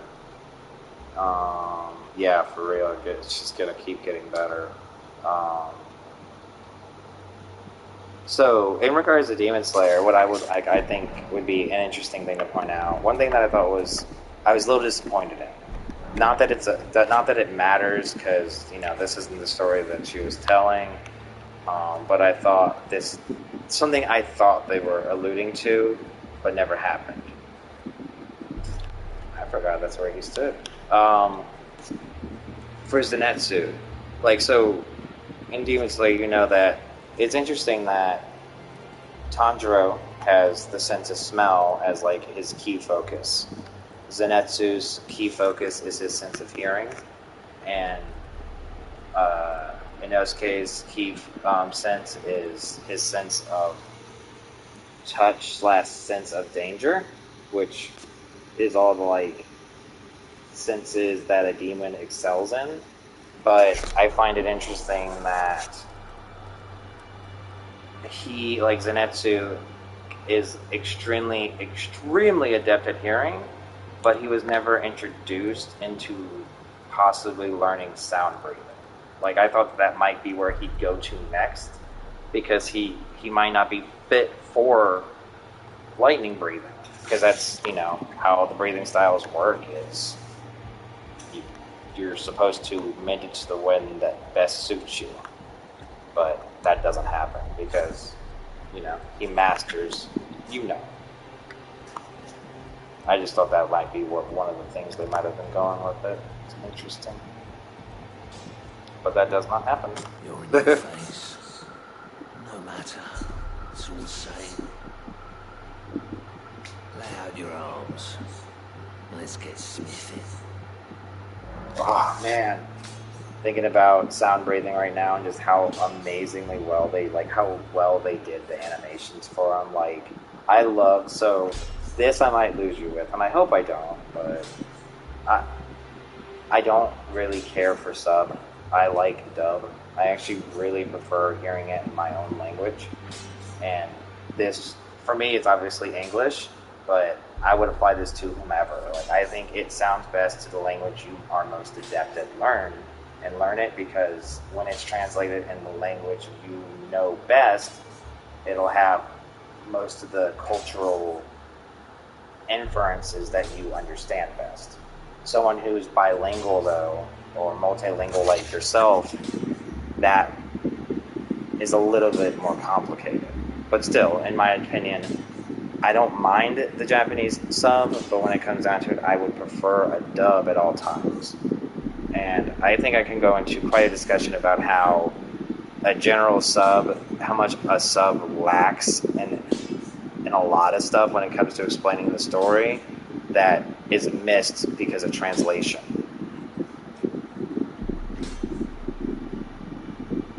Yeah, I mean, I understand. Again, it's like a lot of people, some people like to be quite hostile towards the idea of dubs, and I didn't expect that from you, but it's just like, you know, yeah, like,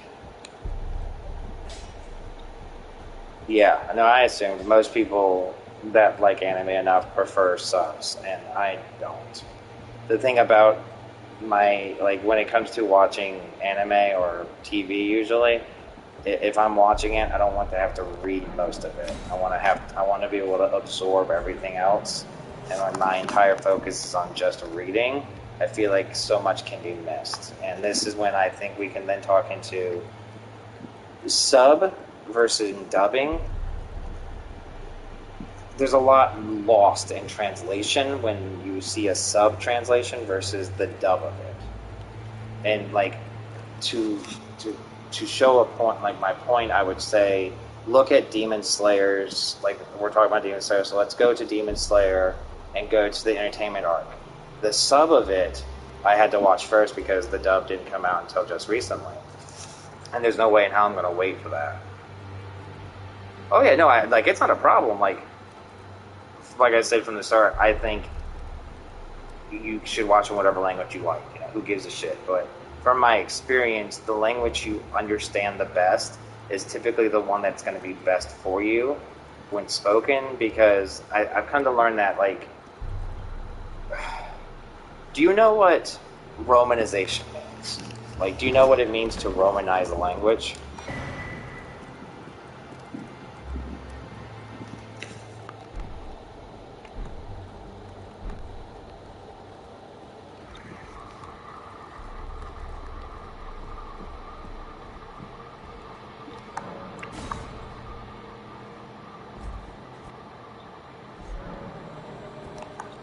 To a degree. So I'm going to be speaking as a English person, like someone who speaks English as their first language and only, because most of it's coming from that frame of reference.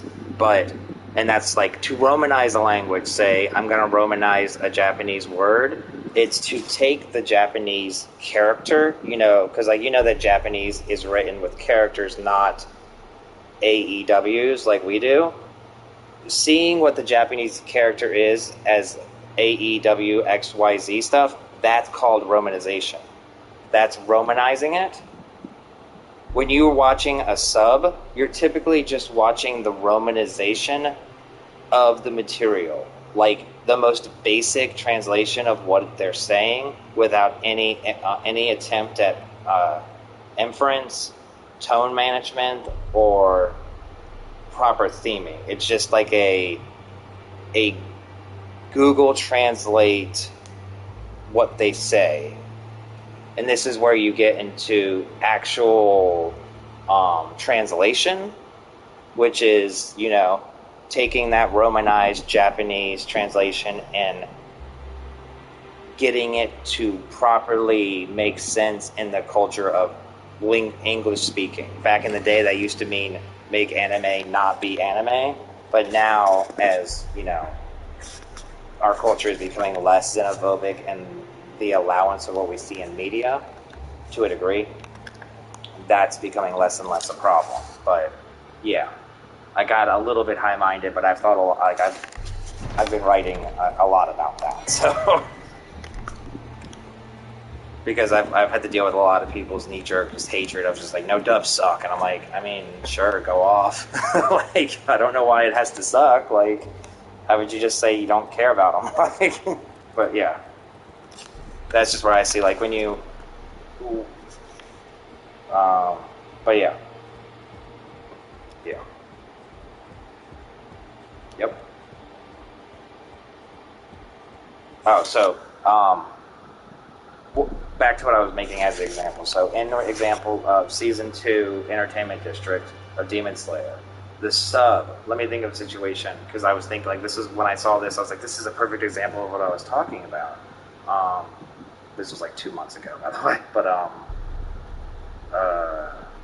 because when I watched the sub of Demon Slayer Season 2, I'm going to go on a small tangent that'll get to this point. But when I watched the sub, when it first came out, most of everything that happened didn't hit the same, is how I would put it. Like, I didn't get quite those emotional hits because I can't understand the language that I'm hearing, and I have to just read what is being told, not even translate it in a way that sounds like normal person speech. And, that's fine, whatever, but when I heard it translated, not only do you get to hear the tones and emotions that I understand and can register because I speak the language, more importantly, it's translated to make sense. I'm trying to think of the instance to make the example that I want. What was it? Thinking.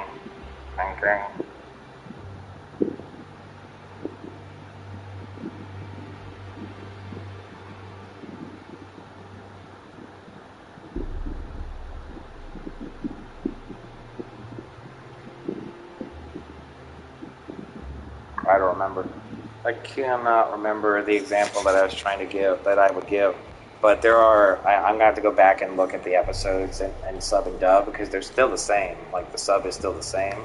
But, like, there are specific instances, there's so many instances of where the characters will say what they need to say subbed, as in, like, oh no, they're about to,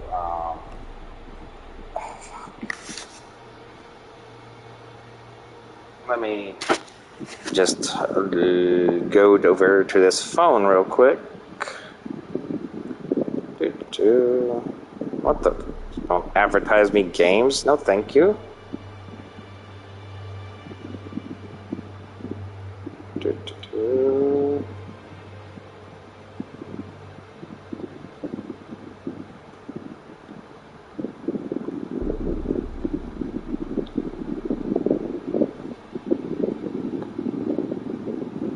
One thing that's crazy is just how long it takes to play through the whole game of freaking Elden Ring.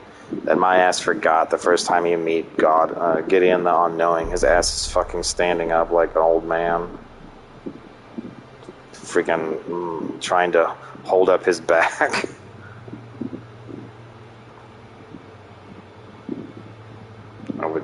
need to find Logan Train Arc, Entertainment District. There it is. And I want to see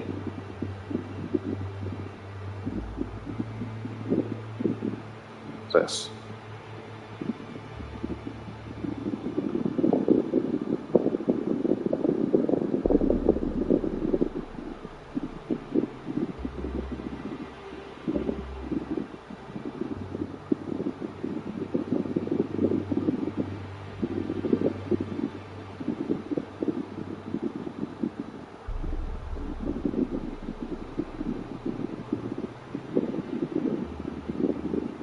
Bananas and pajamas are coming down the stairs. Ah!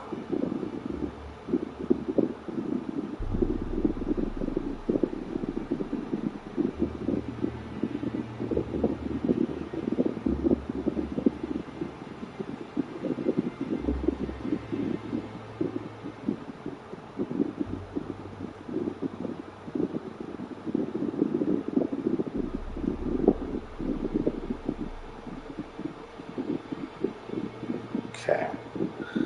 I got it, but I don't know if you're still here /care/ want to know what I was talking about / I'm a negative Nancy / hi.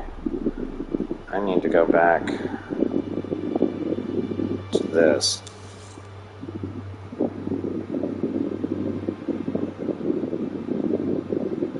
What are you up to, by the way? You still, you playing, Pokemon Unite?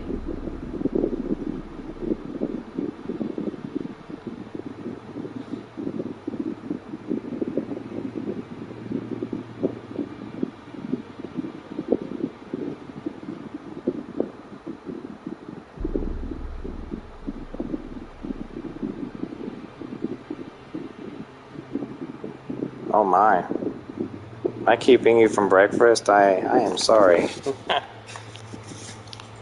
should get some breakfast. Typically it's quite yummy.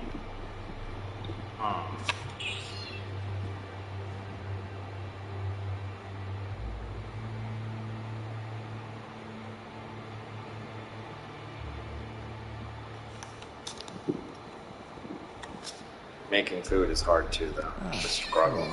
Hi, Fred. You must be new here. Well, just call me Dialos. The honor of one's house holds little import in these lands. By the way, have you met a young woman named Lanya on your travels? She's my servant, but fickle as the wind. Take your eyes off her for but a moment and she's good as gone. If you find her, please be sure to tell me. Be sure to tell me if you meet a young woman. She's a servant to mine. She's been my... I've lost count of the number of times. Honestly, she's such a little tomboy. Yeah. Indeed. Food. Food now. No problem. I'm gonna just go mute and chill. I might go grab something to eat too real quick while you do that. I hope you enjoy it. Thanks for hanging out. You can always hit me up on Discord if you want to chat there instead of having to stream. I need to download Pokemon Unite too. I can do that right now before I get up. I gotta get tea too. Yes, Fred? Just because I'm getting up does not mean that you're gonna get wet food. You have plenty of kibble and water. Fred.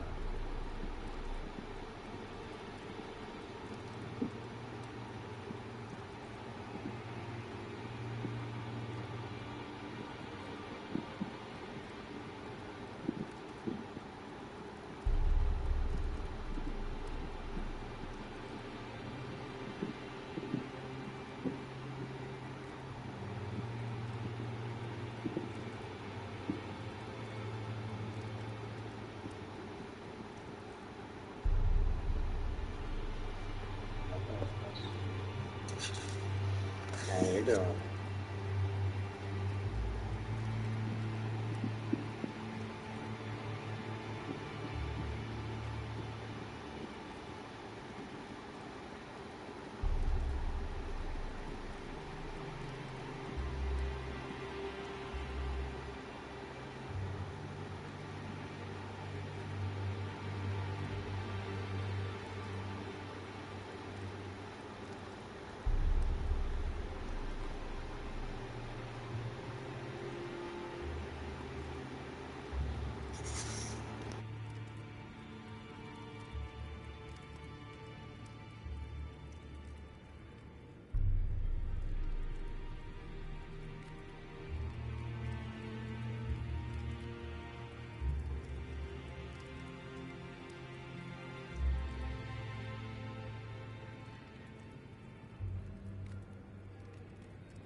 this is a rare occasion. I can't remember the last time a new Tarnished made their way to the Round Table. Very well. As your senior, I bid you welcome. It is safe here. You may let down your guard. Allow me a word of advice. As your senior, you are a mere visitor to the Round Table. Nothing more. A house guest. Yet to earn their keep. Remember your place, newcomer. There's nothing left to say. Be at your leisure.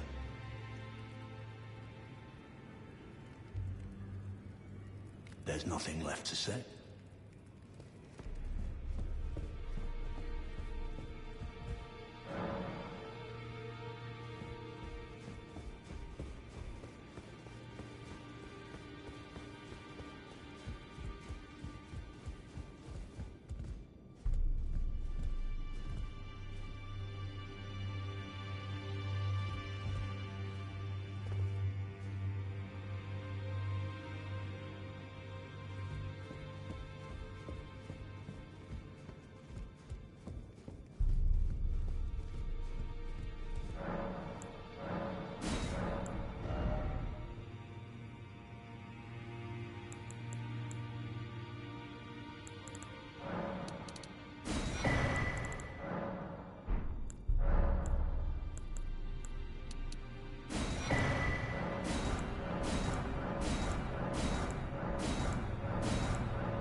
Welcome back.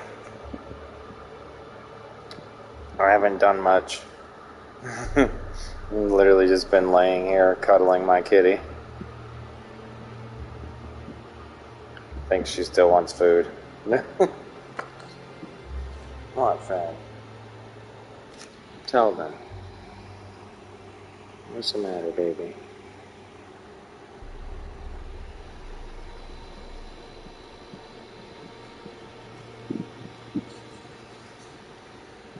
Gotta rub on the controller now.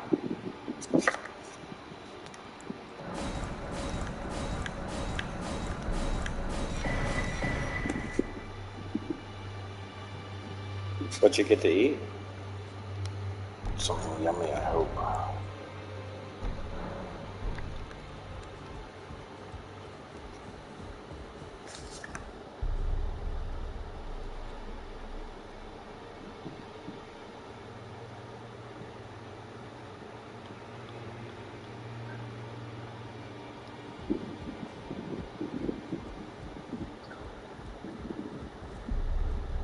Okay.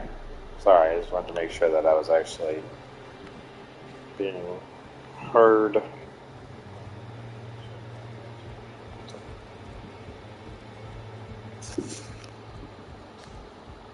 Come on, Freddy. Back already. No matter. Lay out your arms. I see you've noticed the chains. Nothing special. I'm a prisoner and these are my chains.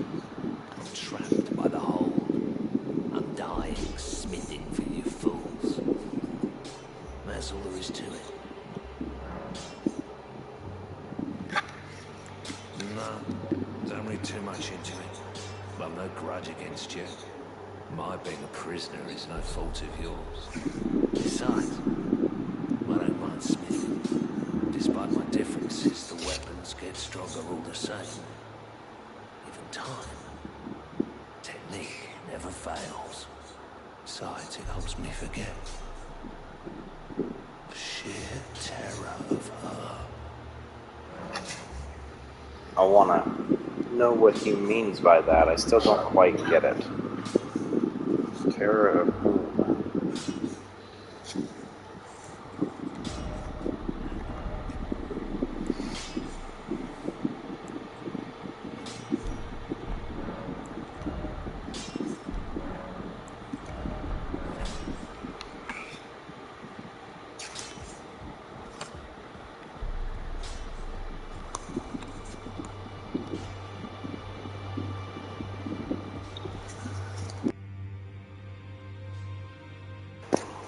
Ugh.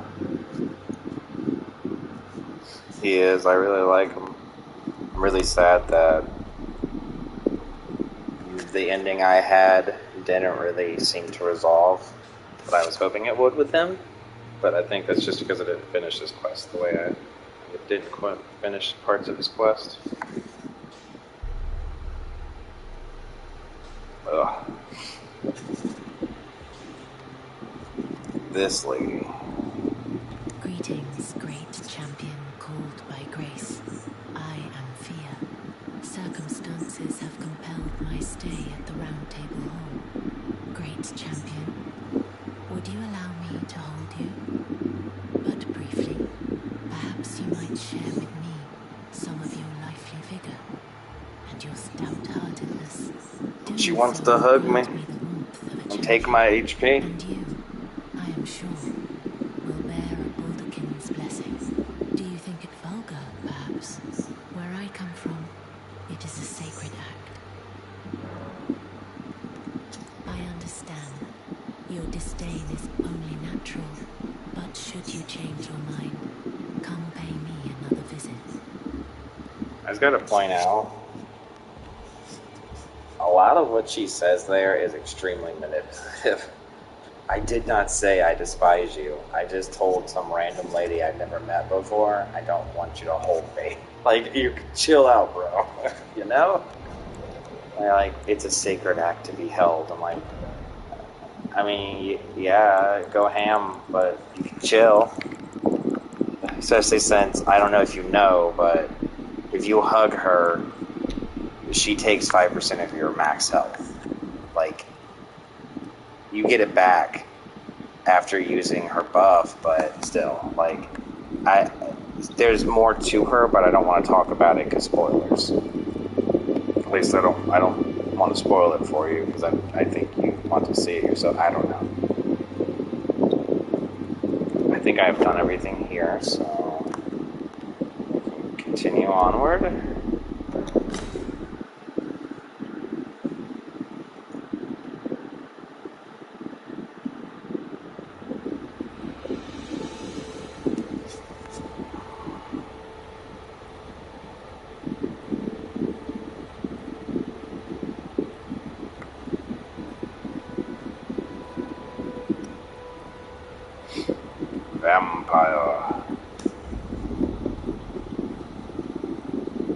Vampire lady.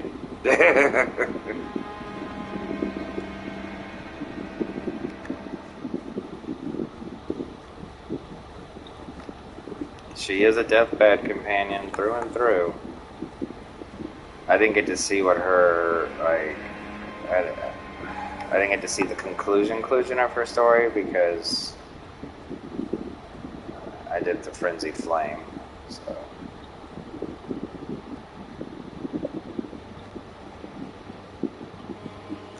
I like her though, I do like Fia. I wouldn't have refused her hugs, but I'm just doing the things I didn't do in my original playthrough, you know? So, refuse.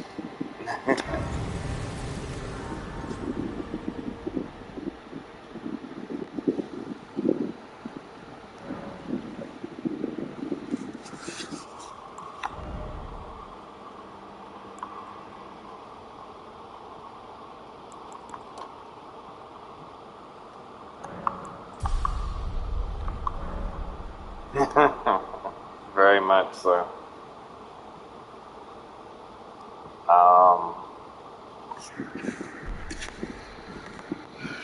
Let's get some more booty.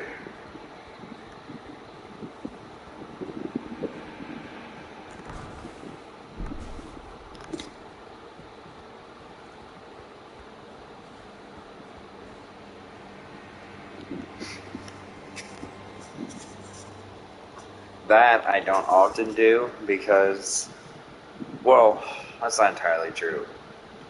Yes. It does add a lot more fun if you, like, yeah, like, if you do different builds on your second playthroughs and stuff. Like, right now, I'm kind of technically doing that. My first playthrough of it, like, you know, my original playthrough, first run, I mainly used katanas. Meteor Blade was one I used the most, but since I've gotten this blade, I've been using it. But I didn't get this blade. Like, I got this blade probably like 10 hours before I beat the game. Because I completely skipped him as a boss. Because I didn't know you could fight him. Like, I didn't know he was even an option at that time. Come over here, would you? This guy, I thought, tricks you. But, You're know. tarnished, aren't you? I would advise against taking the main gate into the castle. It's tightly guarded by hardened old hands. Try the opening right here. The guards don't know about it. You breach the castle undetected. Yes, that's the spirit. You're just the kind of tarnished that I like. So, like, let me reason with you here. He says all this, that they won't even know you're coming. And I'm like, okay, cool. So let me go there. I'll do that. So, you know, you come back here, because you're like, yo, my man ain't gonna lie to me, right? Because this is what happened to me. And I was like, alright, cool, do. Alright, can't go over there. Alright, you just drop down here. No big deal. And when you go up here... It's not here. Not here. Ah!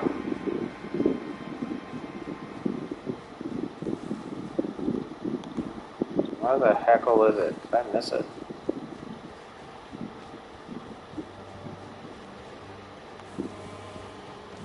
Oh, okay. Up here.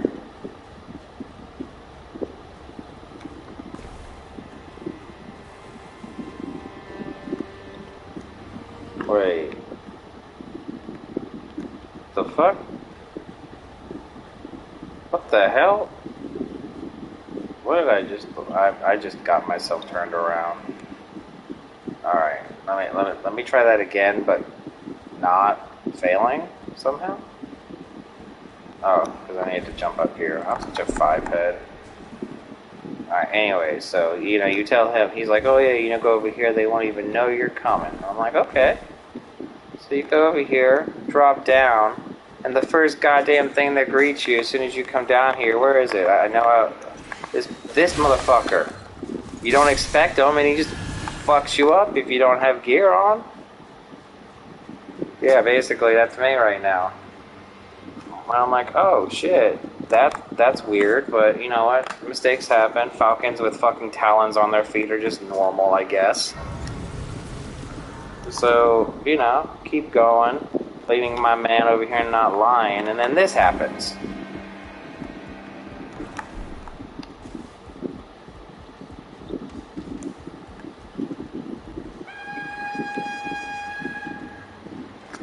How do you, like, I'm like, wait, I just got fucking, yeah, me too. It scared the poop out of me. And then this happens, like, wait, I thought I wasn't supposed to be detected, but, yeah, I was like, wait, this guy lied to me.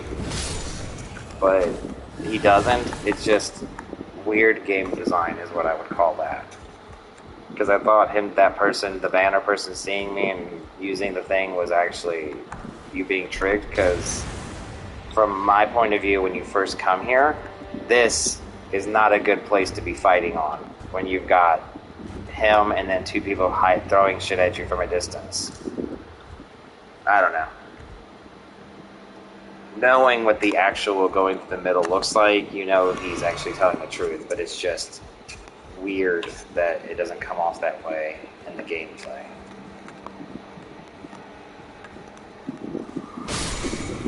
You're dead. Ugh.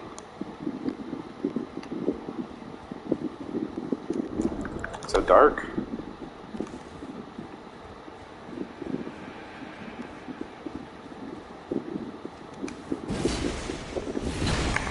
Yeah, I just like I did.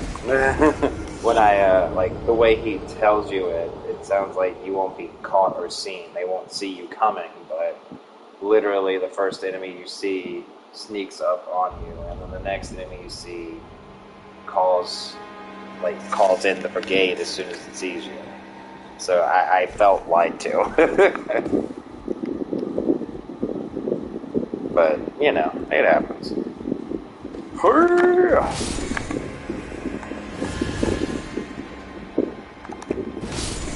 Yep.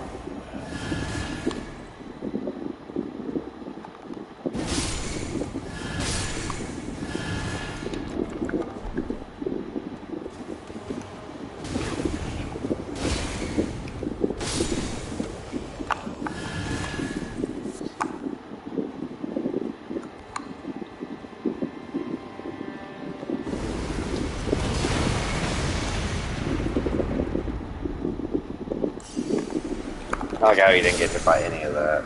Okay, again.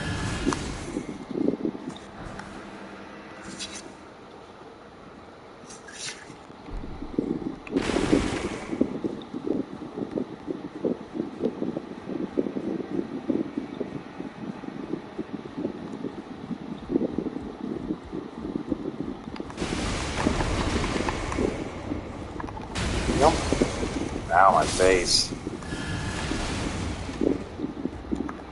Yep.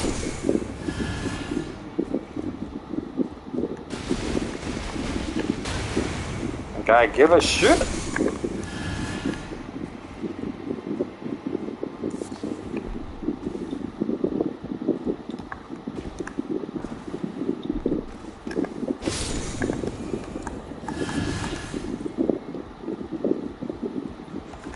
What you get to eat, Vixen? Something.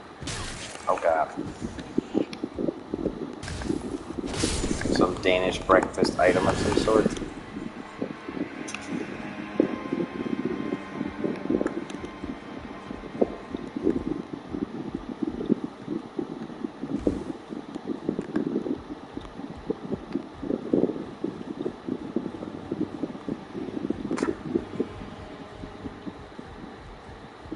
It doesn't have to be special for me to be interested, but I understand. Just bun with jam.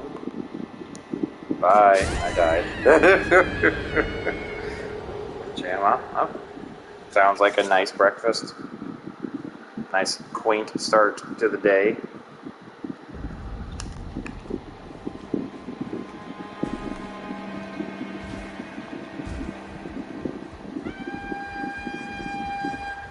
So far on my second playthrough, you've been the most you've killed me the most. Vixen, the most powerful Elden Ring boss. I say you because if I say me looking at chat, that makes it sound like it's my fault, and nah, not my fault. Can't be my fault.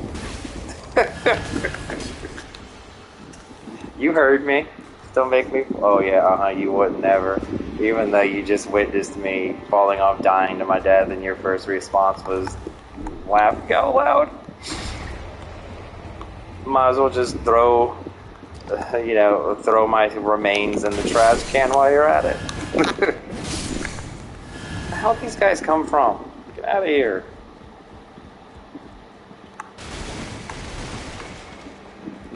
Yep. Oh, I gotta turn this off now.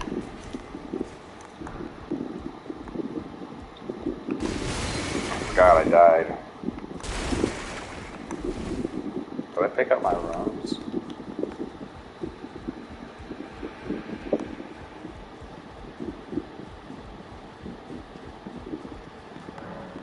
Locked. Should know that by now.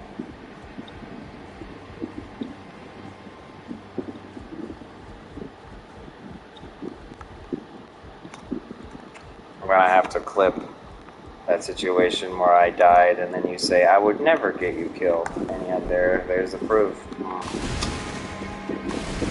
Goofy head. So, these guys are just coming out of the woodwork.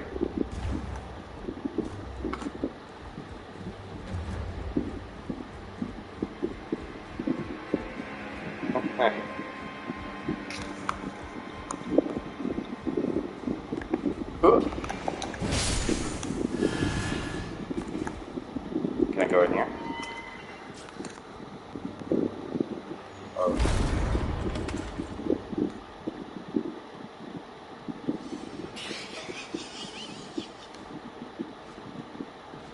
Rude.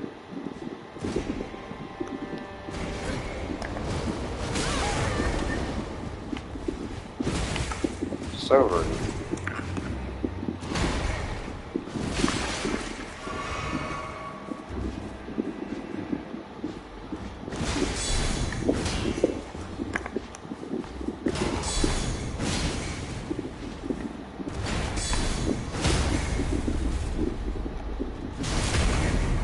Bitch ass bitch. Out of here.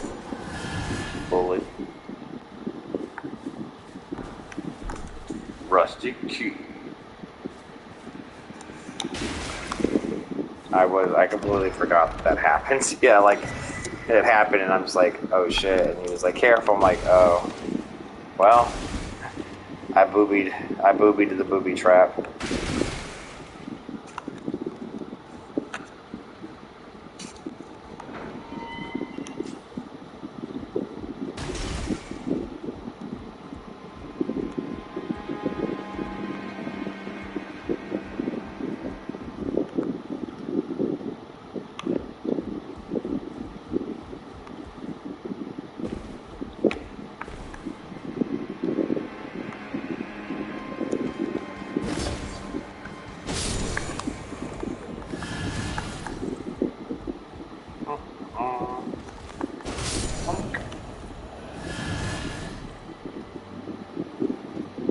Oh, what's your favorite weapon?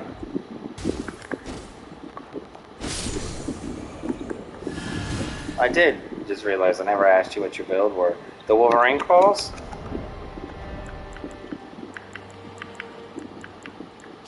They are neat. These ones or the other ones?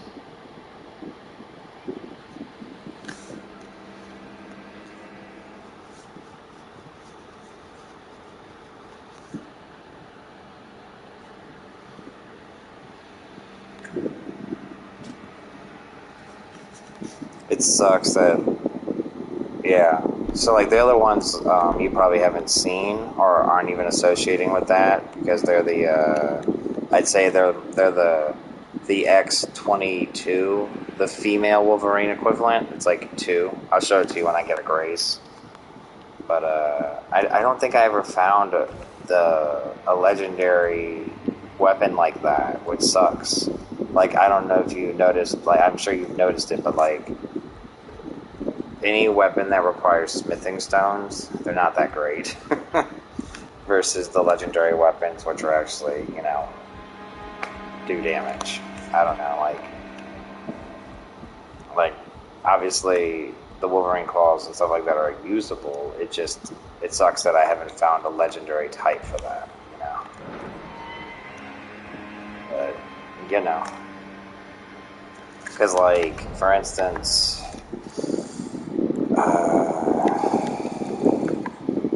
where's it at? There was a weapon, like this weapon is an example of something that's just, it's not that great because it uses smithing stones. Its power is high, but that's only because its base is high, not that it's supposed to be. I don't know. I think you got me when I explained it the first time. I don't know why I'm rambling. What's happening here? I go up.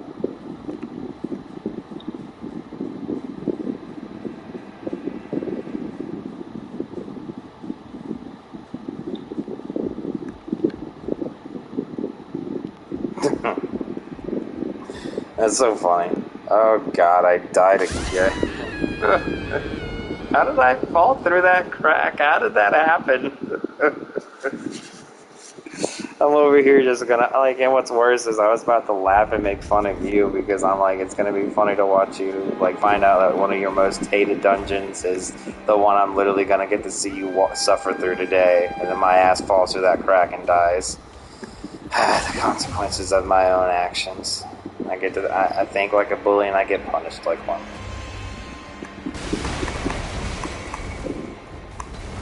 Oh yeah, I forgot about that. I got that key.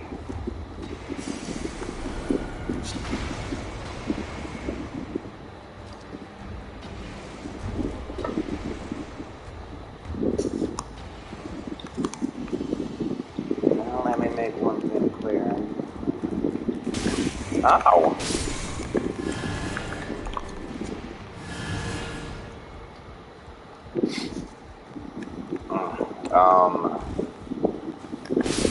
Oh, so like, going back in the Dorcas spree, like, if you want to talk about, like, Demon Slayer, oh man, dude. Freaking, ow, I did not expect that. When seeing, like, when Michelle and I saw Mugen Train, we got to see that in the theaters, but, like, that's not really the thing that matters. It's just, when we got to see Mugen Train, that shit hit hard, like,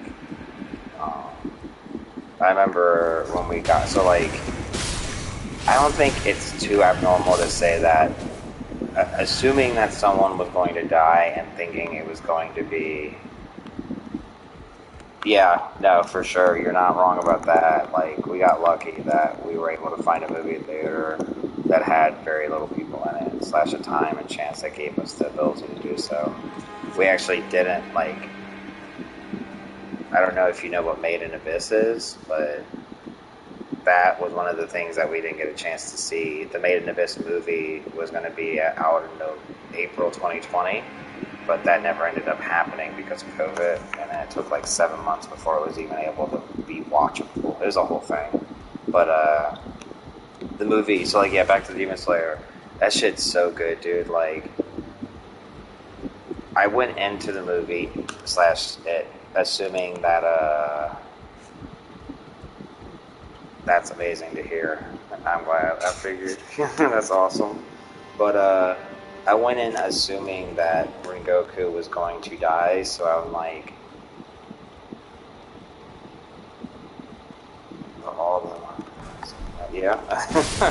Like I went in assuming that Rengoku would be a character that's being just like the new mentor that passes away. And yet, my ass was still crying when it happened. Like, it was still just done so well, because, like, I'm sitting here, like, even having that assumption going in, it still got me to just fall in love with Rengoku. And I think that is a testament to how good that story was written. To, like, having Rengoku come in, show off being that he's not just a overpowered character who's the mentor now, but rather an actual good person who cares about others rather than just wanting to be cool. And then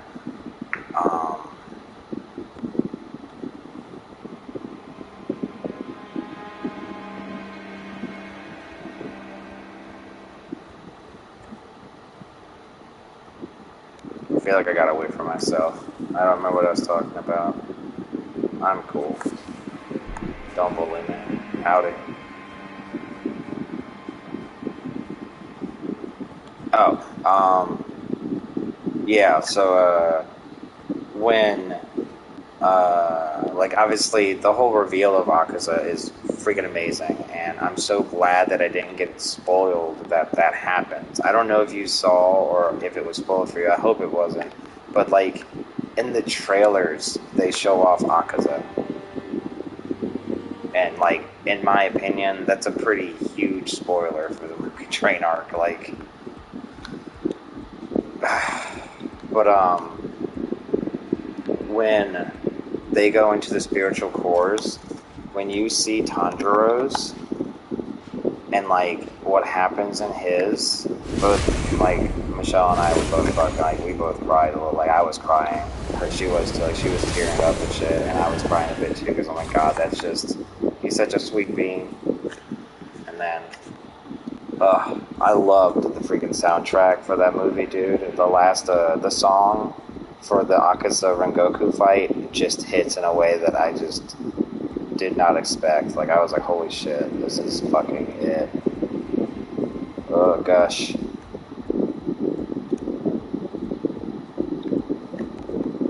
My Hero's been really good. I don't know if you've been reading the manga, but My Hero, like, manga-wise, has been just, oof.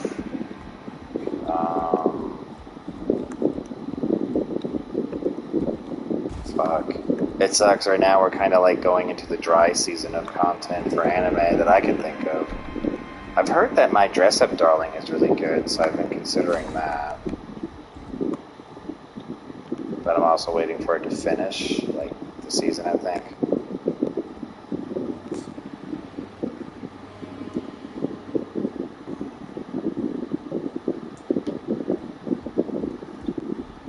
Only seen, like, you've seen it, like, that it exists, but you've not watched it, I think you meant, right?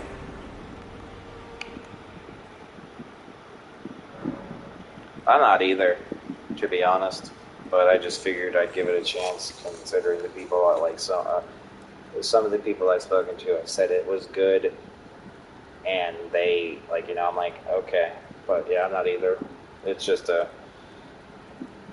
what I was getting, I didn't know it was a romance, actually. I thought it was going to be more friendship-mance, but obviously not.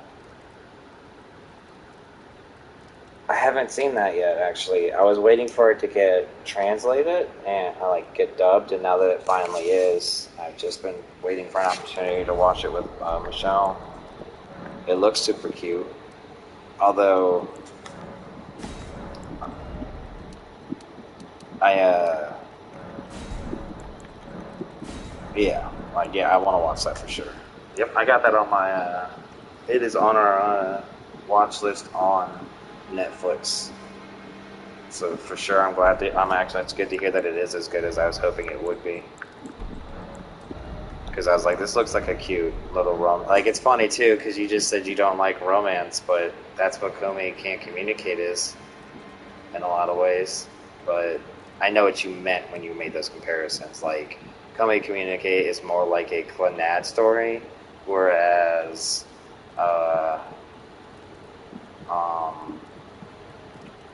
My Dress Up Darling, I think, is more like a what's that name? Like Please Teacher or Love Hina kind of thing. At least that's what I took your meaning to be like. Or God, I had this. I feel like it's a perfect comparison, but I can't think of the name. It's like it's got peaches in it for some reason. But yeah.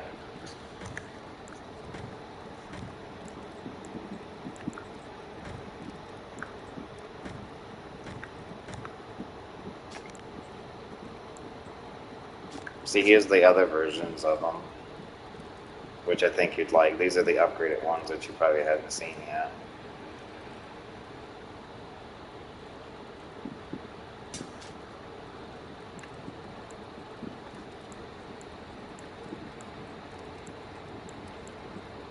And then these are the Raptor ones I was talking about. I'm sorry if you didn't want to see these.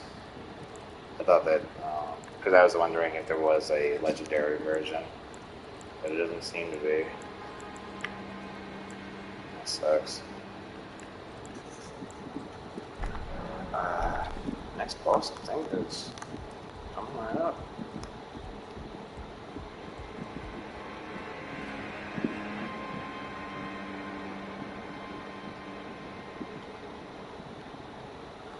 Yeah.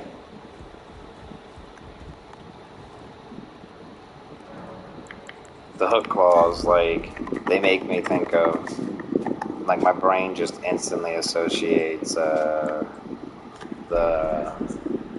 hook claw like weapons in Ninja Gaiden 2. And that shit's badass. I don't know if you've played that, but that's what they made me think of. I'm gonna level them up and check them out right now, actually.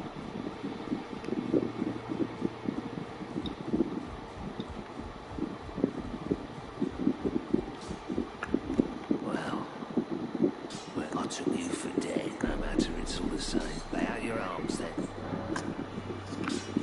Anything that you can remember about it? Oops.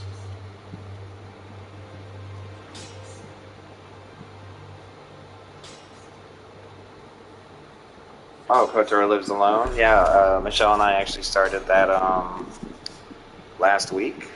I think we got to episode 3 so far. It is really cute.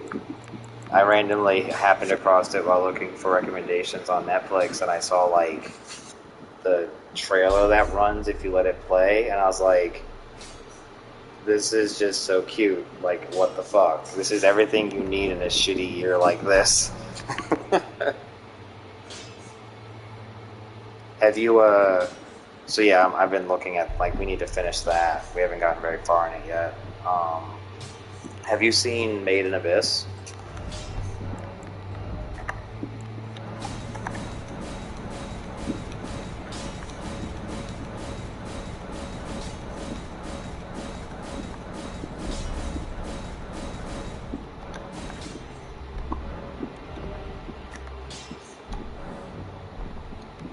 Oh, you read it?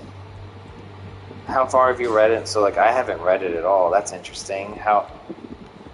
What? Yeah, that makes sense. I understand. It's the... I am not a fan of how Made in Abyss anime is treated. Like, in regards to what you're saying, yeah, like, even as someone who lives in the US, it was a pain in the ass to get to see the new movie.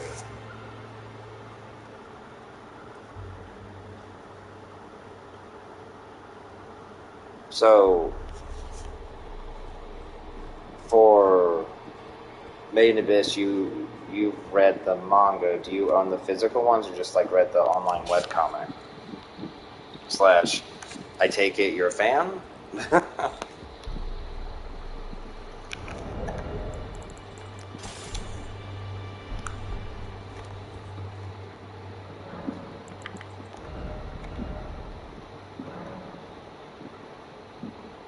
Same. Yep. I understand. I go with digital when I don't at this point in time, I'm not even buying manga as much as I'm just reading it through subscription services. Because I can't even afford to buy it right now. But I want to. Like, I bought the Kanroji manga just because I want to have it, because I love Kanroji.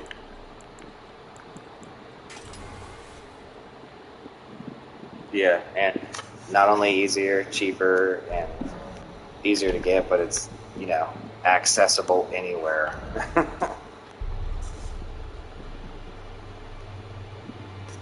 Me too.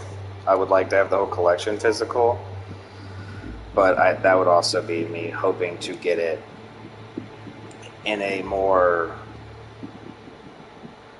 like, something like the Berserk Deluxe Edition would be really cool. I was doing what again? This. So far, the only Demon Slayer physical I own is that one, the 14th volume, which is the Kanroji one.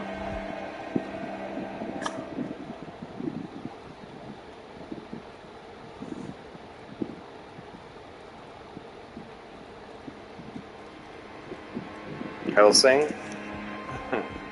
Yeah, no, I feel you. I mean, considering how fractured and how much media has changed in just the past decade alone, it's not that surprising, Like, back in the day, you'd have to spend like $40 just for like a DVD that came with 5 episodes, and now we're getting semi-casts of dub and sub episodes. It's awesome.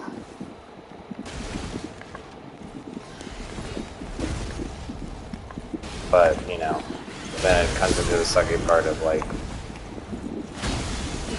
shitty national shit like that, where, fuck.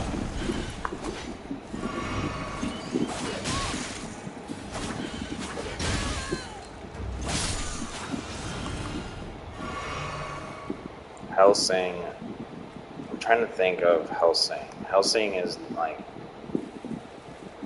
I'm pretty sure it's exactly the one that's in my head.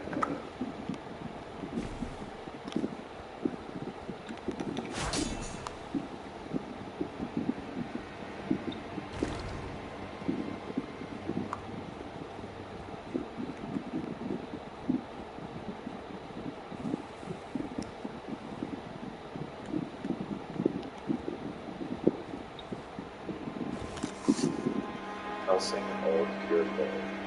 Let me just make sure what Helsing is. Like the manga that I'm thinking of, just so I'm not. Yes, that's exactly what I thought. Okay. Yep, it's. I was just making sure, yeah. Talk about an old school classic manga. I say old school classic. Shit's like what, 2004? God damn, that was long ago. Ancient. I'm gonna turn to dust.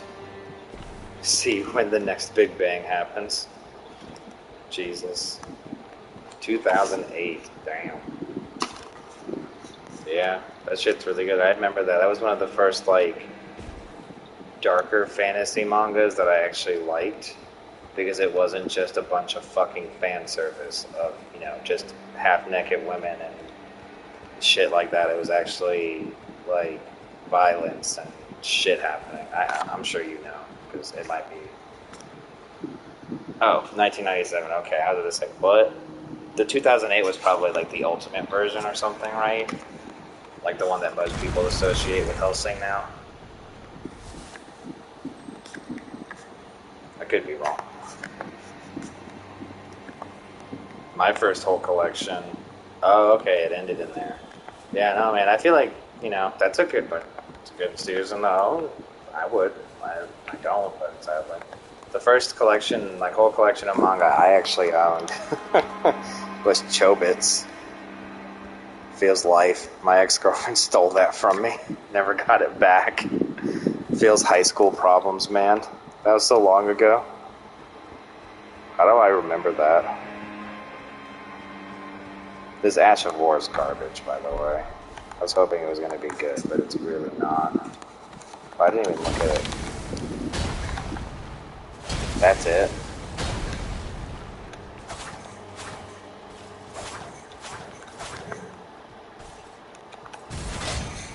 Oh.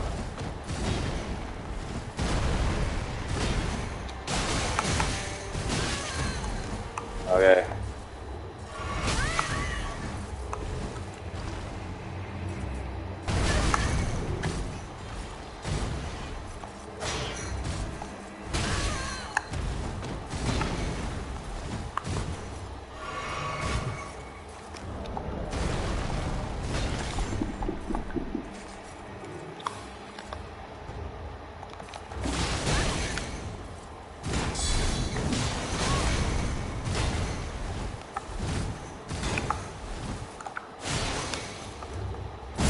Yeah, Claw's getting my booty kicked right now. Especially against this guy. This guy don't fuck around. I hate that you can't stagger him. Like, the fact you can't stagger these enemies is what makes them so goddamn hard.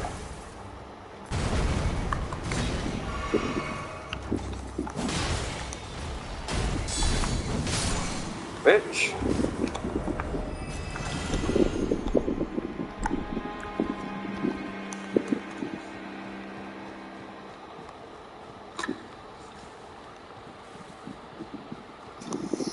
Oh man. Here's the like question I'm pretty sure I already know the answer to, but do you like One Piece? / have you read One Piece? Or do you read One Piece / watch One Piece? Bananas.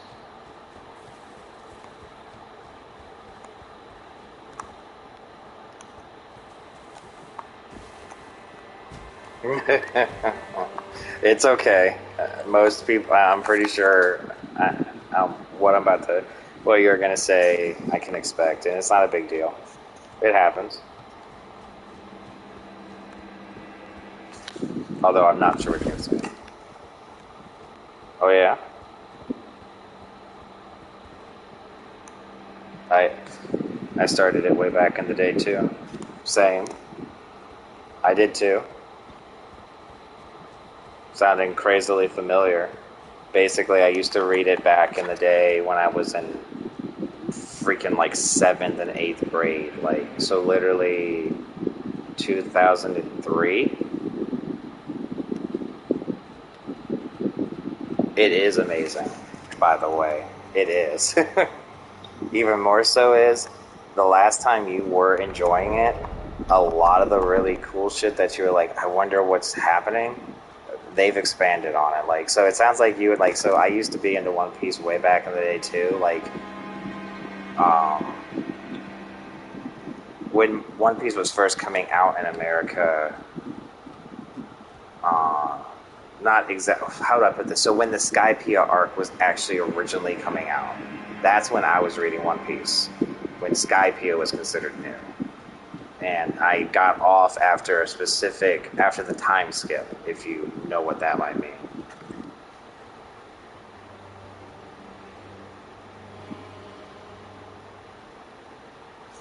Oh, well, let's talk about One Piece and the current arc, because that's all about Japanese feel. Wano is all about just being, that's Japan. They've been alluding to Wano since, like, episode 2, when you see Zoro. And it is awesome. There's so much cool shit that happens, dude. Like, you get more stuff about Zoro's swords. Zoro... Oh shit. You said you stopped right as the time skip ended? You mean start it? Like right when the time skip is about to happen? Or, like, you mean like when they were coming back together? What am I doing? What's happening? Because, like, I stopped because my favorite character died. And I also just, fell off of it for a while. Yeah, I see, yep. That was around the same time that I stopped, too. I got tired of it because of Thriller Bark, which is right before that. Yep. Like, you actually saw, you're talking about the part, like, after what happens at Marineford. Like, the stuff I'm being purposely vague about because I don't want to spoil anything, but yeah. What I would say is One Piece is definitely worth a reread / revisit of reading, but I definitely understand not wanting to go through the whole anime because, like, the anime needs to be remastered and streamlined because it's just not. Like, there is so much time taken up with unnecessary shit, but no, I understand. Like, I'm talking, like, as in, like, hey, this is something that I think would be great, but I don't expect you to, If anything, you'll just, like, if we talk more, you'll just hear me gush about it and get to see the stuff that you'll like anyways. Well, that's what I mean to say when it comes to it. Like, I'd recommend just reading the manga. The anime just isn't worth it until they remaster the anime. Like, when you, like, the anime now, that's different. Like, it still has a lot of the problems that need to be addressed, but at least I think you would really enjoy the Wano arc just because the animation's phenomenal. But, obviously you don't have time for that right now. The cool thing is, it'll always be there when you do. Yep. 118 episodes, and the manga, they are now at 150 chapters. And that's what happens when you're writing a true long-running world that's not just a story. Look, I'm going to be honest with you here. One Piece is the greatest piece of literature ever made, and Shakespeare should sit down. And I'm not being sarcastic. I honestly do think One Piece is by far a phenomenal piece of literature that, while it is held back by some of the cultural things that I'm not a big fan of when it comes to, like, anime and manga, it's telling a story that so far I'm still enraptured in ways that I can't even. Ugh. Like, if you want to hear someone dork out, I can dork out about a One Piece. Like, you want to talk about how fucking cool it is that Oda has been envisioning this story for so long that from the first chapter, this man was lying to you about Gold Roger's name. And it was because we were always being told his name by the world government. Like, we were being misinformed by the world government while not even considering it that. Because I don't know if you recall this, but, you know, Gold Roger, that's not his real name. And, like, obviously I think you know, like, there's a reason why that name was obscured. And that's just, like, it's fucking awesome. And so much more stuff like that keeps happening. Like, with Zoro and the Wano arc, if you probably don't recall completely, but basically where you were at before what was happening, like before this time skip was about to start, the Thriller Bark arc, Zoro gets a sword from that zombie that used to be at Wano. That situation comes to fruition where they want that sword back because the sword Sushui is literally like the relic of their people. Like, it's akin to the crown of Britain in a way to put it, you know? And him having it was like, how the fuck do you have that? You're not supposed to. And after he gives it back because, you know, One Piece, you have to go, Zoro's not just going to give his sword away. He gets Enma. And I can't explain to you how fucking badass Enma is because you don't even, like, I don't know if you know who Odin is. But it's just, there's so much stuff from what I'm getting about what you like about, like, what you're seeing that you're really interested in the one arc about. You're going to just love even more when you eventually get around to it, or just, you know, you'll be like, oh, that's really cool if you hear someone like myself dorking out about it, at the very least.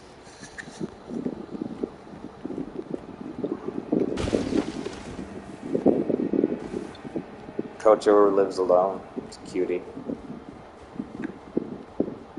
Oh, so Made in Abyss. We were talking about that until they got away from it. So, you read the manga. I want to. But, like, when I discovered, came across Made in Abyss was, like, 2 years ago. And so, Michelle and I watched it together. And that shit, dude, I was crying at the last episode with Mitzi. Ugh, can't even.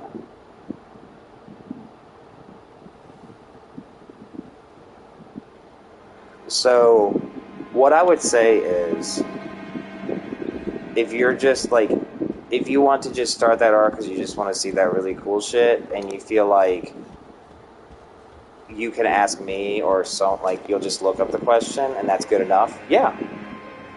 And, like, to me, One Piece is a story that's so all-encompassing, I don't think of anything as a spoiler for One Piece. If I could talk to someone who could tell me more about the Will of D, I would love to hear about it. Because it's a world I want to experience. It's not a story in that way. It's kind of hard to explain beyond just saying that way. I'm sure you might get it. If not, I'm not sure how else to articulate it. But, yeah. Why not, honestly? I would just jump in, because, like, the only thing you're going to be missing out on is you won't know the greater world context, as in, you know, the subtle things. Yeah, see, exactly. I agree, too. So, yeah, like, you'd be able to jump into it, enjoy what you like about it, and what I would say is, if you have any questions, I'm more than happy to answer them for you.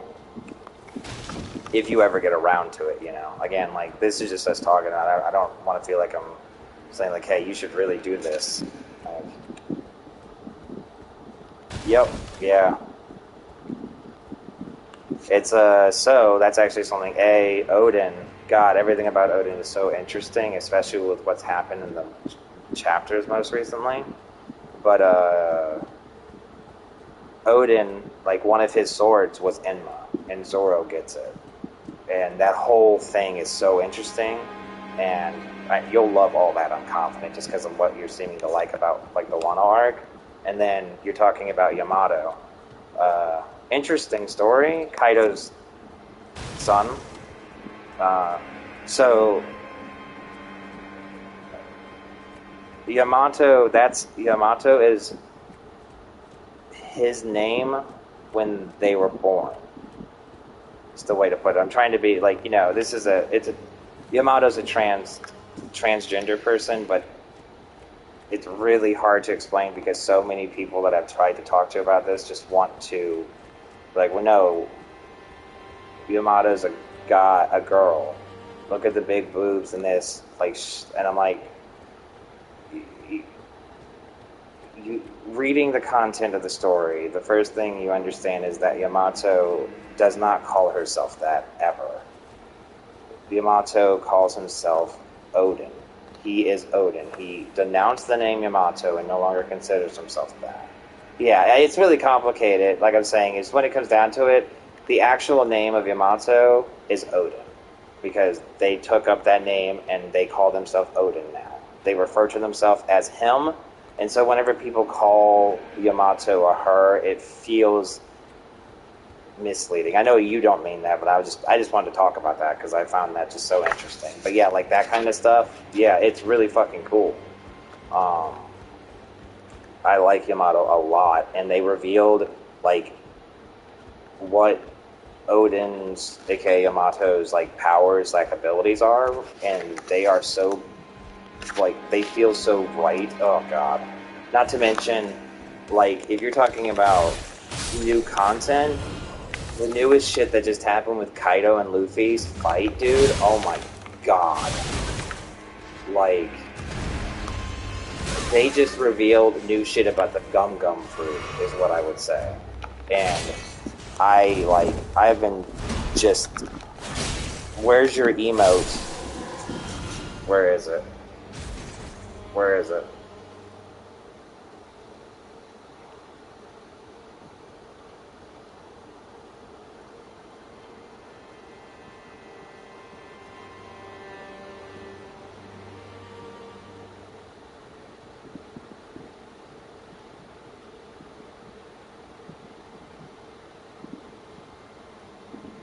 What? Excuse you? Help! Help!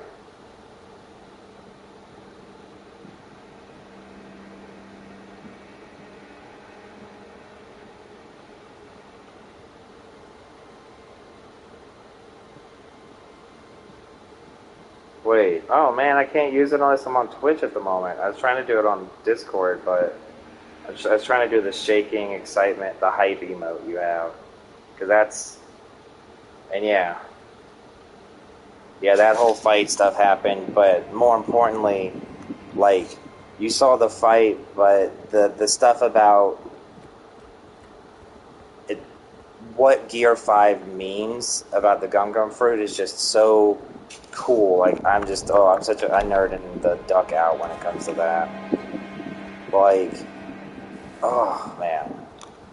Yes. I would say from the conversation we've had, I think you would get a lot out of just watching Wano whenever you have a chance. Like, in my opinion, you'll probably end up wanting to go through One Piece eventually after watching it just because of how much you'll enjoy it. Like, why not just enjoy what you want to?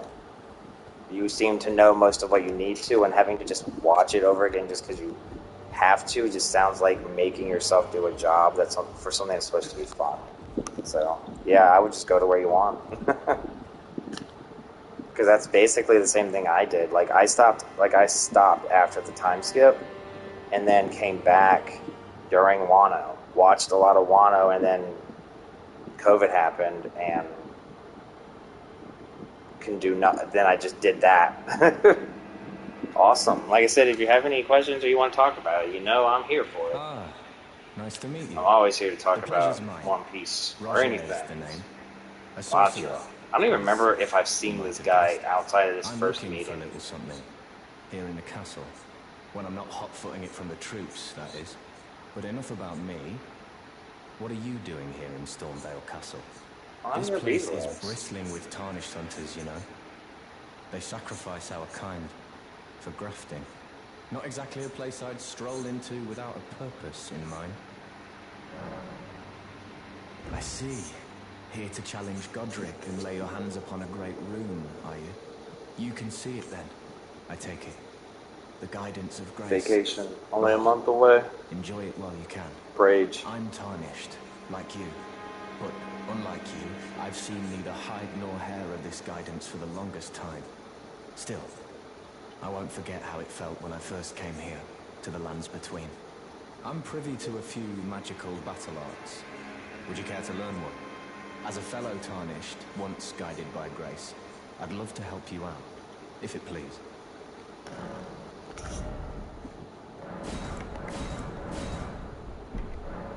The battle art you've learned is of the Glintstone family. They were conceived at the Great Academy of Rea Lucaria, to the north of this castle.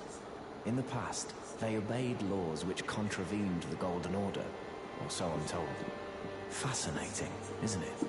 That the Golden Order was pliable enough to absorb practices that contradicted itself in the past.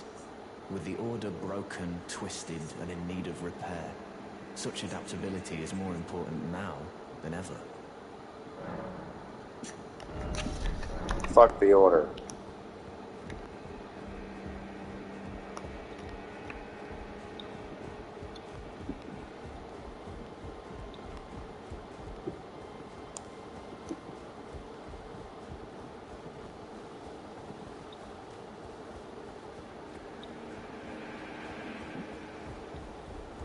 I know we were talking about this earlier about Lucid. I think it was either Lucid or Cody. We were talking about Samurai Champloo, and we were gonna like watch together.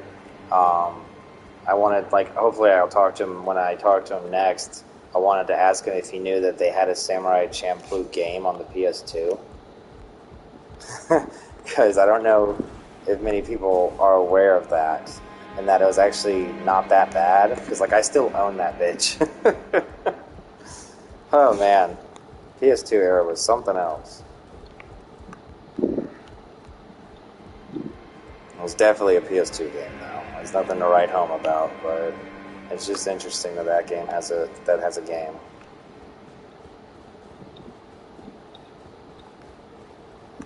And it's actually like a story, like action game. It's not a fighting game like the Demon Slayer game.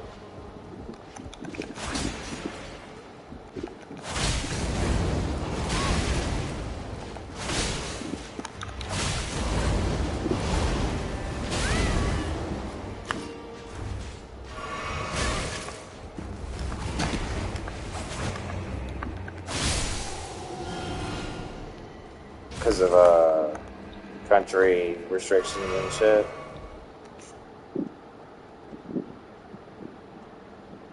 Or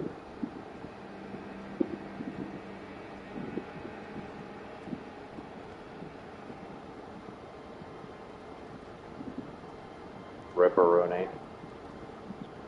Copyright law and patent law are some really dumb shit, yo.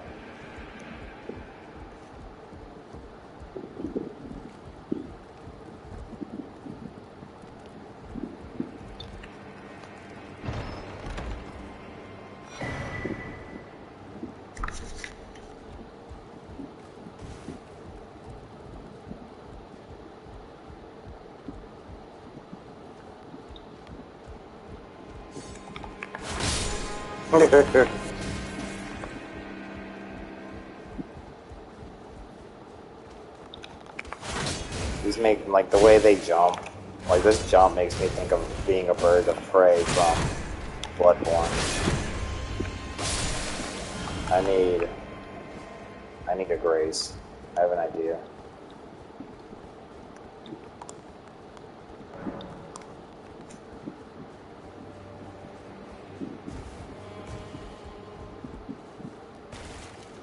I don't know if you got the chance to watch this or if you like, but random note, Castlevania, the Netflix series, holy shit was that anime really good. Like, I did not, like, by no right does a Castlevania anime have to be good. And yet, it was phenomenal in my opinion. It's so good. Like, crazy is how, like, is what I would call it. Is how ridiculously good it is. I hope you, seems you might, I don't know. Yes, I'm glad to hear you sing it. Like, the animation is so good. Oh, yeah, right? So, like, it's just crazy how good it is. It's like how they do some of the, like, pencil lining animation is just, oh, love it. I don't know how else to call that kind of animation at the moment.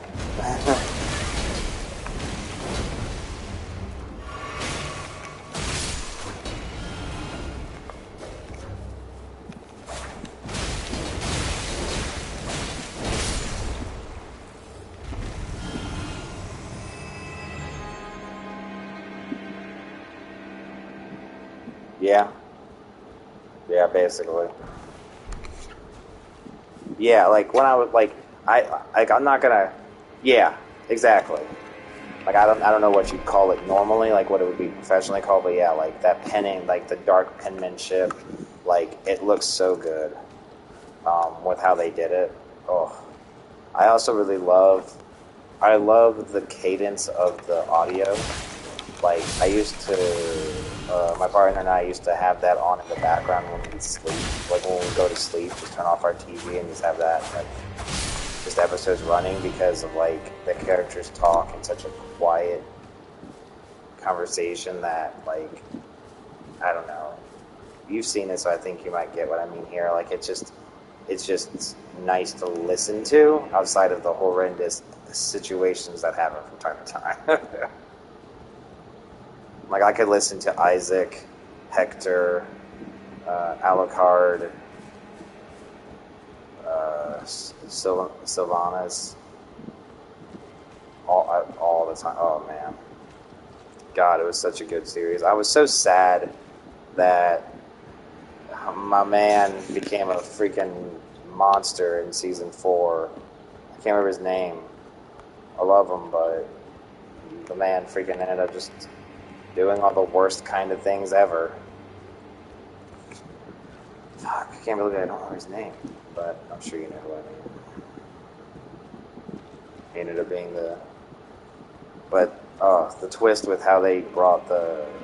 Oh, man. My brain's all over the place right now, thinking about Castlevania now.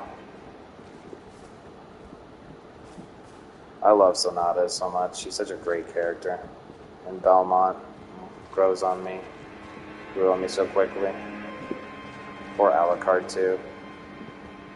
Ugh. Season 3 is so hard to watch. Oh, you had a problem with Season 3? I love that season. But it's hard to watch. What's your problem with it?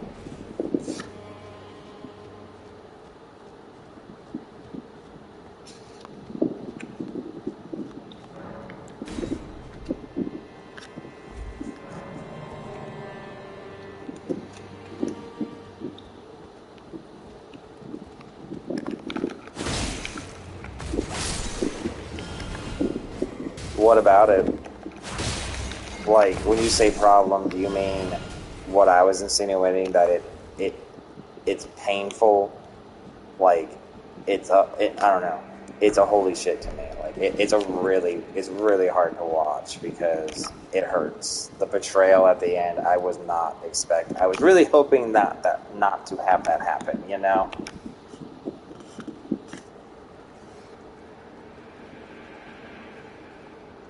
Oh, like, so, okay. So you don't like that at all. So what were you hoping, like, no, I get you, like, you not liking it, hey, you know, everyone has their own preference, and what was, like, so what were you expecting for Season 3 with Alucard? Because I can get that, like, I can't even remember what I was hoping for, what he was going to be doing in Season 3 anymore, you know? But I can understand where you're coming from.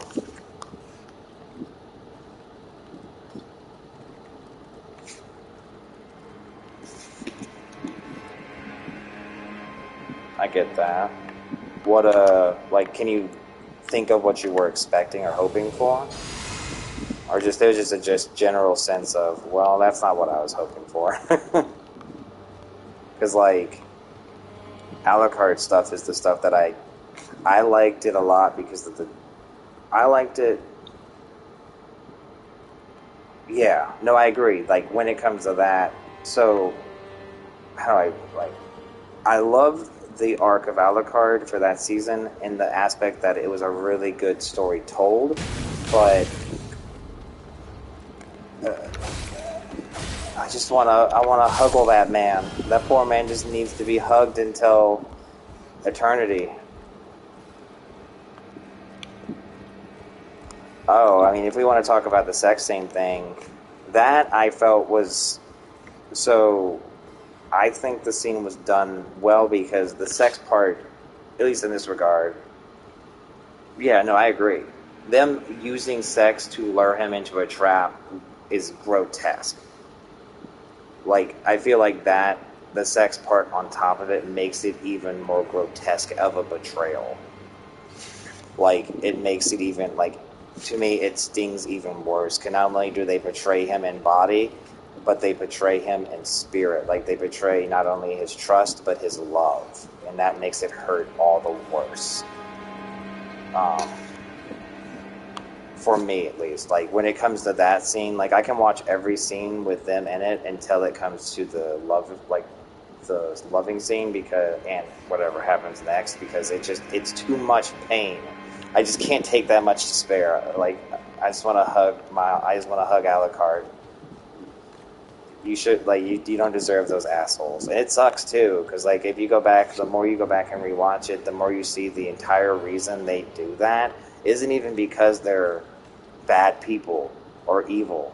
It's just because of the world they live in. They cannot trust other people. They just will not trust him.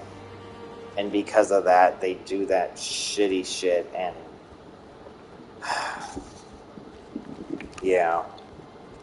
That's what makes season 4 feel so great, though. Is just I hate that in season 4, what's his name becomes the villain, because I loved him in season 3, but it makes sense, and how it ties into Alucard / Belmont and Sylvanas it makes pretty damn good sense to me. So I had nothing to complain about when it came down to that. I was just like, damn, my man gotta be getting tricked by death itself, huh?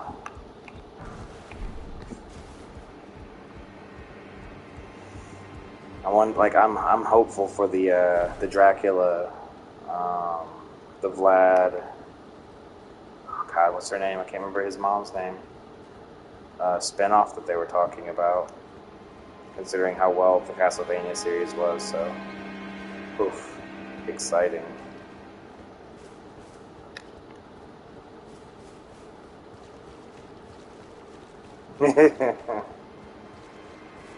Very much so. Oh man, I remember, I at least still remember the first time I went to start watching the first episode of Castlevania. I remember I'm like, why the fuck does this exist? Like, they don't even make games for this. Because Konami, doesn't want to make games that aren't gambling pachinko machines. But, me immediately being divorced to that feeling where I'm like, wow, this shit's fucking awesome. Just immediately. And it was just 4 episodes of just pure, amazing anime storytelling. Animation. Oh. Such a good series.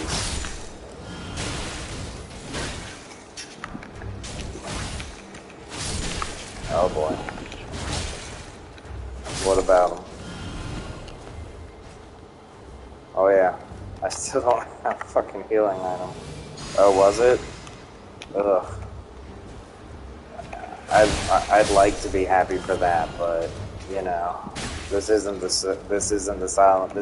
Konami that made good games. This is the one that made Metal Gear Solid survive. Oh my god, I keep trying to heal myself, but I don't have healing items.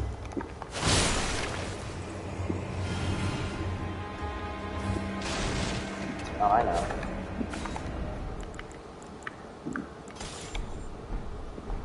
Oh, they're re-releasing Silent Hill 2 again? Are they going to at least, try to make it actually worth re-releasing? Like, the HD remasters they butchered is what I'm trying to come to. I hope, like, that would be nice. It'd be even better if they do a remaster. An actual remaster, like, from the ground up. So that's good. Yeah, I'm not surprised. Like, it's Konami. They could probably just port the PS3 version of it, because who gives a shit? It's Konami. I would love to see them, like, Capcom do a remaster of it. Yeah, exactly. Like, literally, that's what I was saying. I would love to see Capcom do a remaster for Silent Hill 2 and 1. Just do what Resident Evil 2 and 3 did with the remasters, just with Silent Hill. Maybe not with the whole more focus on gunmanship. Like, obviously, you want to keep Silent Hill to the psychological horror, but I think you know what I mean in that regard. Just update the graphic visuals, make it play better. Keep it to the vision that it started with. Oh, sad face, man. When I think of Silent Hill, I think of Silent Hills, and that makes me think of That makes me think of Kojima, and then get annoyed because Death Stranding. Ugh, I bought that game, and that mad. I'm angry.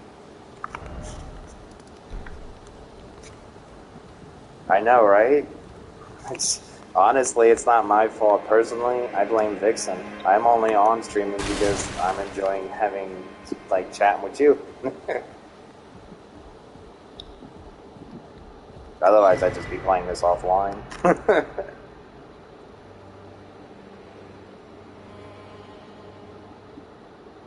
Very true.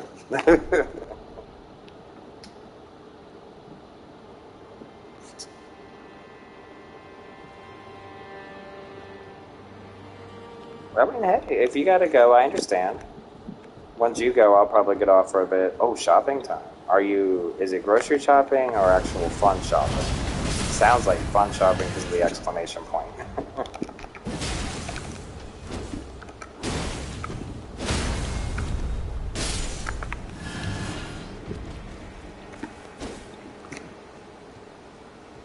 But yeah, I mean, once you get off, once you have to go, I'll probably go make some food / play more of this. Yeah, grocery shopping. Fun times!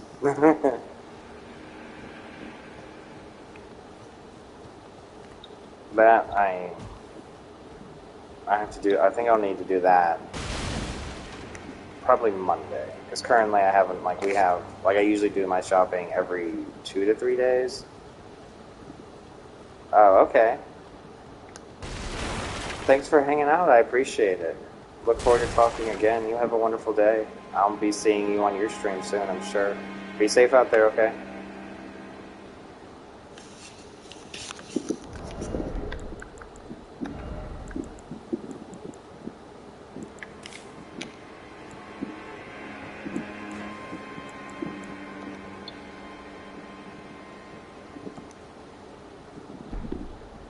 See you later.